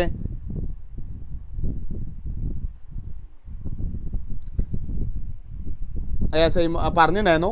മുഹമ്മദ് ദിയാസ് പറഞ്ഞിട്ട് ടൈം കഴിഞ്ഞടാ ദിയാസെ, ടൈം കഴിഞ്ഞു കേട്ടോ. Impossible is a word to be found only in the dictionary of fools അല്ലേ? ഇമ്പോസിബിൾ എന്ന വാക്ക് മണ്ടന്മാരുടെ ഡിക്ഷണറി മാത്രമേ കാണുള്ളൂ എന്ന് പറഞ്ഞിട്ടുണ്ടായിരുന്നു, പക്ഷേ ടൈമിനുള്ളിൽ പറഞ്ഞില്ല. സോറി. കുഴപ്പമില്ല. ഇനി നമ്മളെന്ത് ചെയ്യാം, ഒന്നും കൂടി ക്വസ്റ്റ്യൻ ചോദിക്കും കേട്ടോ. വളരെ സിമ്പിൾ ചോദ്യങ്ങൾ സാറ് ചോദിക്കും, അതിന് ആൻസർ ചെയ്താൽ വലിയ ഗിഫ്റ്റ് തരാം. ഓക്കെ, ടൈം നമ്മൾ ഇതെന്താ അറിയോ, അധികം സമയം തന്നെ നിങ്ങൾ വേഗം ഗൂഗിളിൽ പോയിട്ട് സെർച്ച് ചെയ്ത് വരും. അപ്പോൾ നിങ്ങൾക്ക് ജനറൽ നോളജ് ഉണ്ടോയെന്നാണ് സാറ് വാച്ച് ചെയ്യുന്നത്, അതിനാണ് സാറ് ടൈം വെക്കുന്നത് കേട്ടോ. സിമ്പിൾ ഇപ്പോൾ ചോദിക്കാം. ഓക്കെ, അപ്പോൾ വിയന്ന ട്രീറ്റി പറയുമ്പോൾ ഫ്രാൻസിൽ ബോർബൺ ഡൈനാസ്റ്റിന് ശേഷം നമുക്കറിയാം നമ്മുടെ നാഷണൽ അസംബ്ലി വന്നിട്ടുണ്ട്, നാഷണൽ കൺവെൻഷൻ വന്നു, ജാക്കോബിൻസ് ഭരിച്ചു, ഡയറക്ടറി ഭരിച്ചു. പിന്നീട് വന്നാണ് Napoleon ബോണോപാർട്ടി.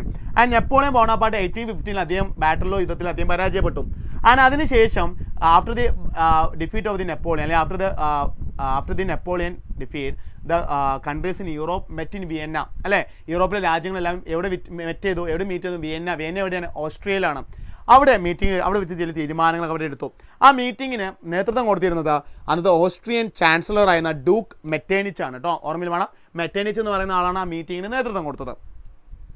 The delegates drew up Treaty of Vienna of 1815 with the object of undoing the changes that had come in Europe during the Napoleon War. നെപ്പോളിയന് ശേഷം കുറേ ചേഞ്ചസ് അവിടെ വന്നു. എന്തൊക്കെയാണെന്ന് നോക്കാം, ഇമ്പോർട്ടൻ്റ് ആണ്, ഇത് എക്സാമിന് ചോദിക്കാറുണ്ട് കേട്ടോ. Decisions made from the what are the decisions taken from the Congress of Vienna? Important ആണ്. ഈ ഡിസിഷൻസ് എക്സാമിന് ചോദിക്കാറുണ്ട്, ഒന്ന് എടുത്തു വെച്ചോളൂ. സാർ സിമ്പിൾ ചോദ്യം ഇപ്പോൾ വരും കേട്ടോ, സിമ്പിൾ ചോദ്യം ഇപ്പോൾ വരും, നോക്കിക്കോളൂ. ഒന്നാമത് Bourbon dynasty was restored in French. ഒന്നാമത്തെ തീരുമാനം അതായിരുന്നു. രണ്ടാമത് a series of states were set up on the boundaries of France to prevent French expansion in future. ഇനി ഫ്രാൻസ് ഫ്യൂച്ചറിൽ എക്സ്പാൻഡ് ആവാതിരിക്കാൻ വേണ്ടി ഫ്രാൻസിൻ്റെ ബൗണ്ടറിയിൽ ചെറിയ ചെറിയ സ്റ്റേറ്റ്സ് എല്ലാം സെറ്റ് ചെയ്തു. Persia was given importance new territories on east western frontiers. അതേപോലെ തന്നെ Austria got control over north Italy. Russia got Poland. Confederation of 39 states in which had been set up by Napoleon was left untouched. അവിടെ 39 States എല്ലാം ജർമ്മനിയിൽ ഉണ്ടായിരുന്നു, അതൊന്നും ആരും ഒഴിവാക്കിയില്ല, ഈ മീറ്റിങ്ങിൽ ഒഴിവാക്കിയിട്ടുണ്ടായിരുന്നില്ല കേട്ടോ. ഓക്കെ അല്ലേ? അപ്പോൾ ഈ തീരുമാനങ്ങളൊക്കെ ഒന്ന് അറിഞ്ഞിരിക്കണം, ഇമ്പോർട്ടൻ്റ് ആണ്. ഇനി main intention was establishment of a conservative order to prevent future conflicts and maintain monarchy. ഈ കോൺഗ്രസ് ഓഫ് ഇന്ത്യ മെയിൻ കൂടാൻ കാരണം എല്ലാ രാജാക്കന്മാരും കൂടിയിട്ടാണ് മീറ്റിംഗ് കൂടിയത്. അതിന് പ്രധാന ലക്ഷ്യം എന്ന് പറഞ്ഞാൽ ഇനി ഇതേപോലെ റവല്യൂഷൻ ഉണ്ടാവാൻ പാടില്ല, രാജാക്കന്മാരുടെ കയ്യിൽ തന്നെ പവർ ഉണ്ടാവണം എന്നൊരു അധികാരം, ഇനി ഇത്തരത്തിൽ റവല്യൂഷൻ ഉണ്ടായിക്കഴിഞ്ഞാൽ ഇതായിരിക്കും അവസ്ഥ എന്ന് മനസ്സിലാക്കാൻ വേണ്ടിയിട്ടായിരുന്നു മീറ്റിംഗ് കൂടിയത്. Conservative regimes set up in 1815 autocratic. വീണ്ടും യൂറോപ്പിലെ ഭൂരിഭാഗം രാജ്യത്തും ഒരു ഓട്ടോക്രാറ്റിക് ഭരണം വീണ്ടും വന്നു എന്ന് പറയുന്നുണ്ട്. ഓക്കെ അല്ലേ? ഈ കാര്യങ്ങളൊക്കെ അറിഞ്ഞിരിക്കാം കേട്ടോ. ഇനി അടുത്ത ചോദ്യം എന്താണ്? How did Greek war independence mobilise nationalist feelings among the educated elites across Europe. നമ്മളിത് പഠിക്കാൻ പോകുന്നത് ഗ്രീക്കിനെ കുറിച്ചിട്ടാണ്, ഗ്രീക്ക് റവല്യൂഷനെ കുറിച്ചിട്ടാണ്. നോക്കൂ നിങ്ങളാ, ഗ്രീക്ക് വാർ ഓഫ് ഇൻഡിപെൻഡൻസ് ഒന്ന് വായിച്ചു നോക്കടാ. സമയം കാണുന്നുണ്ട് സാറേ അല്ലേ? 2.5 മണിക്കൂർ ഏകദേശം ആവാനായി, സമയം ഇപ്പോൾ അവസാനിക്കും കേട്ടോ. നോക്കും എങ്ങനെ ആ പോവാനാണോ? ഇപ്പോൾ പോകണോ? ആ ഓക്കെ, ഞാൻ കോൾ ചെയ്താൽ മതിയോ? ഇല്ല, ഒരു 15-20 മിനിറ്റ് കൂടി ഉണ്ടാവും. എന്തായാലും എങ്ങനെ കോൾ ചെയ്താൽ പോരെ? ഓക്കെ, മെസ്സേജ് അവിടെ വന്ന് പറഞ്ഞാൽ ഓക്കെ ഓക്കെ ശരി ഓക്കെ. നോക്കൂട്ടോ, ഗ്രീക്ക് വാർ ഓഫ് ഇൻഡിപെൻഡൻസ് ഒന്ന് വായിച്ചു നോക്കണം. ഗ്രീക്ക് നമുക്കറിയില്ലേ, it was event that mobilise nationalist feeling among the educated elites across Europe. Greece had been a part of the Ottoman Empire since 15th century. 15ാം നൂറ്റാണ്ട് വരെ, 15ാം നൂറ്റാണ്ട് മുതൽ ഗ്രീക്ക് ഏതിൻ്റെ ഓട്ടോമൻ എംപയറിൻ്റെ ഭാഗമായിരുന്നു അല്ലേ? ഗ്രീക്ക് ഇവിടെ കാണില്ലേ, മാപ്പിൽ നിങ്ങൾ കാണുന്നില്ലേ, ഓട്ടോമൻ തുർക്കിൻ്റെ ഭാഗമായിട്ടുമായിരുന്നു ഗ്രീക്ക് ഉണ്ടായിരുന്നത്. The growth of revolutionary nationalism in Europe sparked off a struggle for independence amongst the Greeks which began 1821. അങ്ങനെയാണ് 1821 ഓട്ടോമൻ എംപയറിൽ നിന്നും ഗ്രീക്കിനെ ഫ്രീ ആക്കണം എന്നൊരു സംഭവം ഉണ്ടായി വരികയാണ് അല്ലെ? ഓട്ടോമൻ എംപയറിൽ നിന്നും ഗ്രീക്കിനെ ഫ്രീ ആക്കണം എന്നൊരു ആവശ്യം യൂറോപ്പിൽ തന്നെ ഉണ്ടായി വരികയാണ്. Nationalist in Greece got support from other Greeks living in exile and also from many western Europeans who are sympathiser for the ancient Greek culture. അത് ഗ്രീക്കിന് ആൻഷ്യൻ ഗ്രീക്ക് നമ്മൾ ഗ്രീക്ക് എംപയറിനെ കുറിച്ച് കേട്ടിട്ടില്ലേ? ഗ്രീക്കോ റോമൻ എംപയറിനെ കുറിച്ച് കേട്ടിട്ടില്ലേ? അതുകൊണ്ട് തന്നെ ഗ്രീക്കിന് ഓട്ടോമൻ എംപയറിൽ നിന്നും ഫ്രീ ചോദ്യം ഇപ്പോൾ വരും കേട്ടോ, ചോദ്യം ഇപ്പോൾ വരും, സെറ്റായിട്ട് നിന്നോളൂ, ചോദ്യം ഇപ്പോൾ വരും. ഇവിടെ പറയുന്ന കാര്യം എന്താ? ഗ്രീക്കിനെ ഓട്ടോമൻ എംപയറിൽ നിന്നും ഫ്രീ ആക്കണമെന്നൊരു ആവശ്യം മറ്റുള്ള യൂറോപ്യൻ രാജ്യങ്ങളുടെ ഉള്ളിലൊക്കെ ഉണ്ടായിരുന്നു. അതിൻ്റെ ഭാഗമായിട്ട് നോക്കൂ, Lord Byron support financial military. അങ്ങനെ രാജാവൊക്കെ ഇതിനെ സഹായിച്ചു. അങ്ങനെ എങ്ങനെയെങ്കിലും ഓട്ടോമൻ എംപയറിൽ നിന്ന് ഗ്രീക്കിനെ ഫ്രീ ആക്കണം. Finally the treaty of Constantinople of 1832 recognised Greece as an independent nation. അങ്ങനെ അവസാനം ട്രീറ്റ് ഓഫ് കോൺസ്റ്റാന്റിനോപ്പിലൂടെ എന്ത് സംഭവിച്ചു? ഗ്രീക്ക് ഒരു ഫ്രീ രാജ്യമായിട്ട് മാറി. അതിൻ്റെ പ്രോസസ്സാണ് പറയുന്നത് നോക്കട്ടോ. അതേപോലെ തന്നെ നമ്മൾ അടുത്ത് പറഞ്ഞത് explain the process of formation. അപ്പോൾ ഗ്രീക്കിൻ്റെ ഫോർമേഷൻ പറഞ്ഞല്ലോ, ഗ്രീക്കിന് എങ്ങനെ ഓട്ടോമൻ എംപയറിൽ നിന്ന് ഇൻഡിപെൻഡൻസ് കിട്ടിയെന്ന് ഇവിടെ പറയുന്നുണ്ട്, വായിച്ചോളൂ കേട്ടോ. ഗ്രീക്ക് എന്ന് പറയും, ഗ്രീസ് എന്ന് പറയും. ഓക്കെ, ഗ്രീക്കും ഗ്രീസും സെയിം തന്നെയാണ് കേട്ടോ, സമീം ഓക്കെയാണ്. ഇനി അടുത്ത ചോദ്യം. അപ്പോൾ ഇങ്ങനെയാണ് ഗ്രീക്ക് ഫോം ചെയ്തത്, സ്ക്രീൻഷോട്ട് എടുത്ത് വെച്ചോളൂ. നോട്ട്സ് എന്താണ് നിങ്ങൾക്ക് കമ്മ്യൂണിറ്റി ഗ്രൂപ്പിൽ അവൈലബിൾ ആയിരിക്കും, വേണ്ടവർ ഇപ്പം തന്നെ സ്ക്രീൻഷോട്ട് എടുത്ത് വെച്ചേക്കാം. അപ്പോൾ ഗ്രീക്ക് ആദ്യം ഓട്ടോമൻ എംപയറിൻ്റെ ഭാഗമായിരുന്നു, ഏത് 15th സെഞ്ചുറി മുതൽ. അപ്പോൾ അവിടെ തന്നെ പല ആളുകളും ഗ്രീക്കിനെ ഇൻഡിപെൻഡൻ്റ് ആക്കണമെന്ന ആവശ്യം അവിടെ ഉന്നയിക്കുന്നുണ്ടായിരുന്നു. ആ ആവശ്യമൊക്കെ ഉന്നയിച്ചു. അതിൻ്റെ ഭാഗമായിട്ട് എന്താ അവസാനം 1832 സ്റ്റേറ്റ് ഓഫ് കോൺസ്റ്റാന്റിനോപ്പിലൂടെയാണ്. MCQ ക്വസ്റ്റ്യൻ ആണോ, ഗ്രീസ് ഇൻഡിപെൻഡൻ്റ് ആയി. ഇനി യുണൈറ്റഡ് കിങ്ഡം ഓഫ് ഗ്രേറ്റ് ബ്രിട്ടനെ കുറിച്ചാണ്. ബ്രിട്ടൻ എങ്ങനെയാണ് ഇൻഡിപെൻഡൻ്റ് ആയതാ? നോക്കിക്കോളൂ, വായിച്ചോളൂ. സമയം ഇപ്പോൾ അവസാനിക്കട്ടെ, കുറച്ച് സമയം കൊണ്ട് അവസാനിക്കും, നോക്കിക്കോളൂ. The formation of the United Kingdom was gradual process, not the result of sudden upheavals or revolution. United Kingdom എന്ന് പറയുന്ന നമ്മൾ UK അല്ലേ, UK എന്നാണ് ഏതൊക്കെ രാജ്യങ്ങൾ കൂടിയിട്ട് നമുക്കറിയാലേ. അത് കൂടി UK ആവുന്നത് എങ്ങനെയാണ്? ഒരു പെട്ടെന്ന് റെവല്യൂഷനിലൂടെ അല്ല, കുറേ കാലങ്ങളിലൂടെയാണ് എന്ത് ചെയ്യുന്നത് UK എന്ന് പറയുന്ന യുണൈറ്റഡ് കിങ്ഡം ഉണ്ടായി വന്നിട്ടുള്ളത്. സാർ ക്ലാസ് എപ്പോഴും ഒരു 15 മിനിറ്റോടെ അവസാനിക്കും കേട്ടോ, 10-15 മിനിറ്റോടെ ക്ലാസ് അവസാനിക്കും, അധികം സമയമൊന്നും കളയുന്നില്ല. ഓക്കെ അല്ലേ, നോക്കിക്കോളൂ കേട്ടോ. ആദ്യം വരുന്നത് people in the British island primarily identified themself by their ethnic group. ആദ്യം അവർ UK എന്ന് അറിയുന്നതിന് മുമ്പ് അവർ പല വിഭാഗമായി. ഏതൊക്കെയാണ്? ഇംഗ്ലീഷ്, വെൽഷ്, സ്കോട്ടിഷ്, ഐറിഷ് ആയിരുന്നു ഉണ്ടായിരുന്നത്. എന്നാൽ the Act of Union between England and Scotland led to the creation of the United Kingdom of Great Britain. അങ്ങനെ ആദ്യം സ്കോട്ട്ലാൻഡ് യുണൈറ്റഡ് കിങ്ഡത്തിൻ്റെ ഭാഗമായിട്ട് മാറി. Scots were banned from speaking Gaelic and wearing their traditional dress. Many were forced to leave their homes. അങ്ങനെ യു കെൻ്റെ ഭാഗമായിട്ട് മാറിയതോടുകൂടി അവർക്ക് അവരുടെ ഭാഷ സംസാരിക്കാൻ അനുവദിച്ചില്ല. അവരോട് പറഞ്ഞു നിങ്ങൾ ഇംഗ്ലീഷ് ഭാഷ സംസാരിക്കണമെന്ന് പറഞ്ഞു.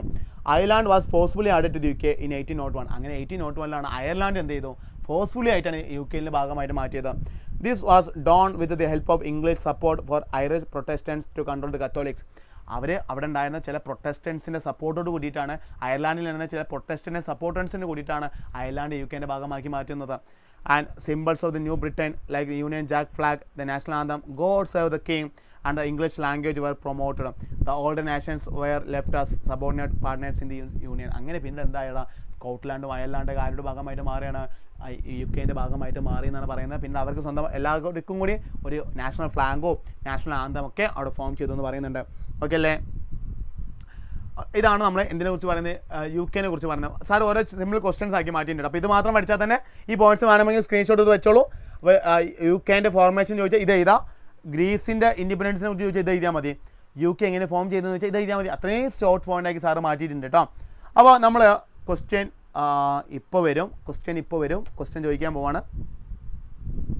ക്വസ്റ്റ്യൻ സാറ് ചോദിക്കും ആർക്കൊക്കെ എത്രത്തോളം ജനറൽ നോളജ് ഉണ്ടെന്ന് അറിയുന്ന ക്വസ്റ്റ്യനാണ്.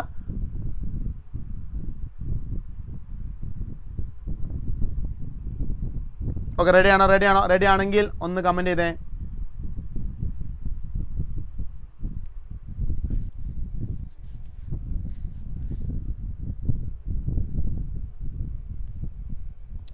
കമൻറ്റ് ചെയ്ത് ഓക്കെ ആണെങ്കിൽ ഓക്കെ എന്നിട്ട് റെഡിയാണ് സാറെ ക്വസ്റ്റ്യൻ ഞങ്ങൾ ക്വസ്റ്റ്യൻ റെഡിയാണെന്നുള്ളത് കമൻറ്റ് ചെയ്തോളൂ.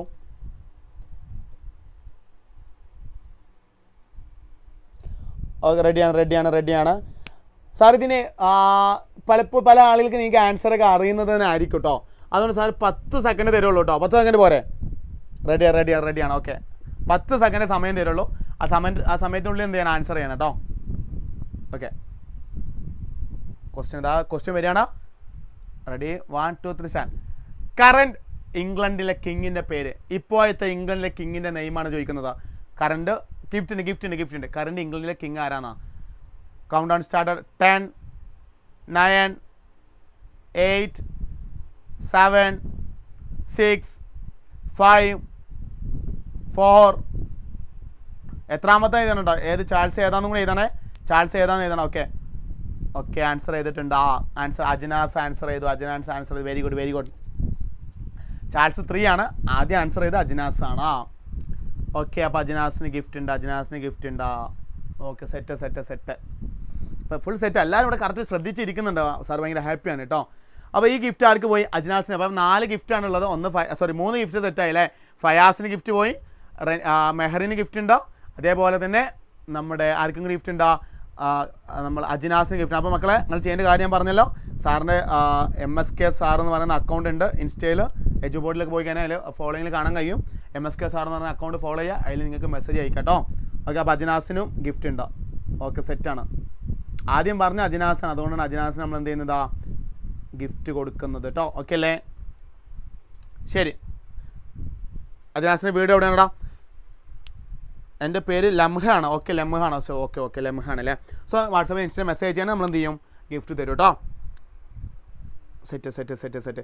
അപ്പോൾ 3 ചോദ്യം, ഒരു ചോദ്യം കൂടി ഉണ്ടാവും. ക്ലാസ് കഴിഞ്ഞതിന് മുമ്പ് ഒരു ചോദ്യം കൂടി ഉണ്ട്. 4 പേർക്ക് സാറിന് ഗിഫ്റ്റ് പ്ലാൻ ചെയ്തിട്ടുള്ളത്. 4ാമത്തെ ആൾക്ക് കൂടി പ്ലാൻ ഉണ്ടാവും കേട്ടോ. കണ്ണൂരാണ്. Okay, set. ഇനി അടുത്ത് describe the process of unification of Germany. ജർമ്മനിയെ കുറിച്ച്, ജർമ്മനി എങ്ങനെയാണ് വന്നത് നമ്മൾ പറയുന്നത് നോക്കിക്കോളൂ കേട്ടോ. Nationalism in Europe moved from being associated with democracy and revolution being used by conservative to strengthen state power. ഈ ജർമ്മനിയിലോട്ട് വരികയാണെങ്കിൽ കറൻ്റ് ഒമാനിലാണോ? അയ്യോ. ഓക്കെ. ക്ലാസ് ഇപ്പോൾ അവസാനിക്കും കേട്ടോ. നമുക്ക് വൈ ഉണ്ടാക്കാം ലമഹ വൈ ഉണ്ടാക്കടോ സാറ് അതിനുള്ള ഓപ്ഷൻ ഉണ്ടാക്കി തരാം ഒക്കെ നോക്കിയോളൂ. In Germany middle class Germans in 1848 attempted to unite the German confederation in to national state with liberal elected parliament but this was suppressed by the monarchy military and large land owners. അതായത് ജർമ്മനിയില 1848 തന്നെ plan ഉണ്ട് ജർമ്മനിയെ എന്താക്കാൻ unified ചെയ്യാൻ വേണ്ടിയിട്ട്. എന്നാൽ അത് king അവിടെ രാജാവ് അതിനെ എതിർത്തു. പിന്നെ എന്ത് സംഭവിച്ചു? പ്രഷ്യ അണ്ടർ ദ ഓട്ടോവൻ ബിസ്മാർക്ക് അവിടുത്തെ ചീഫ് മിനിസ്റ്റർ ആയിരുന്നു. Took the laid German unification. പിന്നെ പ്രഷ്യയിലെ മിനിസ്റ്റർ ആയിരുന്ന ഓട്ടോവൻ ബിസ്മാർക്ക് എന്ന് പറയുന്ന ആളെ നേതൃത്വം കൊടുക്കുകയാണ് യൂണിഫിക്കേഷൻ ചെയ്യാൻ വേണ്ടിയിട്ട്. Through war with Austria, Denmark and France from 1864 to 1871 Prussia achieved victory and unified Germany. അങ്ങനെ നിരന്തരമുള്ള വാർ നടന്നു. ആരൊക്കെ? ഓസ്ട്രിയനേറ്റും ഡെൻമാർക്കിനെതിരും ഫ്രാൻസിനെതിരെയൊക്കെ യുദ്ധം നടന്നു. ആ യുദ്ധത്തിലൂടെയാണ് പ്രഷ്യ ജർമ്മനി എന്താക്കുന്നത്? ഫ്രീ ആക്കി മാറ്റുന്നത് കേട്ടോ. ഓക്കെ അല്ലേ? In January 1871 William one of Prussia was proclaimed German emperor in Versailles. അങ്ങനെ വേഴ്സാലിയിൽ വെച്ചിട്ട് ജർമ്മനി ആരെ ഫ്രീ ആക്കിയത്? ആരാ? പ്രഷ്യാണ് കേട്ടോ. ഇപ്പോൾ ആദ്യം ജർമ്മനിയിലെ ആളുകൾ ശ്രമിച്ചെങ്കിലും നടന്നില്ല, രാജാവ് അടിച്ചമർത്തി. പിന്നീട് ജർമ്മനിയെ ഫ്രീ ആക്കാൻ വേണ്ടിയിട്ട് പ്രഷ്യ ആരുമായിട്ട് യുദ്ധം ചെയ്തു? ഓസ്ട്രിയനെതിരെയായിട്ടും ഡെൻമാർക്കിനെതിരെയായിട്ടും ഫ്രാൻസിന് അഗെയിൻസ്റ്റ് യുദ്ധം ചെയ്തു. അങ്ങനെ ഫ്രീ ആക്കി മാറ്റി. In January 1871 William one first of Russia was proclaimed German emperor in വേഴ്സാലി.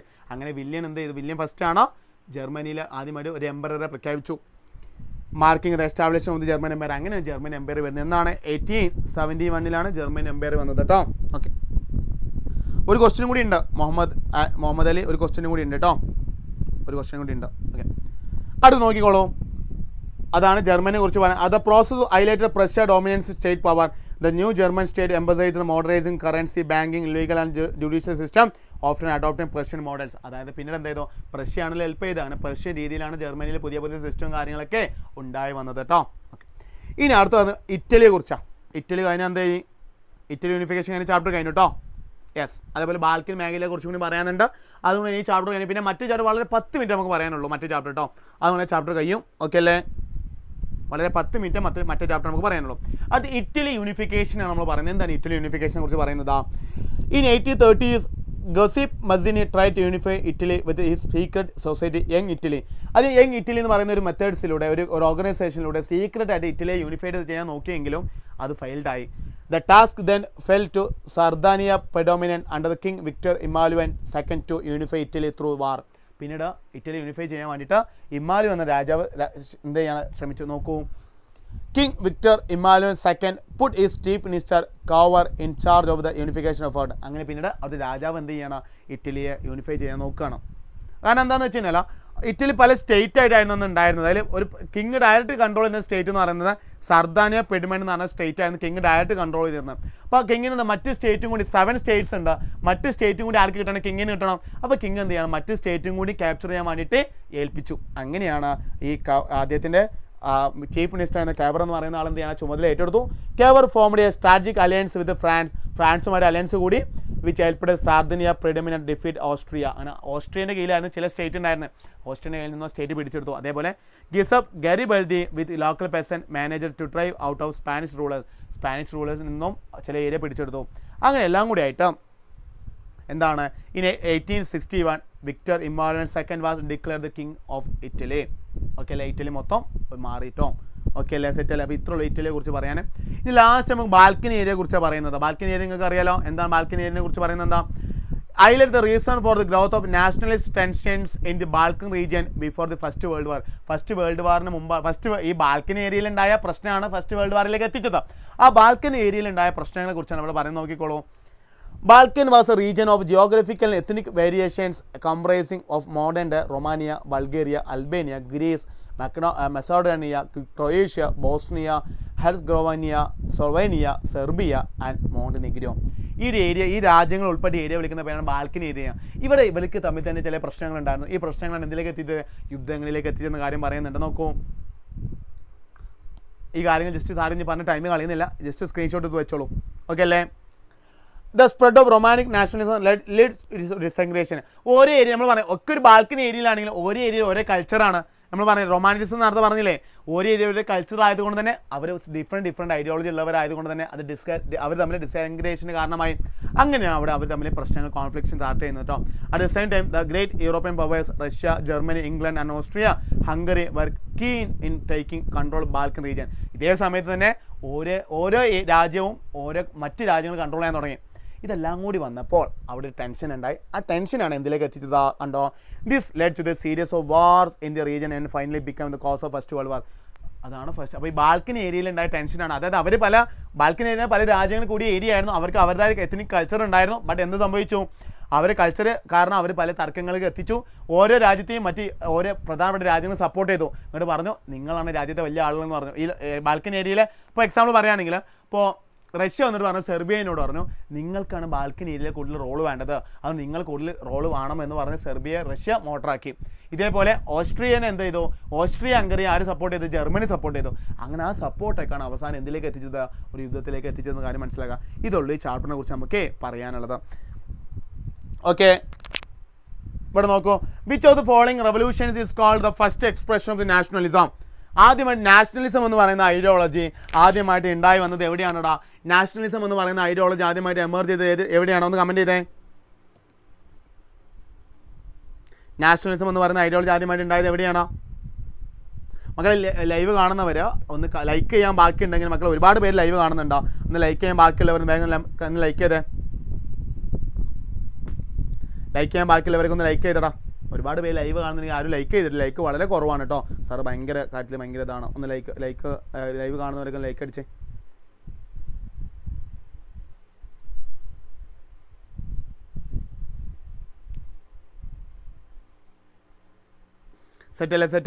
സെറ്റാണ്. ഒരുപാട് പേര് കാണുന്നുണ്ട്. ഓക്കെ, ഒന്ന് ലൈക്ക് അടിക്കാത്തവരൊക്കെ ലൈക്ക് അടിക്കേ. ലൈക്ക് കൂടുന്നില്ലല്ലോടാ.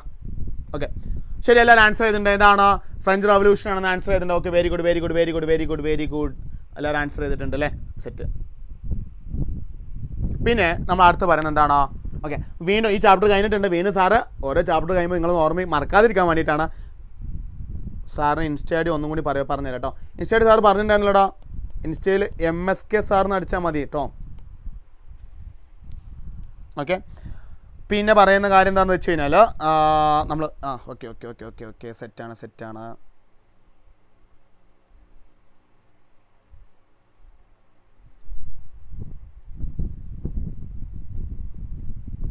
ഓക്കെ, അപ്പോൾ നമ്മൾ വീണ്ടും പവർ ബാച്ചിനെ കുറിച്ച് സാറ് പറയുന്നത് 95+ മാർക്ക് സ്കോർ ചെയ്യാനുള്ള പവർ ബാച്ച് സ്റ്റാർട്ട് ചെയ്തിട്ടുണ്ടോ. ഫസ്റ്റ് ജോയിൻ ചെയ്യുന്ന 500 സ്റ്റുഡൻസിന് 8,999 മാത്രം ഓഫറാണ് കേട്ടോ. വലിയ ഓഫറാണ്, വേഗം എടുത്തോളൂ. 500 ആൾ കഴിഞ്ഞാൽ നിങ്ങൾക്ക് എന്ത് ചെയ്യും, ഓഫർ പോകും കേട്ടോ.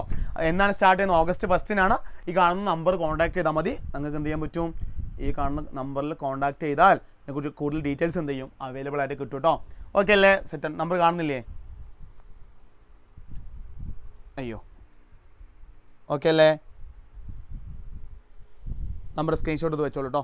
സെറ്റാണ്. ഓക്കെ, അപ്പോൾ നമ്മൾ നേരെ ലാസ്റ്റ് ചാപ്റ്റർ. ഇതിൽ കാര്യമായിട്ട് ഒന്നും പറയുന്നില്ല. അത് ലാസ്റ്റ് ചാപ്റ്റർ പവർ ഷെയറിംഗ് ആണ്. എന്താ പവർ ഷെയറിംഗ് എന്താ പറയുന്നടാ? ഇതാ, which is the capital city of Belgium. വേഗം കമൻറ്റ് ചെയ്തേ. ഗിഫ്റ്റിൻ്റെ ക്വസ്റ്റ്യൻ ആണ്. വേഗം കമൻറ്റ് ചെയ്തോളൂ. 10 സെക്കൻഡ് ഉള്ളൂ. 10 സെക്കൻഡ്.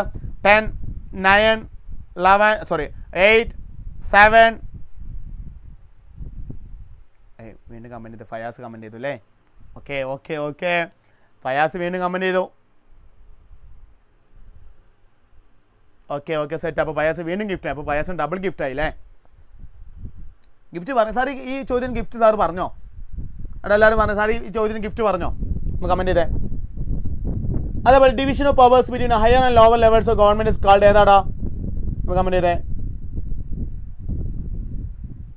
ഫയാസ് പറഞ്ഞു എന്ന് പറഞ്ഞിട്ട് ബാക്കിയുള്ളവർ ഗിഫ്റ്റ് ഞാൻ പറഞ്ഞിട്ടില്ലല്ലോ അല്ലേ? ചോദ്യം പറഞ്ഞിട്ടുള്ളൂ. സോറി കേട്ടോ, വലിയ ഗിഫ്റ്റ് പറഞ്ഞിട്ടില്ലേ? Sorry. Yes, very good. Division of powers between higher and lower levels of government വരുന്ന ഏതാണ്? ഹൊറിസോണ്ടൽ ഡിവിഷൻ ആണ്. ഏതാണ്? ഹൊറിസോണ്ടൽ ഡിവിഷൻ ആണ്. സെറ്റാണ്. ഓക്കെ. അടുത്തെന്താണ്? Why is power sharing desirable? Power sharing എന്താ ഡിസൈറബിൾ? എന്തുകൊണ്ട് ആവശ്യമാടാ? നമ്മൾ power sharing reduce the possibility of conflict between social groups അല്ലേ? പവർ ഷെയറിംഗ് ഉണ്ടാവുന്ന ഓരോ സോഷ്യൽ ഗ്രൂപ്പ്സിലും ഉണ്ടാവുന്ന എന്ത് ഒഴിവാക്കാൻ പറ്റും? കോൺഫ്ലിക്റ്റ് ഒഴിവാക്കാൻ പറ്റും. കുറച്ച് സമയം കൊണ്ടുള്ള ക്ലാസ് അവസാനിക്കും കേട്ടോ. Power sharing is a good way to ensure the stability of political order as social conflict often leads to violence of political instability. അതായത് നമുക്കറിയാം ഇന്ത്യ എന്ന് പറയുന്ന രാജ്യം പല ഡൈവേഴ്സിറ്റി കൺട്രിയാണ്. അതുകൊണ്ട് തന്നെ പവർ ഷെയറിങ് കൊടുക്കുന്നത് കൊണ്ട് തന്നെ പവർ ഡിവൈഡ് ചെയ്ത് കൊടുക്കുന്നത് കൊണ്ട് തന്നെ കുറേ പ്രശ്നങ്ങൾ അതിലൂടെ സൊസൈറ്റിയിൽ തമ്മിലുണ്ടാകുന്ന പ്രശ്നങ്ങളൊക്കെ എന്ത് ചെയ്യാൻ പറ്റും, ഒഴിവാക്കാൻ പറ്റും. ഓക്കെ, പേടിക്കേണ്ട. 4ാമത്തെ ഗിഫ്റ്റിനുള്ള ചോദ്യം ഇപ്പം ഞാൻ ഇടയിൽ തരും. എല്ലാം റെഡി ആയിട്ട് നിന്നോളൂ. എപ്പോഴേ വരാമെന്ന് പറയാൻ പറ്റില്ല. ഗിഫ്റ്റിനുള്ള ചോദ്യം ഇപ്പോൾ വരും കേട്ടോ. അങ്ങനെ വരുമ്പോൾ state 1 prudential reason and 1 moral reason for power sharing with an example from the Indian context. മക്കളെ, ഈ ചോദ്യം ഒരുപാട് തവണ എക്സാമിന്, നിങ്ങൾ ബോർഡ് എക്സാമിന് ചോദിച്ച ചോദ്യമാണ്. ഇതിൽ കുറച്ച് കാര്യങ്ങളുള്ളൂ കേട്ടോ. 10 മിനിറ്റിനുള്ളിൽ 5-10 മിനിറ്റിനുള്ളിൽ നമ്മൾ ക്ലാസ് അവസാനിക്കും. ഗിഫ്റ്റ് എന്താണെന്നല്ല, അതൊക്കെ നമ്മൾ സാറ് പറയും കേട്ടോ. ഗിഫ്റ്റ് എന്താണെന്നൊക്കെ നമ്മൾ പറയും. ഓക്കെ, നോക്കിക്കോളൂ. പ്രുഡൻഷ്യൽ റീസൺ, ഇത് എക്സാമിന് സ്ഥിരമായിട്ട് എക്സാമിന് ചോദിക്കാറുണ്ട്. പ്രുഡൻഷ്യൽ റീസൺ എന്താണെന്ന് ചോദിക്കാറുണ്ട്. അതേപോലെ തന്നെ മോറൽ റീസൺ, എന്തിനാണ് പവർ ഷെയറിങ് ഇമ്പോർട്ടൻറ്റ്, ഇത് സ്ക്രീൻഷോട്ട് ഇത് വെച്ചോളൂ. എന്തിനാണെടാ നോക്കിക്കോളൂ നിങ്ങൾ. പ്രുഡൻഷ്യൽ റീസൺ എന്ന് പറയുന്നത് power sharing helps in reducing the conflict between various social groups. S very important ആണ്. പല സോഷ്യൽ ഗ്രൂപ്പ്സും തമ്മിലുള്ള കോൺഫ്ലിക്ട്സ് അതിലൂടെ നമുക്ക് ഒഴിവാക്കാൻ പറ്റും. Hence power sharing is necessary for maintaining social harmony and piece.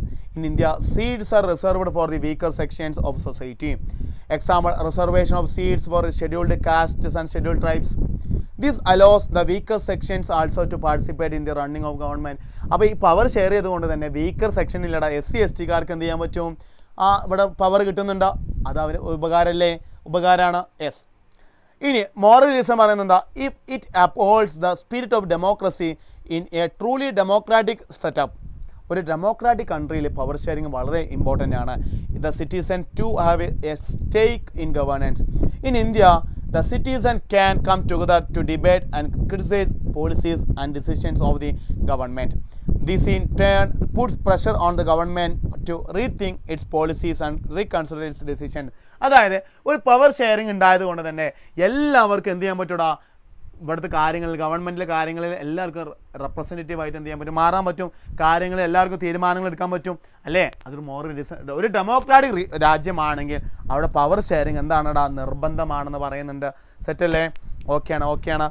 അപ്പോൾ ഇതാണ്. ഒന്ന് സ്ക്രീൻഷോട്ട് എടുത്ത് വെച്ചോളൂ. സാർ ഒന്ന് വെള്ളം കുടിക്കട്ടെ കേട്ടോ.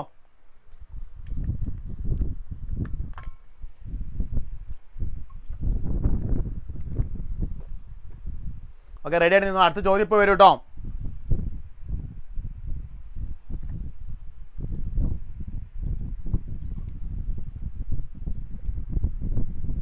ഒരുപാട് സമയമായിട്ടുണ്ടല്ലേ മക്കളെ. താങ്ക് യു, വളരെ സപ്പോർട്ടായിട്ട് ഇരിക്കുന്നുണ്ട് കേട്ടോ.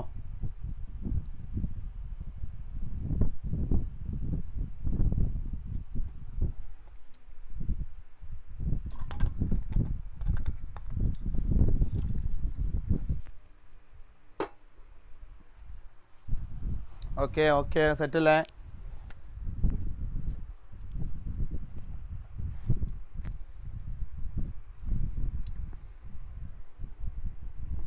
ഒരു doubt. Power sharing is the spirit of democracy. Justify the statement with 3 suitable points എന്ന് പറഞ്ഞു കഴിഞ്ഞാൽ ഇത് നിങ്ങൾക്ക് ഈ പോയിന്റ് ആഡ് ചെയ്താൽ മതി. ഇവിടെ പറഞ്ഞില്ലേ പവർ ഷെയറിങ് ആദ്യം എന്താണെന്ന് ആഡ് ചെയ്യാം. ആദ്യം നമ്മൾ പറഞ്ഞു പവർ ഷെയറിങ് ഡിസൈറബിൾ എന്ന് പറഞ്ഞില്ലേ, ഇത് ആഡ് ചെയ്താൽ തന്നെ ഇവിടെ കണ്ടില്ല നിങ്ങൾ. ഈ പോയിന്റ്സിന് ആഡ് ചെയ്താൽ തന്നെ മാർക്ക് കിട്ടും കേട്ടോ. ഇവിടെ കാണുന്ന ഈ പോയിന്റ്സ് ആഡ് ചെയ്താൽ തന്നെ അതിന് മാർക്ക് കിട്ടും. ഇതും ആഡ് ചെയ്യാം. പ്രിഷ്യൻസ് റീസൺ, മോറൽ റീസൺ ഒക്കെ ആഡ് ചെയ്താൽ തന്നെ മാർക്ക് കിട്ടും. ഓക്കെ അല്ലേ? ഇനി നമ്മൾ പറയുന്നത് compare the situation of Belgium and Sri Lanka considering there location, size and cultural aspects. നമ്മൾ ബെൽജിയത്തും ശ്രീലങ്കയെ കുറിച്ച് ജസ്റ്റ് ഒന്ന് പഠിക്കാൻ നോക്കിക്കോളൂ നിങ്ങൾ. ഇത് ചോദിച്ചിട്ടുണ്ടോ? കമ്പാരിസൺ ബെൽജിയം ശ്രീലങ്കയെ കുറിച്ച് ചോദിച്ചിട്ടുണ്ട്. സാറ് സിമ്പിളായിട്ട് ഇവിടെ കൊടുത്തിട്ട് നോക്കിക്കോളൂ. Yes. Belgium is located in Europe, various Sri Lanka is located south Asia അല്ലേ? Belgium has a population of little over 1 crore, whereas Sri Lanka has population 2 crore. In Belgium, 59% people live in Flemish region and speak Dutch language. Belgium നോക്കുകയാണെങ്കിൽ കൂടുതൽ ആളുകൾ ഏത് ഭാഷ സംസാരിക്കും? Dutch language ആണെങ്കിൽ 40% people live in Wallonia region speak French ആണ്. And remaining 1% Belgian people speak German. അല്ല, അപ്പോൾ ബെൽജിയത്തിൽ ഏതൊക്കെ ലാംഗ്വേജ് സ്പീക്ക് ചെയ്യുന്ന ആൾക്കാരുണ്ട്? ബെൽജിയം സ്പീക്ക് ചെയ്യുന്ന ആൾക്കാരുണ്ട്, ജർമ്മൻ സ്പീക്ക് ചെയ്യുന്ന ആൾക്കാരുണ്ട്, അതേപോലെ തന്നെ ഫ്രഞ്ച് സ്പീക്ക് ചെയ്യുന്ന ആൾക്കാരുണ്ട്, and also Dutch language speak ചെയ്യുന്ന ആൾക്കാർ എവിടെയുണ്ട്? ബെൽജിയത്തിലുണ്ട്. ഇനി ശ്രീലങ്കയിലോട്ട് വരികയാണെങ്കിലോ, ശ്രീലങ്കയിൽ 74% of the population are Sinhalese and speakers and 80% are Tamil speaker. അവിടെ ആരുണ്ട്? ശ്രീലങ്കയിലും തമിഴ്സ് ഉണ്ട്. അവർ കുറേ കാലം മുമ്പേ തമിഴ്നാട്ടിൽ നിന്ന് ഒരുപാട് ആളുകൾ അവിടേക്ക് പോയിട്ടുണ്ടായിരുന്നു കേട്ടോ. സിൻഹൽസ് എന്ന് പറഞ്ഞാൽ ബുദ്ധിസ്റ്റുകളാണ്. ഇനി Belgium French speaking community are relatively rich and powerful and Sri Lanka Sinhalese speaking people are Buddhist and powerful. അവിടെ കൂടുതൽ പവർഫുൾ ആയിട്ടുള്ള ആളുകൾ ആരാണ്? ശ്രീലങ്കയിലേക്ക് നോക്കിയാൽ സിൻഹൽസ് ആണെങ്കിൽ ബെൽജിയത്തോട്ട് വരികയാണെങ്കിൽ കൂടുതൽ ആരാണ്? ഫ്രഞ്ച് സ്പീക്കിംഗ് കമ്മ്യൂണിറ്റിയാണ് കൂടുതൽ എന്ത് ചെയ്യുന്നുണ്ട്. അതായത് ഈ ഇവരില്ലടാ 40% ആളുകളിൽ ഇവരാണ് ഇവിടെ ബെൽജിയത്തിൽ കൂടുതൽ പവർഫുൾ ആയിട്ട് ആളുകൾ കേട്ടോ. ഇനി Belgium Dutch speaking people R numeric majority, വേറെ Sri Lanka Sinhalese speaking population majority. ഇത് കാര്യം നമ്മൾ പറഞ്ഞ കാര്യം തന്നെ, നമുക്ക് അറിയുന്ന കാര്യം തന്നെയാണ്. ഓക്കെ, ഇനി ഈ ചോദ്യം, modern democracies maintain check and balance system, identify the correct option based on the horizontal power sharing arrangement. Okay, ഇതാണ് ചോദ്യം. ആൻസർ ചെയ്യുന്നവർക്ക് ഗിഫ്റ്റ് ഉണ്ട്. ലാസ്റ്റ് ക്വസ്റ്റ്യൻ കഴിഞ്ഞു. ഗിഫ്റ്റ് ഉണ്ട് 10 സെക്കൻഡ്.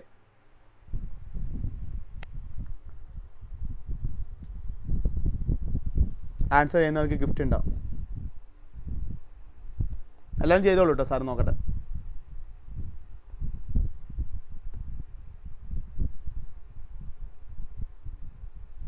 ആൻസർ ചെയ്യുന്നവർക്ക് ഗിഫ്റ്റ് ഉണ്ട്. എല്ലാവരും ചെയ്തോളൂ, സാർ നോക്കുന്നുണ്ട്.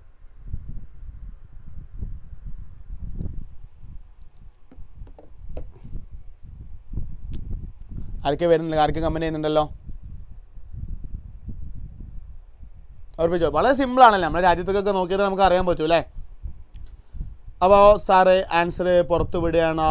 The right answer is option B. Yes. ആരാണ് കമൻറ്റ് ചെയ്ത? ആരാണ് ഫസ്റ്റ് കമൻറ്റ് ചെയ്ത? ആരാണ് നോക്കട്ടെ സാറാ? ബ്ലൂംസ് ഓഫ് ഷെയറയാണ് കേട്ടോ. ബ്ലൂംസ് ഓഫ് ഷെയറയാണ് ആദ്യമായിട്ട് ആൻസർ കമൻറ്റ് ചെയ്ത്. ഓപ്ഷൻ ബി ആണ് റൈറ്റ് ആൻസർ. ഒരുപാട് പേര് ആൻസർ ചെയ്തിട്ടുണ്ട് മക്കളെ, ഒരുപാട് പേര് ആൻസർ ചെയ്തിട്ടുണ്ട്. പക്ഷേ ഫസ്റ്റ് ആൻസർ ചെയ്ത ആരാണ്? Bloom's of share. എന്താ നെയിം ഒന്ന് പറഞ്ഞടാ, ബ്ലൂംസ് ഓഫ് ഷെയറിൻ്റെ നെയിം എന്താണെന്ന് പറഞ്ഞേ.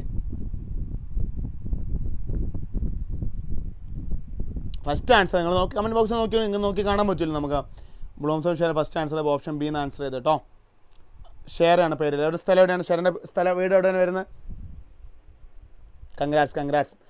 ഗിഫ്റ്റ് എന്താണെന്നുള്ളത് അത് സർപ്രൈസ് ആണ് കേട്ടോ. അത് ക്യൂരിയസ് സർപ്രൈസ് ആണ്. അപ്പോൾ 4 പേർക്കാണ് സാറിന് ഗിഫ്റ്റ് അയച്ചു കൊടുക്കാനുള്ളത് അല്ലേ. ഓക്കെ, ഗിഫ്റ്റ് സർപ്രൈസ് ആണ്. കൊല്ലമാണ്. ഓക്കെ. നിങ്ങൾ അഡ്രസ്സും കാര്യങ്ങളും തന്നു കഴിഞ്ഞാൽ നമ്മൾ എന്ത് ചെയ്യും? മെസ്സേജ് അയച്ചാൽ മതി കേട്ടോ. നമ്മൾ ഫ്ലിപ്കാർട്ട് വഴി എന്ത് ചെയ്യും? ഗിഫ്റ്റ് ഓർഡർ ചെയ്യും. അത് നേരെ നിങ്ങൾക്ക് കയ്യിലേക്ക് എത്തും കേട്ടോ. അപ്പോൾ ഫ്ലിപ്കാർട്ടിൽ നമ്മൾ സാറ് ഇഷ്ടമുള്ള സാധനം എന്ത് ചെയ്യും? സാറ് പർച്ചേസ് ചെയ്യും. അത് നേരെ അയക്കാൻ ചെയ്യാം കേട്ടോ. ഓക്കെ അല്ലേ? അപ്പോൾ നമ്മൾ ചാപ്റ്റർ ഇത് അവസാനിച്ചിട്ടുണ്ട്. വീണ്ടും നമ്മൾ 95+ CBSE പവർ ബാച്ചിനെ കുറിച്ച് പറയുകയാണ് മക്കളെ. അപ്പോൾ ക്ലാസ് ഓക്കെയാണ്, ഒന്ന് റെഡി ആണെങ്കിൽ ഒന്ന് നല്ലൊരു ഫയറും ഒരു ഏട്ടൊക്കെ ഇട്ടടാ. ക്ലാസ് അവസാനിക്കണം. പവർ ബാച്ചിനെ കുറിച്ച് മറക്കേണ്ടത്. ആദ്യം ജോയിൻ ചെയ്യുന്ന 500 പേർക്ക് എന്തുണ്ടാ 8999 ആണ് വരുന്നത് കേട്ടോ. അഡ്രസ്സ് എവിടെ ശരിയല്ല, മെസ്സേജ് അയച്ചാൽ മതി. ഇൻസ്റ്റയിൽ മെസ്സേജ് അയച്ചാൽ മതി കേട്ടോ. ഞാൻ പറഞ്ഞില്ല MSK സാർ എന്നതിലേക്ക് നിങ്ങൾ എന്തെങ്കിലും മെസ്സേജ് അയച്ചാൽ മതി. നിങ്ങൾക്ക് എന്ത് ചെയ്യാം? സാറ് നോക്കിക്കോളാം കേട്ടോ. Okay, 4 question. ഇനി അടുത്ത ലൈവിൽ നാളെ സാറിൻ്റെ ലൈവ് ഉണ്ടോ? നാളെ സാറിൻ്റെ ലൈവിൽ നാളെയും ഇതുണ്ടാവും കേട്ടോ, ക്വസ്റ്റ്യൻ ഉണ്ടാവും കേട്ടോ. നാളത്തെ ലൈവിലും ക്വസ്റ്റ്യൻ ഉണ്ടാവും. ഓക്കെ, സെറ്റാണെങ്കിൽ സാറിന് ഒരു ഹെഡ് ഇട്ടടാ. ഇതുവരെ സാറെടുത്ത് മക്കളെ ലൈവ് ലൈക്ക് ചെയ്യാത്തതുകൊണ്ട് ലൈക്ക് ചെയ്യണം. അതേപോലെ ബാച്ച് മറക്കണ്ട. ഫസ്റ്റ് ജോയിൻ ചെയ്യുന്ന 500 പീപ്പിളിന് എന്തുണ്ടാ 8999 ഓഫർ ഉണ്ട് കേട്ടോ. ഈ നമ്പറിൽ നിങ്ങൾ കോൺടാക്ട് ചെയ്താൽ മതി. കാണുന്ന നമ്പറിൽ കോൺടാക്ട് ചെയ്താൽ നിങ്ങൾക്ക് ആൻസർ കിട്ടും കേട്ടോ. ഒന്ന് ഫയർ ഇട്ടോ എല്ലാവരും. ഓക്കെ, ഒരുപാട് പേരുണ്ട്. വളരെ സന്തോഷമുണ്ട് സാറിന്. ബ്ലൂംസ് ഓഫ് ഷെയറാണ് ഞാൻ പറഞ്ഞത്. അഡ്രസ്സ് എവിടെ ഷെയർ ചെയ്യണമല്ല, ഇൻസ്റ്റയിൽ മെസ്സേജ് അയച്ചാൽ മതി കേട്ടോ. ഇൻസ്റ്റയിൽ മെസ്സേജ് അയച്ചാൽ അതിൽ മെൻറ്ററിനോട് പറഞ്ഞാൽ മതി കേട്ടോ. വാട്സാപ്പിൽ മെൻറ്ററിനോട് പറഞ്ഞാൽ മതി. നാളെ ഗിഫ്റ്റ് ഉണ്ടാവും. നാളെ ഗിഫ്റ്റ് ഉണ്ടാവും. Okay, I will say after I get it. Okay ഞാൻ പറയാം. അതേപോലെ സാറിന് ഇൻസ്റ്റാഡി പറഞ്ഞല്ലോ, സാറ് ഇൻസ്റ്റാഡി ഫോളോ ചെയ്യാത്തവരുണ്ടെങ്കിൽ മക്കളൊന്ന് ഫോളോ ചെയ്യാം കേട്ടോ. അത് നിങ്ങൾക്ക് വേണ്ട നോട്ട്സും കാര്യങ്ങളൊക്കെ അതിലൂടെ എന്ത് ചെയ്യും? നിങ്ങൾക്ക് അവൈലബിൾ ആയിട്ട് ലഭിക്കും കേട്ടോ. ഓക്കെ അല്ലേ?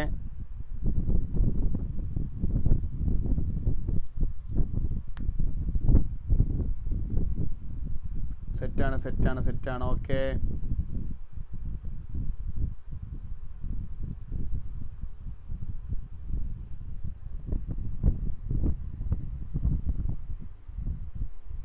Okay, okay. അപ്പോൾ നമ്മൾ ഏതായാലും തൽക്കാലത്തേക്ക് ഇന്നത്തെ ക്ലാസ് ഇവിടെ എന്ത് ചെയ്യണം? ഒരുപാട് നേരമായില്ലേ, ഒരുപാട് 2.25 മണിക്കൂറായി നമ്മൾ ഇരുന്നിട്ടില്ലേ. ഇത്രയും നേരം അടിപൊളി നിങ്ങളെല്ലാവരും വളരെ അഗ്രസീവായിട്ട് തന്നെ ഇരുന്നിട്ടുണ്ട്. കാര്യം സാറ് ഭയങ്കര ഹാപ്പിയാണ്. സാറ് ഭയങ്കര എന്താ പറയുക, ഇത്രത്തോളം നിങ്ങൾ ഇത്ര സമയമായിട്ട് നിങ്ങൾ ഇങ്ങനെ ഇരിക്കുന്നു സാർ ഒരിക്കലും വിചാരിച്ചിട്ടുണ്ടായിരുന്നില്ല. പക്ഷെ നിങ്ങൾ വളരെ എന്താ പറയുക ഇൻട്രസ്റ്റോട് കൂടിയിട്ട് വളരെ ഫോക്കസ് ആയിട്ട് നിങ്ങൾ ഇരുന്നിട്ടുണ്ട്. സാർ ഭയങ്കര ഹാപ്പിയാണ് ആ കാര്യത്തിൽ. അപ്പോൾ ഏതായാലും നമ്മൾ ഇതിൻ്റെ നോട്ട്സ് 4 ചാപ്റ്ററിന് നോട്ട്സ് നിങ്ങൾക്ക് വേണമെന്നുണ്ടെങ്കിൽ നമ്മൾ കമ്മ്യൂണിറ്റി ഗ്രൂപ്പിൽ അവൈലബിൾ ആണ്.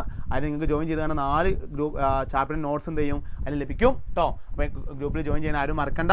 ഏതായാലും ലാസ്റ്റ് സാർ എന്ത് ചെയ്യണം ലൈവ് അവസാനിപ്പിക്കുകയാണ്. ഓക്കെ എല്ലാവരും ഓക്കെ ക്ലാസ്സൊക്കെ സെറ്റല്ലേ? നാളത്തെ ചാപ്റ്റർ നമ്മളെ യൂട്യൂബിൽ നിങ്ങൾക്ക് നോക്കി കാണാൻ കഴിയും കേട്ടോ. നാളെ ഏതൊക്കെ ചാപ്റ്റർ ഉണ്ടെന്ന് ചോദിച്ചു കഴിഞ്ഞാൽ നാളെ പ്രധാനമായിട്ടും 4 ചാപ്റ്ററാണ് നമുക്ക് ഡിസ്കസ് ചെയ്യാനുള്ളത്.